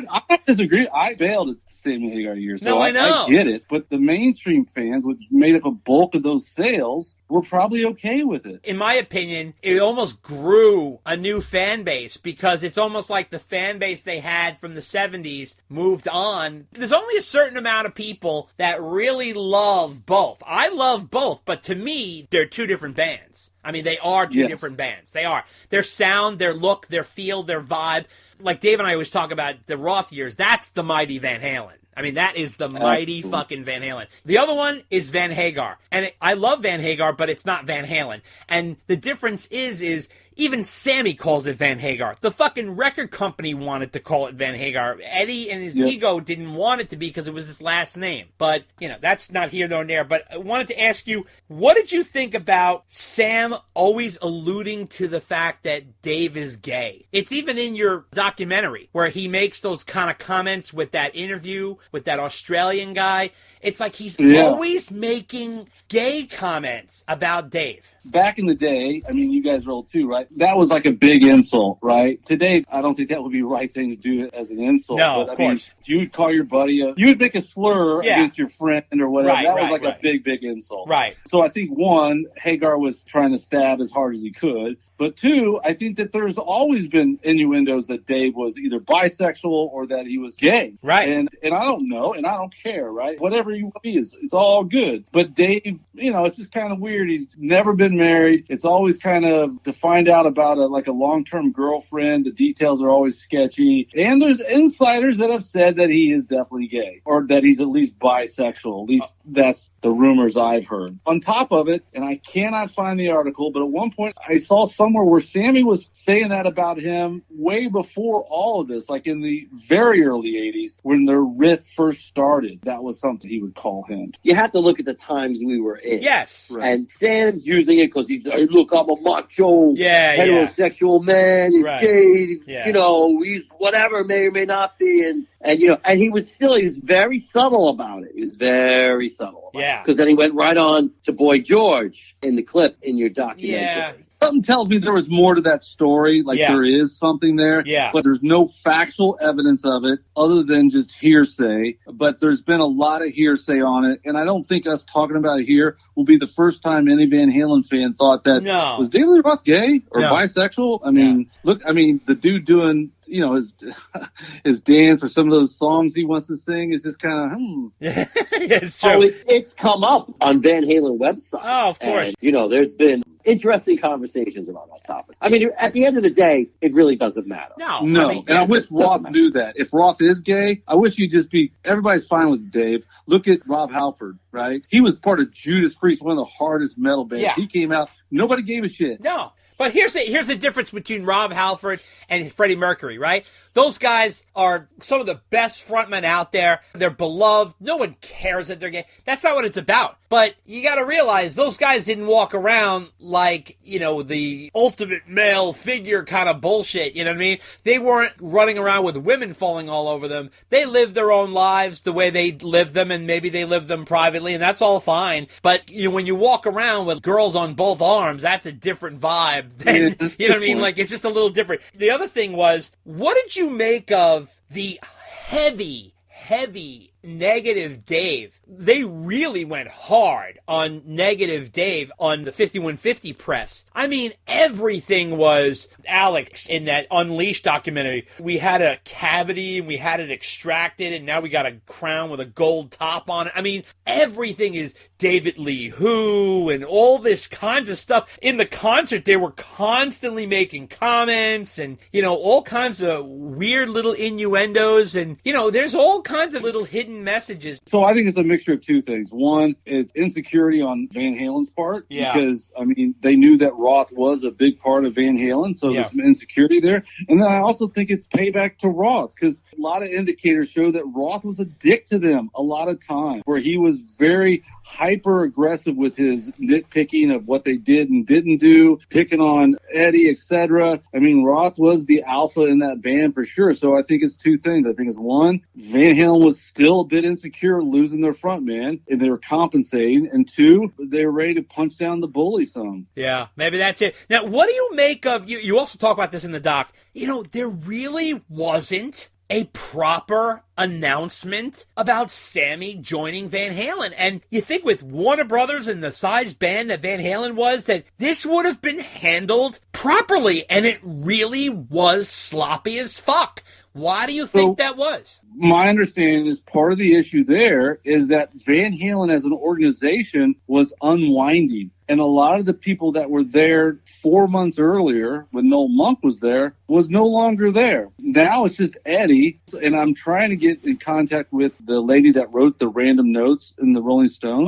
because I find how they got that information. My gut tells me is Eddie just called him or was just connected to him because there was not that foundational management there to handle that. So that's why I think it was sloppily done in the beginning, or how it got leaked out was because there was nobody there that would normally handle those type of press releases. But don't you think it's also weird that it's in like the random notes section of Rolling Stone and they don't make it a bigger story than that? In my opinion, it was because they're getting it late. It was the August 15th issue. My gut tells me Eddie probably said something to him 2 days before the press deadline, right? It's not like the internet world, etc. They had a hard deadline. They couldn't do a full story. It was like, shit, what are you saying? Van Halen's breaking up? Oh, shit, how are we going to get this in here? Well, we got to cram it in random notes. That's just me speculating, but that's what I think. That's why it was so short. And I remember as a kid reading that, and the weird part was, it was at the end of the article, like, wait a minute, what? They didn't even lead with it. It was hysterical. Oh, by the way, Dave's out and Van Halen's bro. What? It was crazy. And, at that point, Sam was in the band. Sam was recording with them at 5150 at that point. You know that for sure? Well, if you look at the timeline, Sam came to 5150 in July. Well, he was auditioned by then. Yeah, but if you remember, Sam went to see them, and he was like,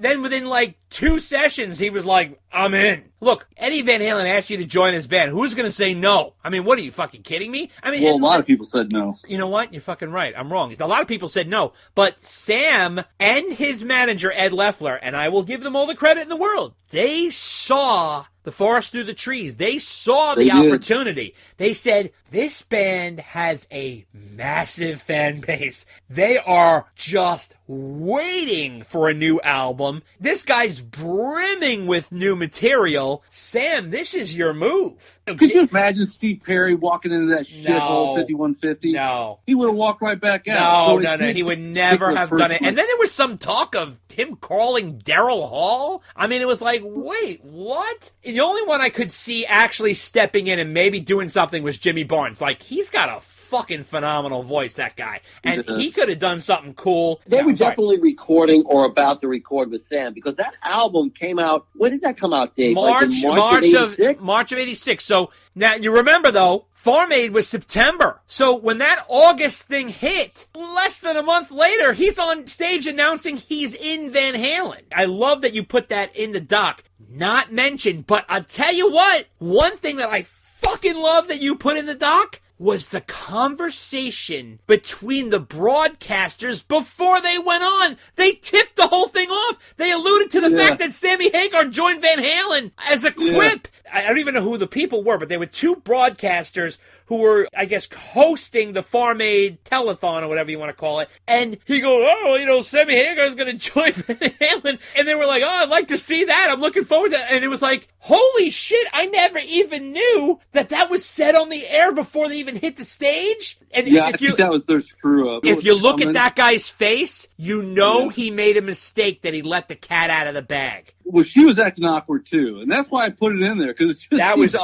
was fucking incredible. Again, that's a little morsel, and there's a million of them in the fucking documentary series that it's like, you gotta be fucking kidding me. I don't even know where you fucking got that clip from. I was like, holy shit.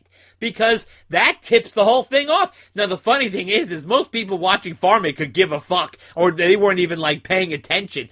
I remember I was intently listening to it on the radio, and I couldn't get it on my TV at the time because I was living in Queens, but I was listening to it on the radio with, believe it or not, some static. So I had to record it and listen to it with static even playing through it. And they never got to that point, and no one has, or it has not surfaced, a video clip or an audio clip where Sammy announces that he's in Van Halen. And you go out of your way to prove how much he was fucking cursing on the air that they had to drop out of him. He was cursing every 2 minutes. And it was like, he's on a broadcast. You're on a telethon here that you're raising money for farmers. You can't just go on the air and curse your head off. But Sam does that when he's nervous, you know what I mean? So I thought that was really interesting, and the way it wrapped up. Do you also think that last show in Germany, do you think that they knew it was the last show? Do you think there was any sort of inkling that this might be it? I don't think so. I mean, because if you think about it, they still haven't done the Hot for Teacher video even yet. Oh, right. Okay. All right. That's right.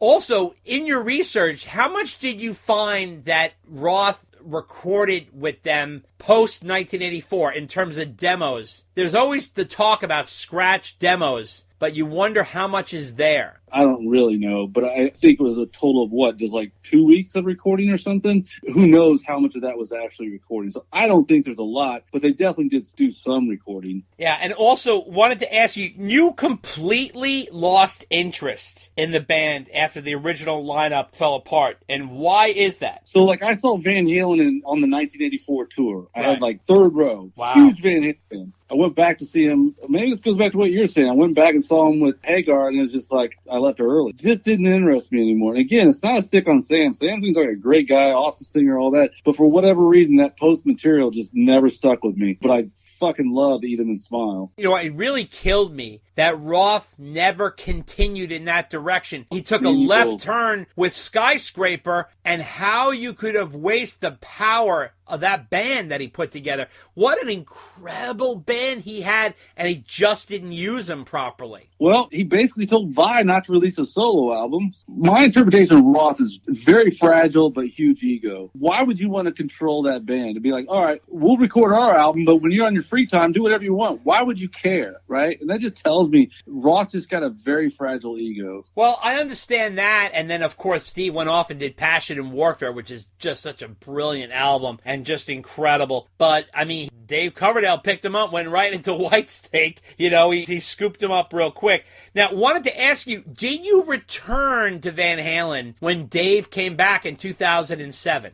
I did. I saw the tour, too. Yeah, I thought that album was awesome. You enjoyed A Different Kind of Truth? Yes, absolutely. Okay. All right, great. Well, that's good to know. Well, listen, we're so excited that you have come on. You spent a lot of time with us talking about this, and we really appreciate it, Alan. And I can't thank you enough from the bottom of our hearts for all the Van Halen fans for the hard work that you did and that you put into this documentary series. It really is such a gem, and it's really, like Dave said in our last podcast, it's the most exciting Van Halen release to come out in years. It really is. And it's not even by the band. So it really has that level of excitement, and I think the listeners of our podcast and just the fans around the world are going to be so appreciative of this because it's really done professionally, folks. It's done really well. It's everything the Reels documentary should have been, but wasn't. And this has all the bells and whistles in many ways because it has the angle of a hardcore Van Halen fan.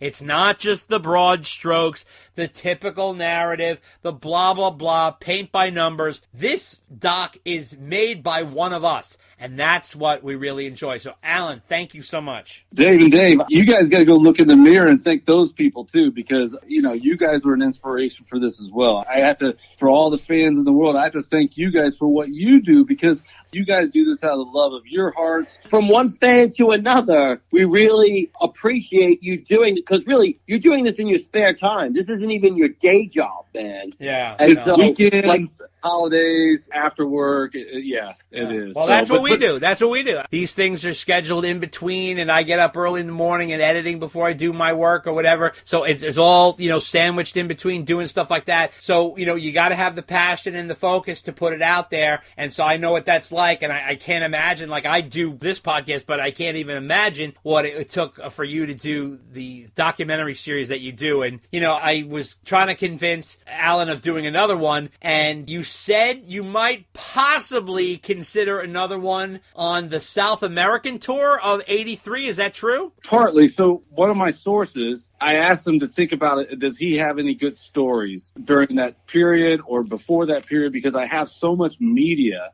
I have a lot of stuff I didn't use in this that I could use during that time period that I would definitely consider doing. And, you know, as long as people are receptive to the video, yeah, I think there's more meat here that I could do, but it would probably be earlier in Van Halen's career. And the South America, I think that's an interesting time or right before it. Yeah, I mean, it's so well documented, and the band is playing really well. Exactly. Whoa! How about that for rock video music fans? Live all day, all night. You know what you need. Only right here on Dave TV. Check us out on Facebook at Dave and Dave Unchained, a Van Halen podcast, on Twitter at DD Unchained, on Instagram at DD Unchained Podcast, and you can email us at ddunchainedpodcast@gmail.com. I can hear Quiet Dave nodding off. He's asleep Yeah, already. let's do the promo. It's dinner time. Okay? Yeah. He's going to get some spanking when we get off the air, let me tell you. All right. I'm having dinner first. You can spank me all you want after dinner. All right, go eat your fucking dinner, will you? Yeah.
down to love.